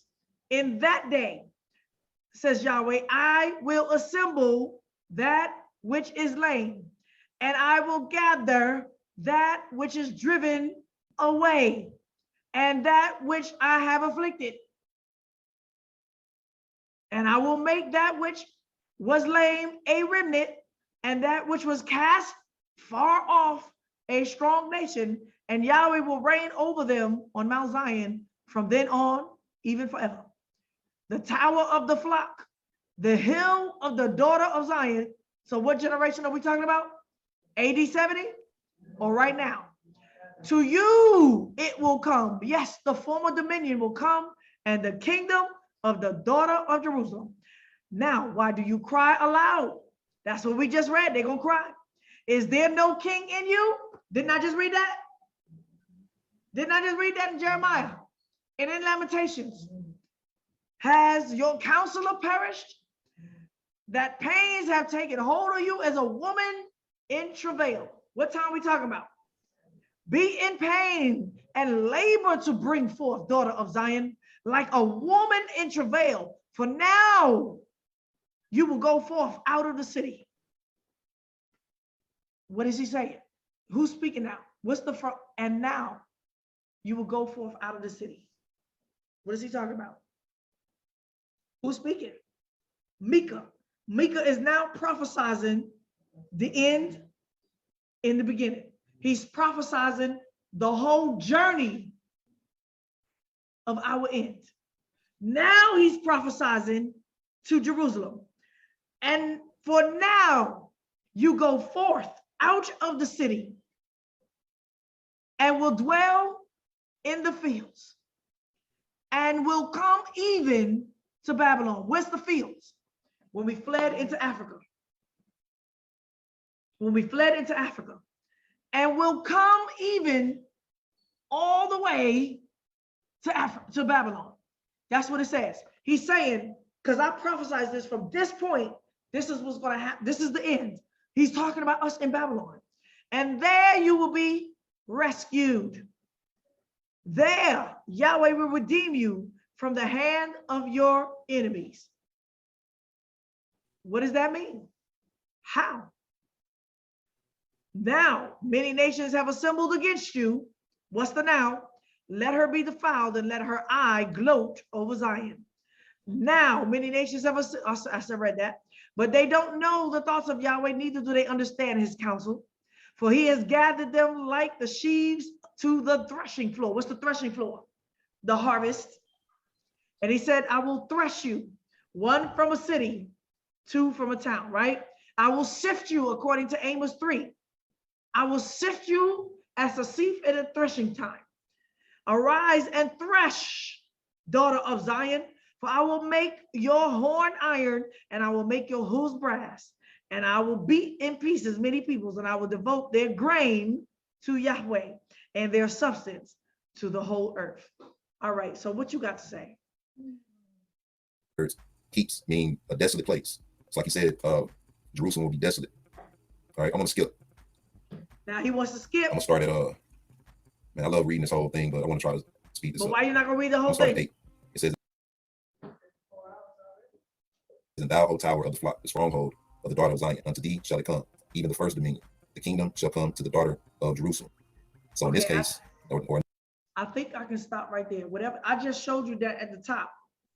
It talked about us in the last days. It said it very clearly, in the last days.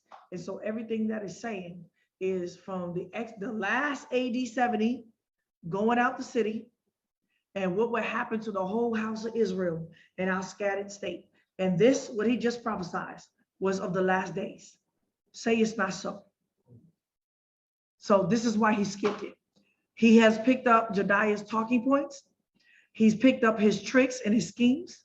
This dude is a crackhead, weed, burnt lip, mojo, doodoo, crusty. I said it. And Yah is going to wallow him in his vomit.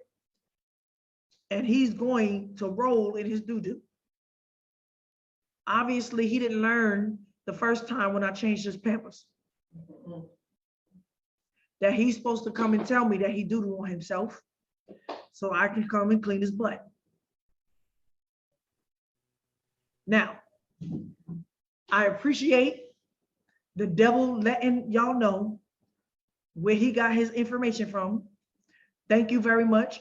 You can do, I'm not gonna do this again with him. How many people tried this with my stuff? How many people tried to go through my stuff? But all I gotta do is show them 1, 2, 3 times to be deceitful, to be a liar, to be a baby at the word. This man just told you he came into reading these things 3 years ago. That's crazy, because he wanted to understand these things. And he looked for me to get some answers. And he only listened to my first video. I'm gonna leave it at that. I'm gonna leave it at that. So we were supposed to scoot it up. Okay. So now I got something else to say. We was gonna go into our reading of Deuteronomy. Now let me just keep it there. He's a deceiver. Going forward, y'all, this is not new. Every single one of these people have either tried to go after the message, and if they couldn't do that, they just went after my genitalia. And if they couldn't do that, they went after my dry bones, meaning they tried to dig and fish up information about my wicked past and botch that up through gossip and slander and no proof and no real testimony, and added and subtracted and just created my own testimony for themselves to make me look bad so that you won't listen to the word. Yah said that he is separating the rebels in this return. And in this return, I have quite a few rebels, quite a few. And almost darn near all of them, after they left, most, not all, left on their own. I actually only kicked out maybe 3 people. And that was after some time of patience, because they didn't receive a simple judgment. And when I say a simple judgment, most of these people didn't have beef with me. They had beef amongst each other. There was an issue amongst the body, and it was brought to me to judge it. Sometimes it goes before a panel of us, and sometimes when it goes too far, it goes before the whole assembly, depending on how many people is involved with what just took place. Darn near most of the judgments that these people rebelled off of had nothing to do with some issue they had with me. It was an issue amongst themselves, amongst each other, that I judged. And when they was proven or judged to be wrong in the matter, that's it. They became very, what's the word? Vengeful. Vengeful. In here, we do confessions. And that's a very scary thing to do, to confess your sins and lay that out before people who we are claiming to be family and body, knowing that somebody or one or two in here could be the devil and use that against you to defame your name. But we can't move with that kind of fear, because we got to do what Yah tells us to do to clear ourselves from these sins. And so it is known that if anybody would take somebody's confession and use it as a smear campaign, because what that person is confessing is what they have removed or dying from in their past. To go and use that to create a smear campaign is utter damnation on that person. The only way one could repeat somebody's something in their confession is unless that person is repeating what they confessed. Otherwise, it's not a confession. But we don't do that. But yet we have rebels that sat amongst the people in their confessions. And I know that's a scary thing, right? And in that, I've done my confessions years ago. But in that, to be a living example, I stood up before my people to be the first 2 times over. I'm not doing it again. Y'all hear it in my testimonies though. To show you that I too am humble before Yah. I too was a wretched soul, right? Wretched man. I too was in abominations, fornications, all kind of everything. And my testimony is how Yah brought me out. That I'm willing to stand before you, Bear, because Yah has asked us to stand before him. And then cover yourself. He'll cover you with righteousness. Now, with that being said, what do you think people would do? First of all, they're liars. What do you think they're going to do if they have vengeance? Because I made a judgment in a case where they were something real simple at the end of the day, and they're in full rebellion. What do? They slander, they go and use, I don't even want to say true confessions, because they're twisting people's confessions. They're changing the narrative, and slander them to use it against them to defame. And it's usually my character and or Malka's character, because we are the 2 images on the YouTube. They don't need to slander. If any one of y'all had a YouTube, they would be slandering you too. Well, that nigga this and this, and he told me this and blah, blah, blah, and I heard in his confession, right? So Jediah tried it. Yaki and Malaki tried it. They all tried to find some dirt on me in my past and came up with that I live a lesbian lifestyle. This is the rumor that has been surfacing. And it's a rumor, and I know exactly how it started. I know exactly where the rumor started from. That's how I know that none of these people know what they're talking about. I'm not going to tell the story of how that rumor started, but I emphatically am saying to you, I never confessed that, have I? Did I ever stand in front of y'all and say, I lived a lesbian life and I had a lesbian lover relationship? I've never had that. That is not my confession. And that is a lie if people are going around keep continuing to say this about me. Never. That would mean that I was like some open professed lesbian. I had a girlfriend that I lived with, or I was never in a relationship like that.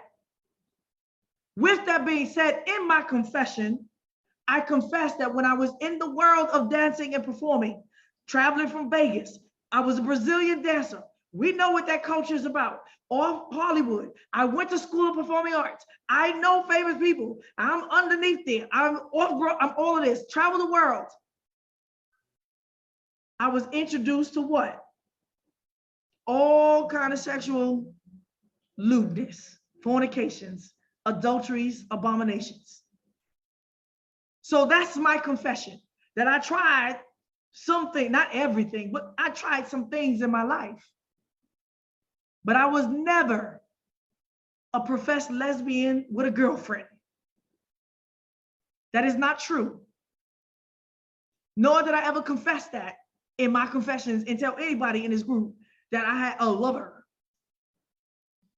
I did things. That's my confession. In my 20s, y'all. I'm 45. How old am I now? 46, 47. I'm 46 years old. I loved men. I dated men. And when y'all made it clear to me that I was not going to be married, it was part of my punishment, but it was part of the blessing for what he was calling me to do. It took me time for me to accept that. The last nigga that my stepmother tried to set me up with was Brother Asa from Local Lands. That chauvinistic nigga, bro. And I think she was trying to set me up because I remember when she found out how dirty, down low dog man this was and his doctrines. I looked at her and I said, don't you ever try to set me up with a man again. You don't know what the hell you're doing. Well, I just thought y'all had a lot in common with the farming and everything. Oh, you didn't try this, Negro? Now I'm getting letters that this Negro was beating his women, left his women, children out of wedlock, talking to, oh man, all kind of wickedness what this man is doing. And I said it, and I said what this man is doing because I spoke to this man personally. And no, I wasn't hollering and screaming and challenging this brother on the phone or anything like that. But he's one of those guys that don't like a woman to say anything about anything concerning the word. So nevertheless, we have somebody by the name of Sarah Johnson. She is a rebel to the max. I actually talk about the story in Shalem. I think it's in that lesson that I talk about a mother and a daughter and a baby, y'all. That's the storyline. She's brand new. She came through the back door through her mother. Her mother has been with me for almost 2-3 years, almost since Malcolm. Her mother came from Yoshi's ministry, but she was married to a man that was also a pervert on drugs, a drug addict that was part of that, and crazy. They crazy. So I couldn't really understand her. She behaved like she was the mother nun of all nuns, just religious all her days. But this woman was full of wickedness, and she supported and turned a blind eye to her husband's wickedness till it turned on her. So I had to let her go out of my ministry, but I continue to give information to her about how to come out on the side. I let her go because she played dumb. And I was like, is she really that dumb?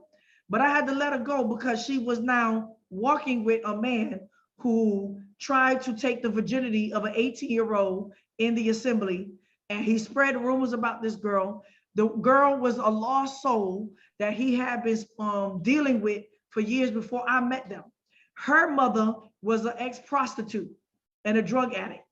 And then I come to find out through the mother and the children that he gone acting like he gonna be their uncles and daddies, that he was trying to foster a relationship and wean this girl into sleeping with him and getting her to take drugs and bought her a ring, talking about he's teaching her how to be committed and all this other stuff, right? And she turned a blind eye to this. She turned a blind eye to this girl who was 18. Now, she was 18 when I met her. She wasn't 18 when this started. And when we try to confront this, he had to go. He had to go. But that same man, when he had spoke to me the first time, he was an informant for Yoshi. He came to me pretending that he was a friend of Malka's and that he had saw my judgment and that he wanted to support Malka and he liked what he heard from me. And by the third or fourth time, when Malka came back from Israel, he came back and revealed his hand that he was lying the whole time, that he was an informant, that he infiltrated my ministry to become an informant for Yoshi. And that he spoke a whole lot of evil against Malka after she came back and denied a whole lot of things and tried to say that the spirit of lesbian was on Malcolm. And I looked at him, I said, you're absolutely wrong. No such thing. Absolutely wrong, brother. I cannot sit here and let you, I said, this sister has been with me for 30 days. No such thing. This woman has been married to her man. She loves her husband, but whatever's going on with her husband, you know who her husband is between her and her husband, and y'all gonna work it out. He tried to put that on Malcolm, and it was no such thing. No such thing. It didn't exist. And I had to stop him from doing that.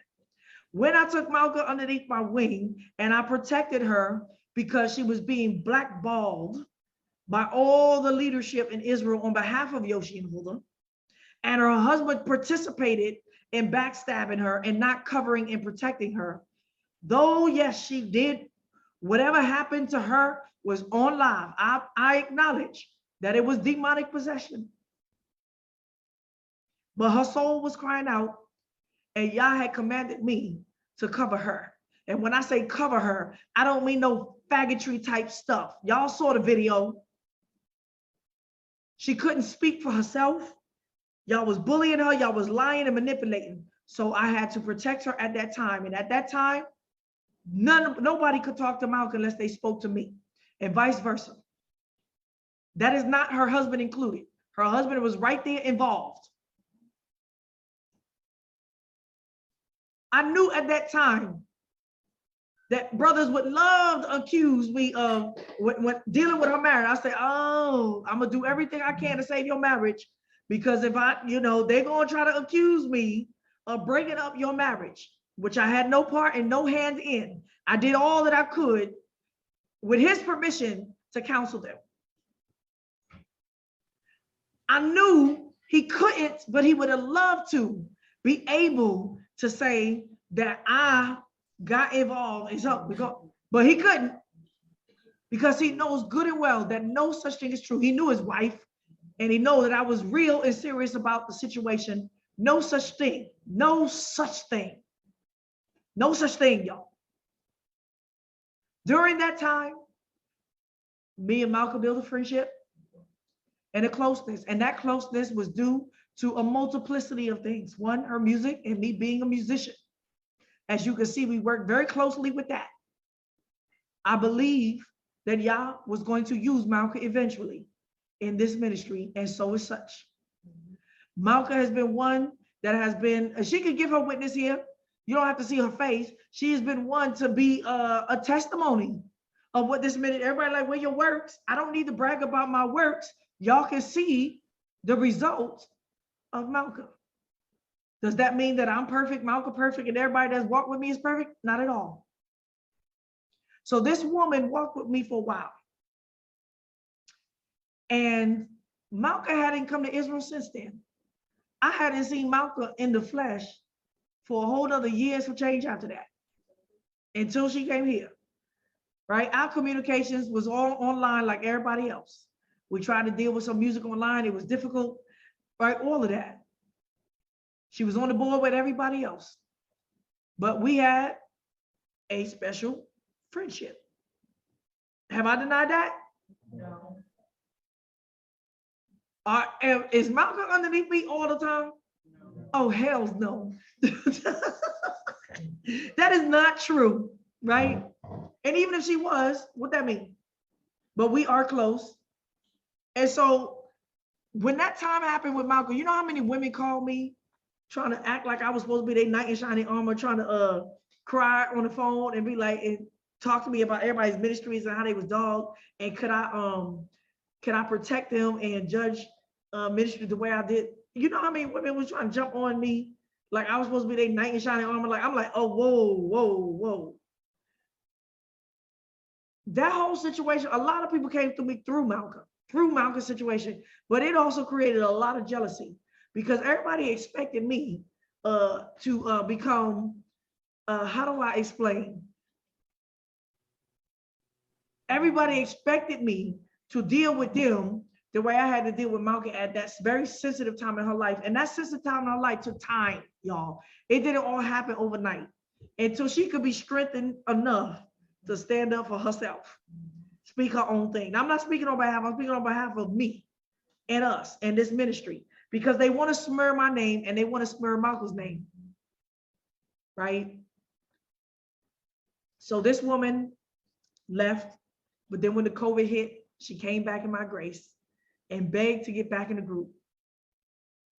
I usually don't let people back, but I let her back.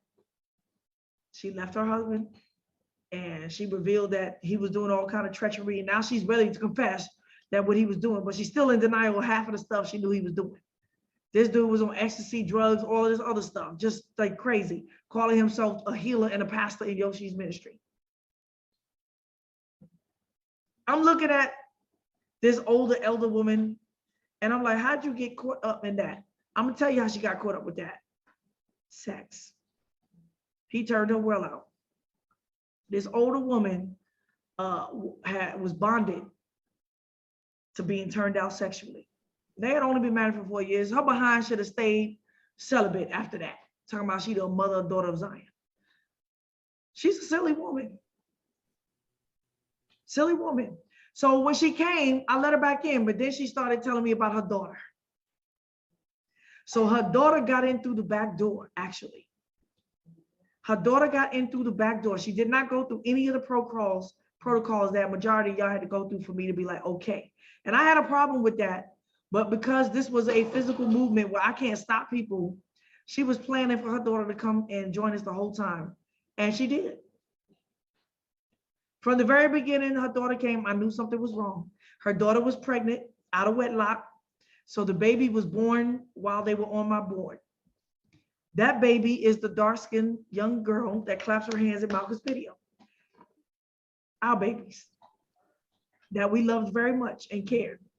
Our other baby's still here. That's who you hear me talking to, right? Hold on, y'all. Y'all want to speak? Hello?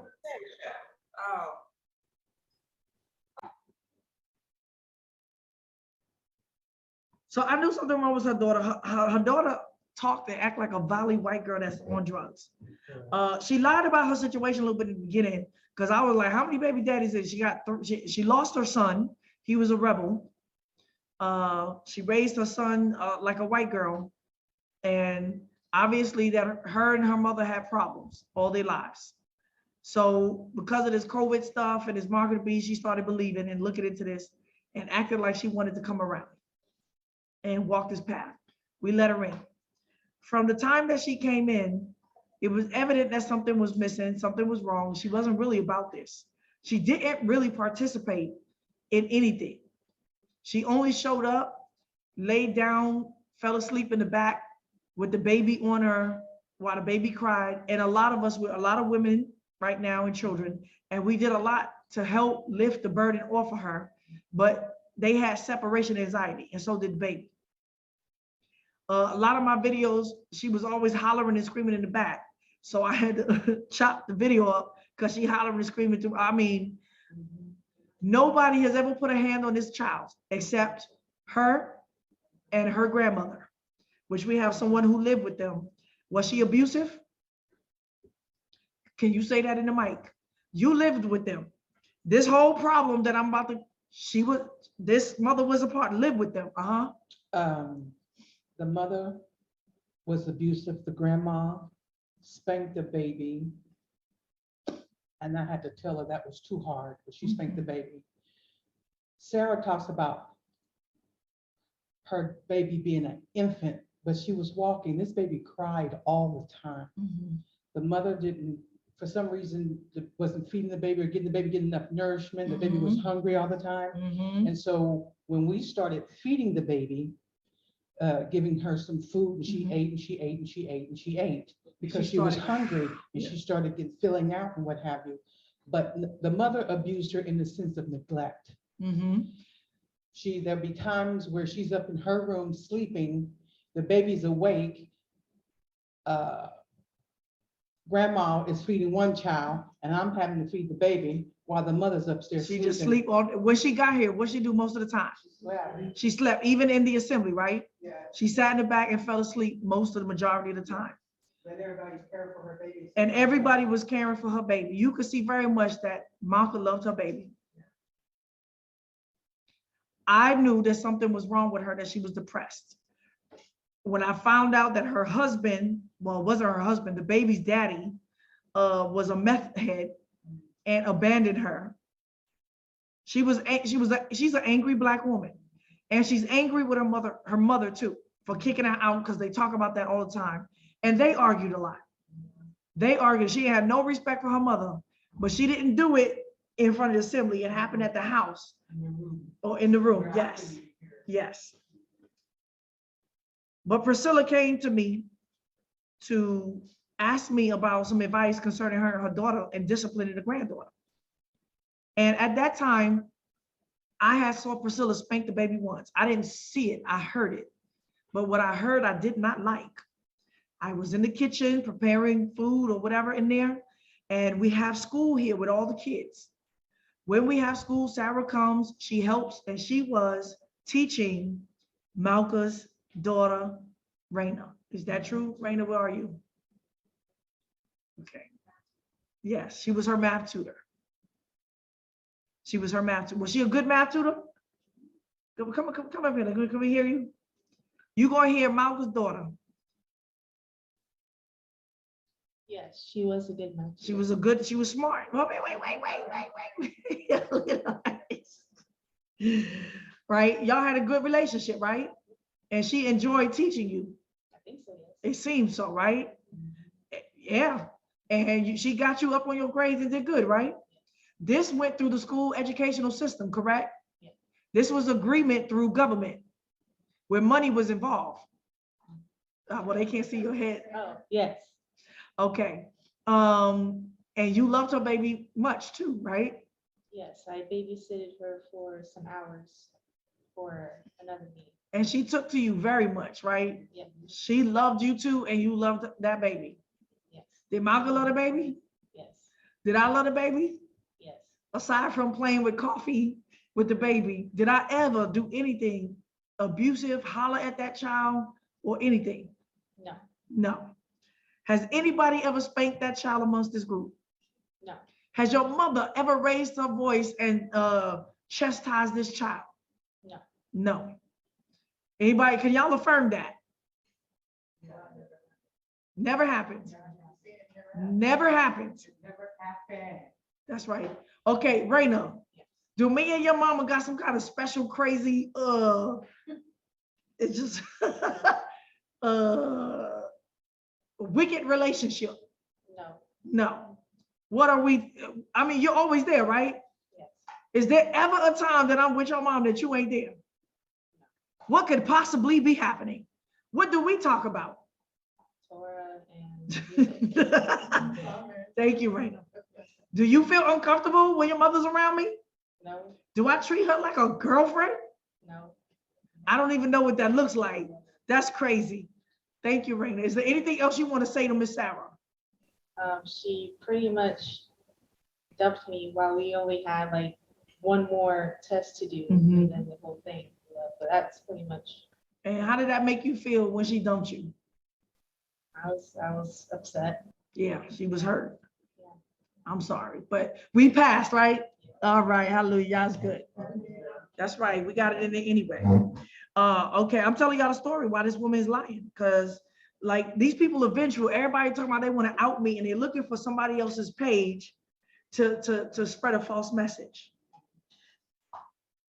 Yeah, it may seem unfair as that I got the whereabouts to do, but I got witnesses here. I'm not making up stuff. If I was lying, all of y'all would know that I'm lying, right? Had nothing to do with me. The baby was manipulative. She started becoming very manipulative with the crying. But I was in the kitchen one day. Her grandmother was very strict. She was shrewd strict. I was just like, y'all, you're doing too much. Even the way she was teaching, it was too, what's the word? Very dictated. It wasn't compassionate. It was like a tyrant. I was like, well, the kids are learning. If you start speaking to them like that, you know they're gonna freeze, right? Like a drill sergeant. Oh, wait a minute, y'all can test who? Oh, y'all, teacher, we got other teachers. can y'all testify, please? What did y'all see from this mama? Tell me what y'all saw from the baby.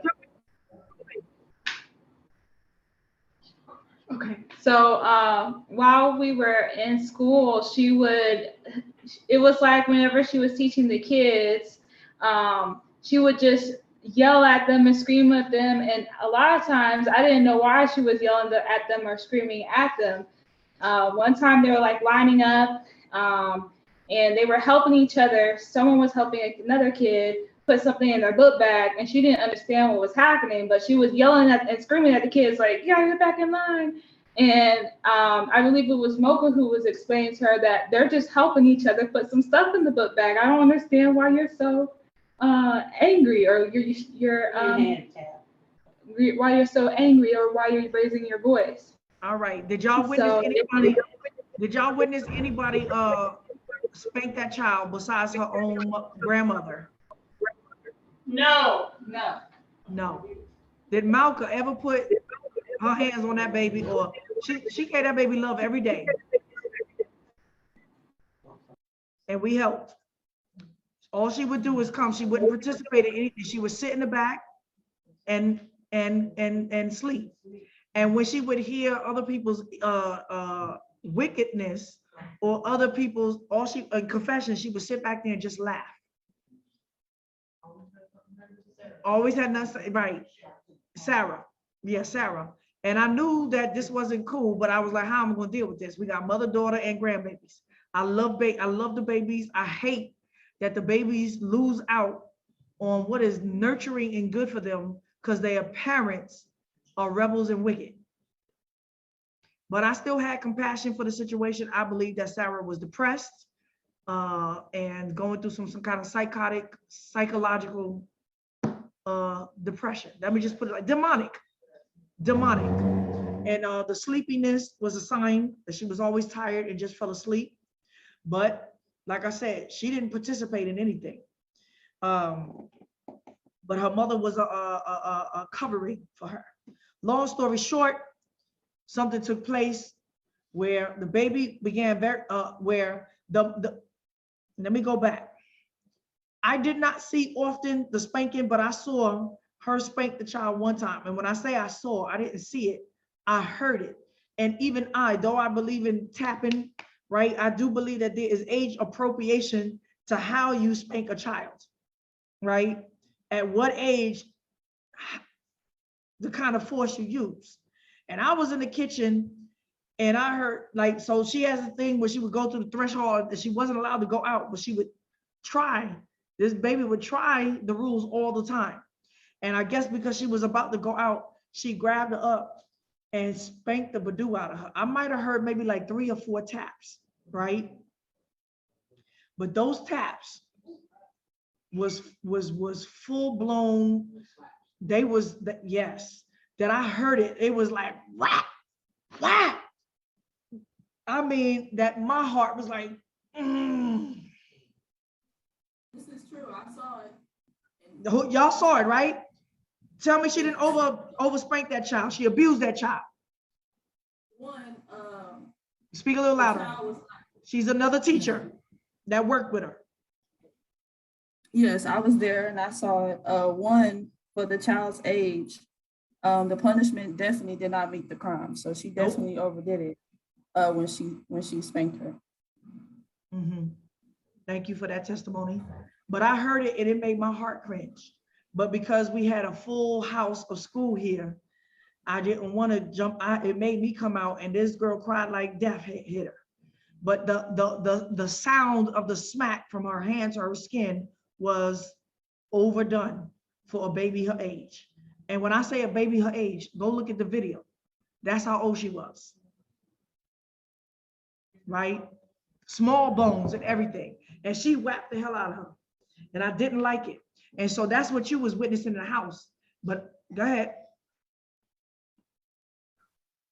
We was trying to teach the baby not to come into the kitchen. Mm-hmm.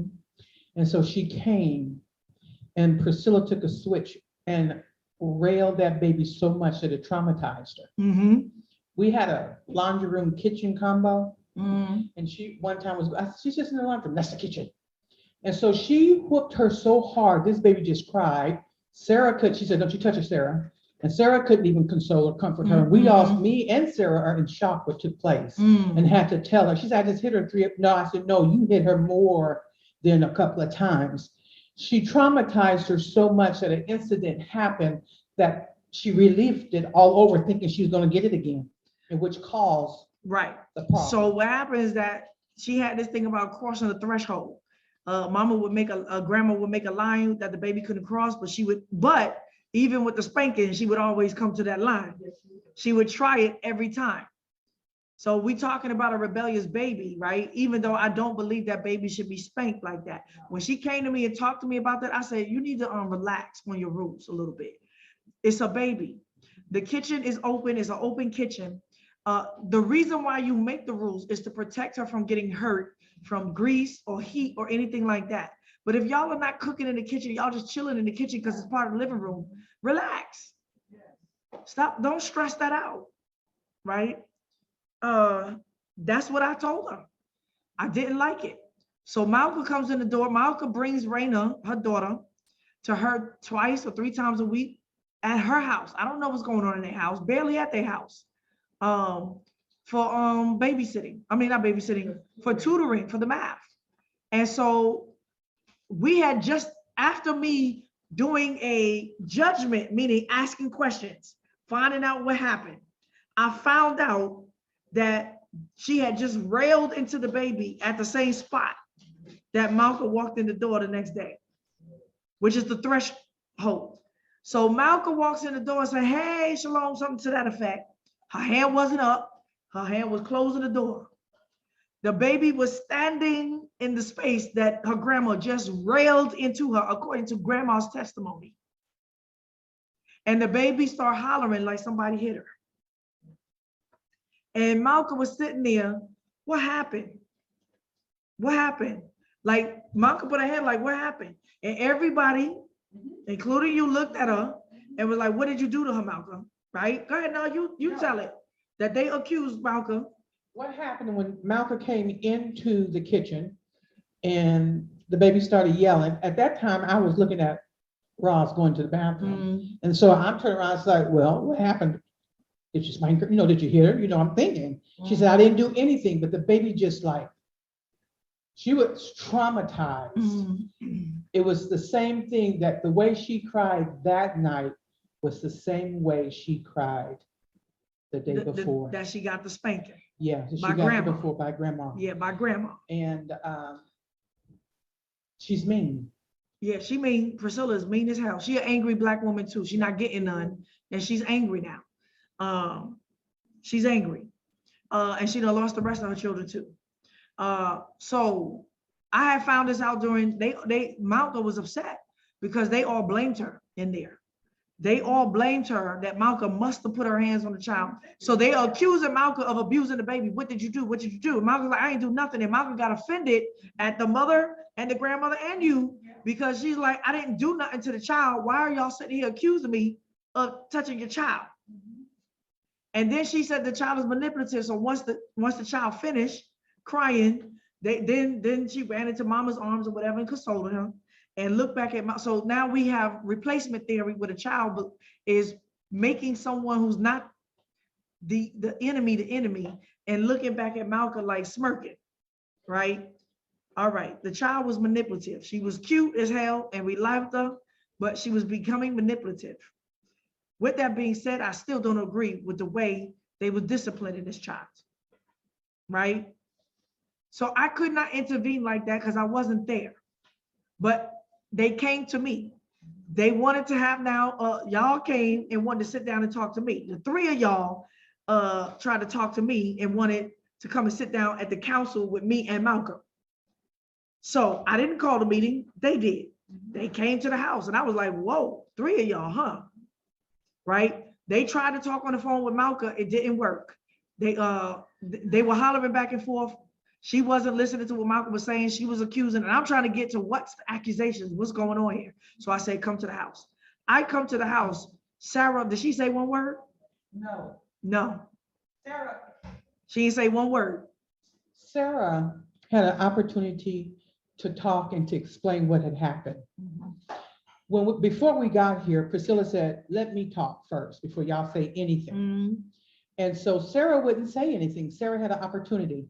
I started to say something, and I thought, you know what, this is not really my fight. This is theirs. So I thought, I'm not going to be the one to open the door and say everything. They need to speak up. When we left here, Sarah said everything was fine. Everything was cool. There was no problem. Come to find out later, Sarah starts complaining and carrying on and talking about it over. And so when I finally said something to her, she said, well, this is how I process it.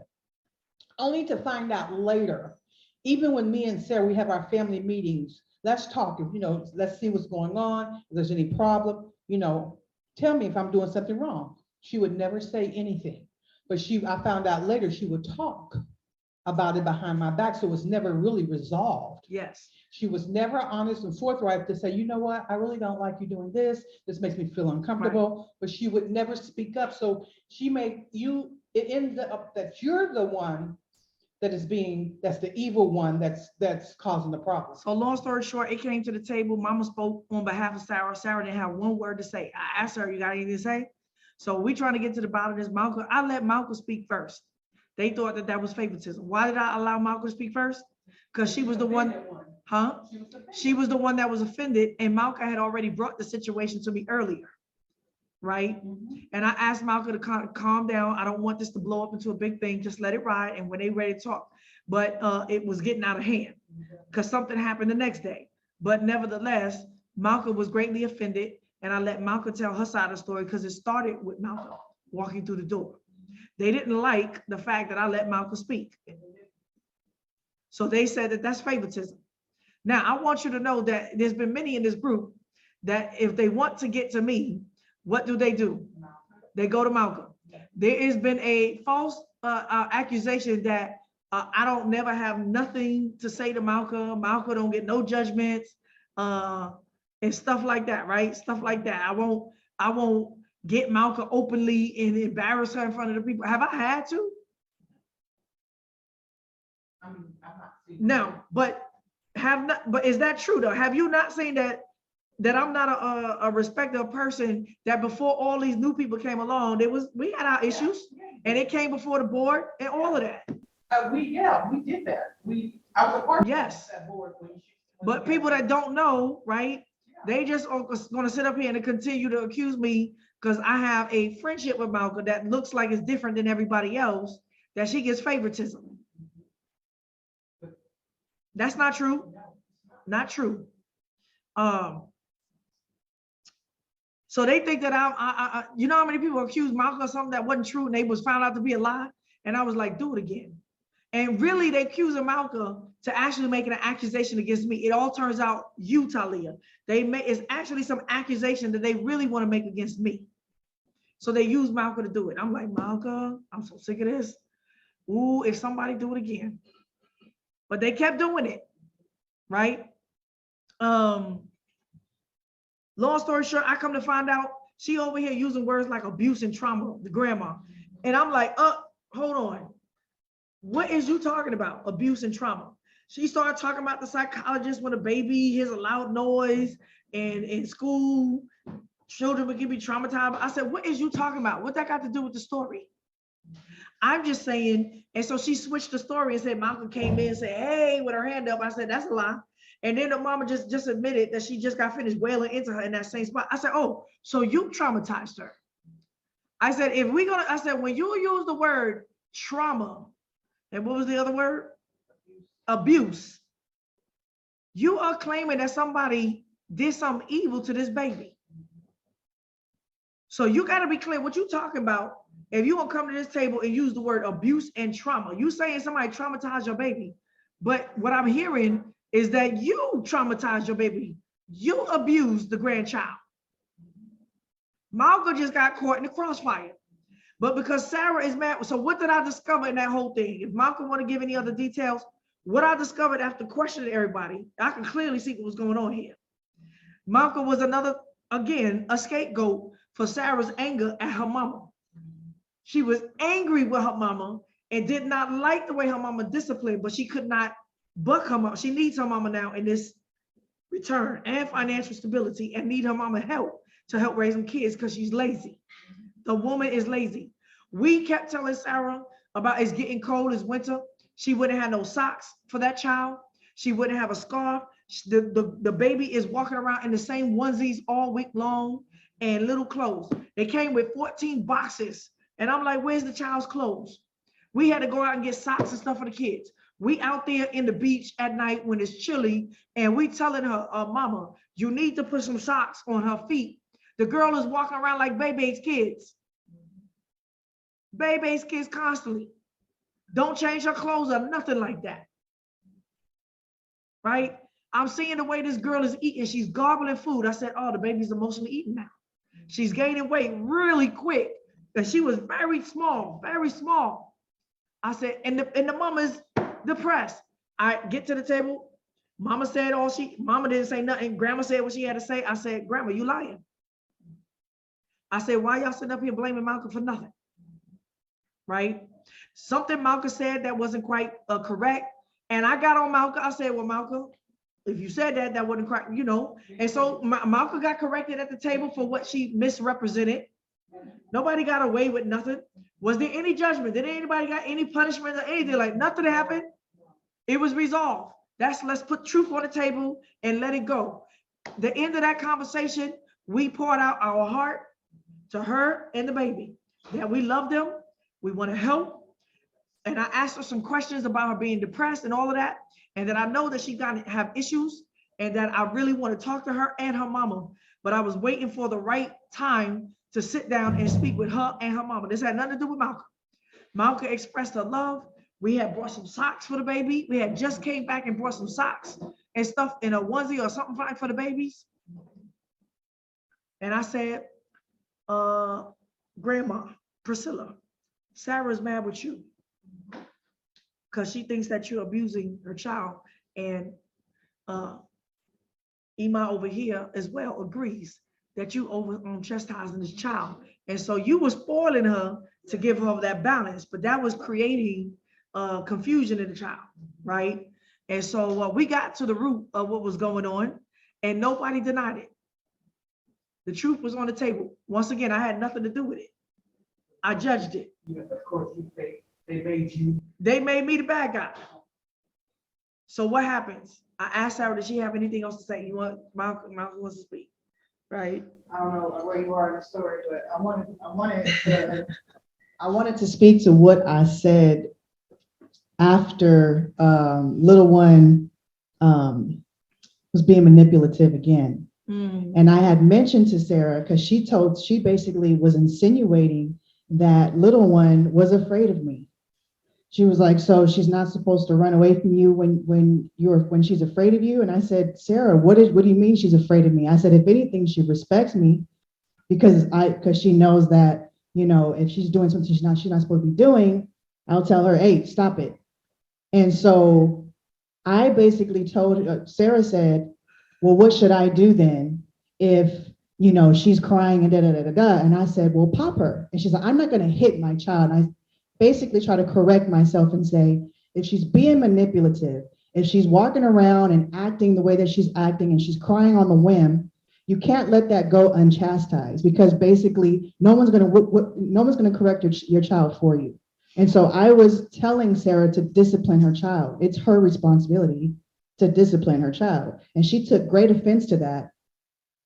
They said she was telling her to abuse her child. And that's what took place. So we supposedly had resolved it. Malcolm had expressed that I love your daughter. My daughter loves you. Let's continue, right? She went to Raina before she went to anybody else. Yeah, she went to Raina first, all of that. Also, and I expressed that I wanted to, regardless of this misunderstanding, this thing that happened, I said, I still want to employ you as my daughter's tutor. Yes. She enjoys you. I'd rather pay you than to pay the school. And we have an agreement and I want to finish this out. And so I expressed that to her. And at the table, she said, that's fine. It was basically like, sure. She didn't say anything against it. Did I have cruel and hard words for them? I spoke very compassionate. though I spoke very straight to grandma, because she was throwing manipulation on the table. And I'm like, that didn't happen. You changing the story. Let's not do this. How am I going to get to the bottom of the situation if you will come and reissue the story to make it look like Malka did something she wasn't supposed to do? Malka didn't do nothing. Please leave Malka out of this. And that was the end of that. I asked y'all, did y'all have anything else to say? This kind of situation had to happen in order for Sarah to be exposed. Yes, for Sarah to be exposed. She was wicked all the way around the board. You keep telling me I'm depressed, I'm gonna be depressed. I want you to sleep all the time, Mhm. all day long. That's a sign of depression. Yeah. Yeah, that's a sign of depression. Sleep all day long. Sleep in here, didn't participate in nothing. Everybody watching, everybody feeding her child and everything. Long story short, it was supposed to be over. I had asked the elders, Ima, did they have anything else to say? No. Sarah, did you have? No. It was supposed to be fine. Thought it was good. The next day come around, Sarah gets on the phone and blasts Malka out basically in short, and basically didn't allow Malka to speak, and just told her, I'm not going to teach your child anymore. I'm cutting off the classes. I don't care. I don't care. Y'all are evil. Y'all are wicked. Your judgments are wicked. And Malka's like, please don't do this. Don't do this, right? Sarah, we can talk about this. Why didn't you say anything? No, because you traumatized my child. She's gonna stick to it. You traumatized my child, and all this. And Malcolm was like, you know, Sarah, what you're doing right now is evil. She was like, yes, that's right. It's evil. You're evil. All of this is evil. Talia's judgment is evil. It's all evil. Everything is evil. It's all of the devil. Right? No, right? Basically, acting like a teenager. You know how a teenager like, put up their hand. Don't want to hear it. Don't want to hear it. Then we talk about a grown behind woman speaking this way to her sister in the assembly. It went before the judge. I judged it. It was done. There was no punishment. Nothing. It wasn't even a rebuke. It was like, let's get the facts straight. Right? No rebuke. Then nothing happened. Some bruised egos we see. And so basically, I had talked to Mama and then what happened? Turns out that Sarah manipulated Mama and went around and asked both of y'all for wisdom. Should she stop teaching Raina her class? You told her no, finish it out because that's your word. And Mama said, well, if you need to work out your emotions and your feelings, something to that effect, then sure. So it was manipulation where she went and got permission from her wicked grandma, wicked mama to do vengeance. That's called vengeance. That's called spitefulness. And it wasn't that she hurt Malka. It did hurt Malka. She wanted to hurt Malka. She was like, you're just mad. You're hurt because I won't, and good, click. It was like, that's what I wanted. Because you traumatized. So she's still telling Malka she traumatized her child, which is a complete lie. Raina was hurt by it. And this is vengeance. And we don't do vengeance. We don't do vengeance. What she did was hurt Raina as well. Right? So she gonna still put in her mind that she hurt her baby. I'm gonna hurt yours. We don't do that. Y'all, Talia, T-Body don't do that. Don't play. Oh, hell no. So what happened? I didn't need to have another discussion.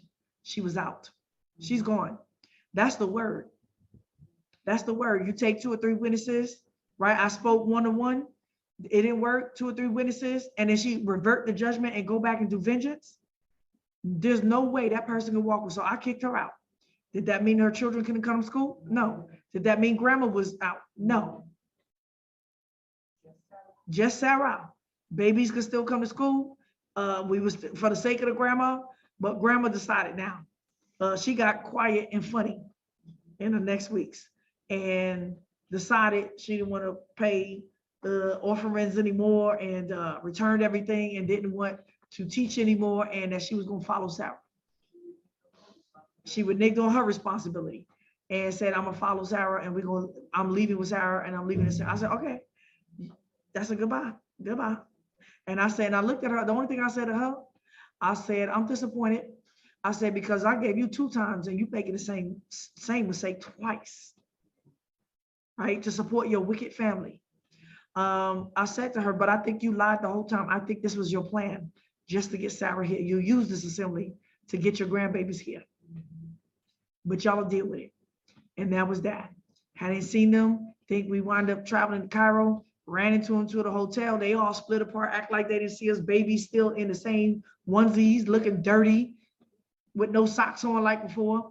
Didn't say nothing. Babies, the baby looked at us, was like, hi. We spoke to the babies. What can we say? Poor babies. Victims. That was the end of the story.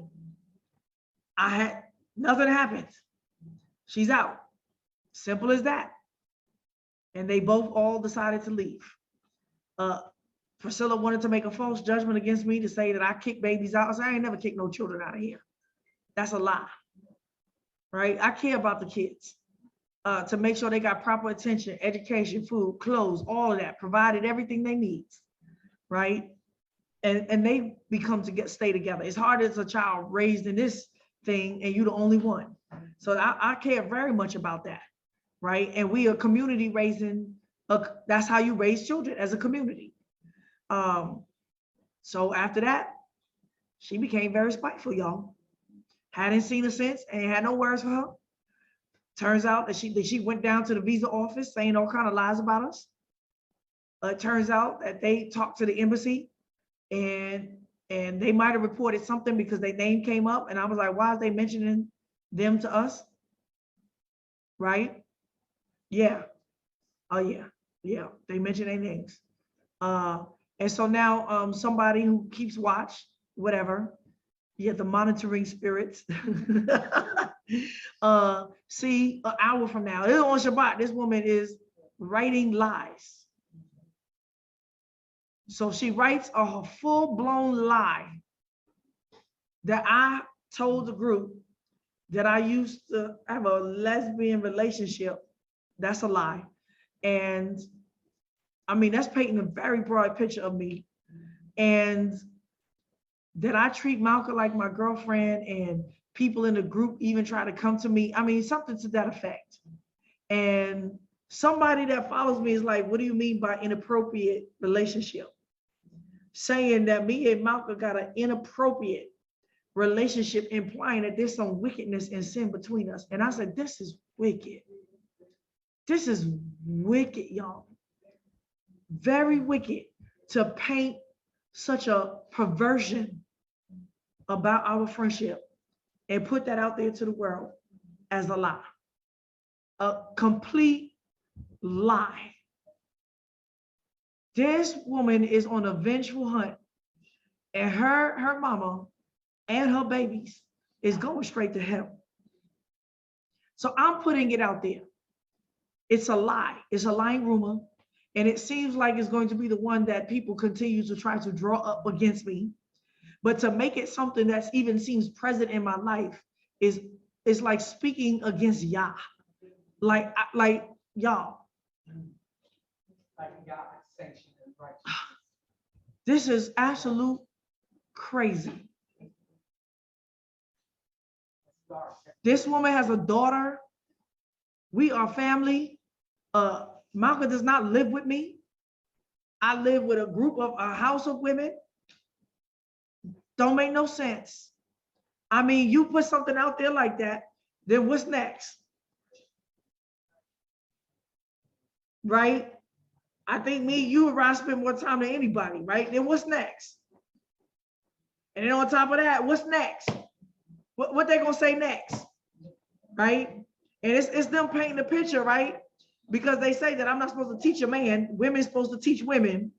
But if I got an assembly of women, now we a bunch of lesbians and dykes, like, and because we say we married to Yehoshua, it's the same ghetto street type stuff, right? Either you a witch, you a B, or you a, because you won't wink at a nigga. And so she wants to play that game, impressing her own wickedness, talking about, I had a lesbian friend one time. You had a lesbian friend. I ain't never had no lesbian friend. Right. I didn't never have a lesbian friend. That's a lie. I don't like lesbians. I never did. Was always against that. Right. I don't believe in no replacement theory and none of that. Like, that ain't true. Right. I mean, like, don't be putting your sin on me Talking about an inappropriate relationship. Well, what was happening that was inappropriate between you and your lesbian friends? Don't put that on me. Ain't nothing inappropriate happening between me and Malcolm. There's nothing secret happening between Malcolm. If it was, you would know it. People would know that. Of course, it's just ridiculous. Right? It's just ridiculous. Huh?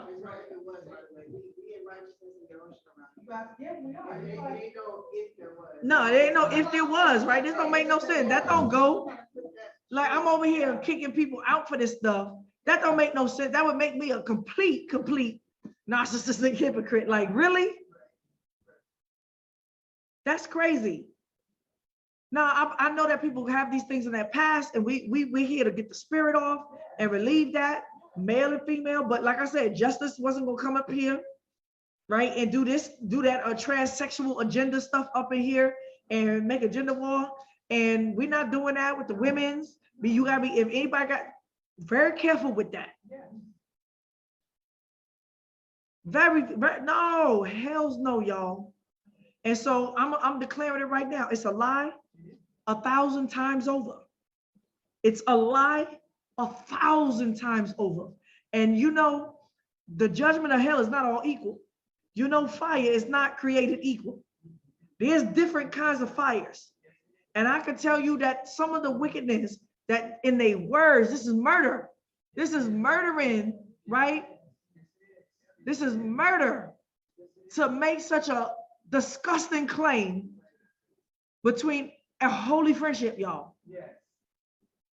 A holy friendship. And her daughter is right here, and you over here saying stuff like about her mama like that. It's wicked. So it's double injury, but listen, they don't hurt me. They hurt those that would take that and run with it. Right? And then the person asks her, what do you mean by inappropriate? And she putting all kind of innuendos. Like just like trying to connect dots that don't even connect to say, well, what do you think? You don't, huh? Yeah. She's Yamima. Yes, that woman is evil. She wants to see blood. She wants to see somebody go to jail. She laughed at people's demise often. The woman is an angry, vengeful, demonic, spiteful, ghetto woman, ratchet woman. I'm sorry. And Priscilla, y'all condemn you for allowing first the ratchetness of your husband to do the daughters of Zion like that, and you turn the blind eye. And y'all condemn you for turning a blind eye to the wickedness of your daughter to spread such a lie. And you know good and well, there's no truth to that. You know good and well, there's not 1 ounce of truth to that. And that's what I gotta say. All right, I'm gonna say shalom. I don't need to deal with Ibri. He may go through some of my other stuff and find a scribal error, a pronoun error, or something like that. But there's no error, right? It doesn't nullify what I said. There's no manipulation here. The word is true. We are living it. So this is our lives at stake. I ain't got time to sit up here and play scriptural Nintendo with people. But I will use this, right? Because people need to hear the truth, right? The truth is going to have the last word. And I've spoken to everything, and I showed you his manipulation. Why you skipping scriptures, right? You can see that I said double prophecy. I pulled out a few. There was no manipulation there, but I read the whole thing now so that nobody could say that it wasn't so, that I said what it said, that it meant. I declared again that I'm a prophetess of Yah, not perfect, but walking towards perfection, learning and growing in Torah as we continue to come together and gather. He has a lot of questions and he's uncertain about a lot. He's a newbie at the word, like he claimed. His head got leprosy and his head is full of fear. He's a military coward. And yes, and half of them is going to prepare y'all for war. They're preparing you for slaughter. There ain't no coward and no fearful going to enter into the kingdom We are warriors of an unbeliever. We are warriors in Yah. We don't believe in violence. However, you're just not gonna smack me in the face and get away with it. All right. So until then, I hope that everybody that watched this can see and then take the time. Don't stop at my first 9 hours. Trust me when I say, once you get to the second half, is it not a slam dunk, y'all? It's undoubtable. Undoubtable that all the prophets said the same thing. Right? This ain't no one scripture, two scripture thing. I'm going through all the prophets spoke about our return and the end. Until then, Shabbat Shalom. Y'all, I will be taking a little more time. I know y'all be looking for lesson to lesson to lesson. Sometimes I gotta go in and give lessons in a ring. And sometimes I just give lessons like a teacher. Sometimes I gotta give judgments, and these judgments has lessons in them, because all of that is Torah too. It ain't just prophecy, prophecy, prophecy. There is learning the prophecies and understanding Messiah. There's understanding the hidden mysteries of the kingdom that's supposed to dwell within us, right? About Messiah and the true testimonies. There is the law, right? The law of do's and don'ts in his commandments and how to walk that out in love. That looks a little different. And then there is Yah's judgments that he has commanded us to return with righteous judgments, not opinions and feelings, not perspectives. That is heresy. That is the definitions of one of the ways of the flesh, when people are speaking by the way I see it, from my perspective, my opinion, but yet they don't speak with affirmity that Yah revealed anything to them. All right, to the latter, to the end of the matter. Hallelujah, sun is going down. I'm tired. It's been a long week. We're here with our family enjoying the Yahushua. We're going to do the memorial, and we're going to continue in learning his commandments. And he's bringing us back underneath the covenant like the Gentiles in time, but it's a docked amount of time. And he demands and commands that as we learn, we do. They tell you we can never keep the commandments while we in Babylon, but now we out of Babylon and they mad because we keeping the commandments. It don't make no sense. So of all reasons why we should leave Babylon, because they keep saying you can never keep all the commandments while you're in Babylon. All right, well then if y'all keep calling us to return to his commandments, then logic says leave Babylon. But that's not just why he said it. Yah's word is clear, and stop letting them throw a straw argument on why Yah said exit out of her. Shalom, shalom, Israel. I give Yah the grace, the glory, and honor for giving me strength to even have these little dumb battles, because there's nothing more dangerous actually in a fight than somebody swinging wild. Right? Where you out? You be like, you don't even know they swinging wild. That's not, this dude is swinging wild. Right? Either you gotta stand back and wait till he finish, and just or you just gotta come in his head, but boom, like, because he's swinging wild. He just all bam, bam. All right, he just swinging backhand, uphanded, you know, just swinging. And I be like, y'all, he not hitting nothing but the air. Let me, right? Right.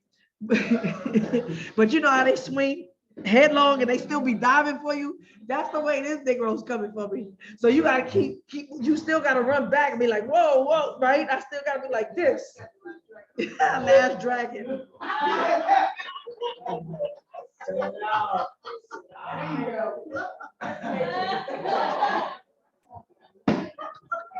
I know y'all be like, I can't.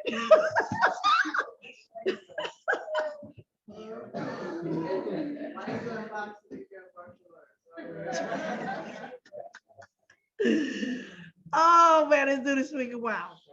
All right, show enough. Hallelujah. Yes, I used to date Daddy Grease Pizza. I'm gonna leave it. Oh, you guys want to say? Okay. I just wanted to say that as we went through Ebrees, whatever, and his false reports. There have been a lot of people who have been a part of this group who leave because they are rebels. Yes, And they they're are. coming back with false reports. And I pray that those of you who have ears to hear and eyes to see, don't allow yourselves to get caught up in the foolishness and the wickedness. This is about our souls. God is calling us to him, and we have got to heed that call. And if anything, please take my sister Malka as an example of the work, the wonders that Yahushua can do in your life. That's right. Yeah, they jealous, but let's see our other baby. Come here, baby. She getting big. This is everybody's baby. Can I show? This our video queen. Oh, everybody's baby. This is the one I'll be like, hey, get over there. Right? Say shalom. She big now. Look, everybody's baby. Mm-hmm. All right, y'all.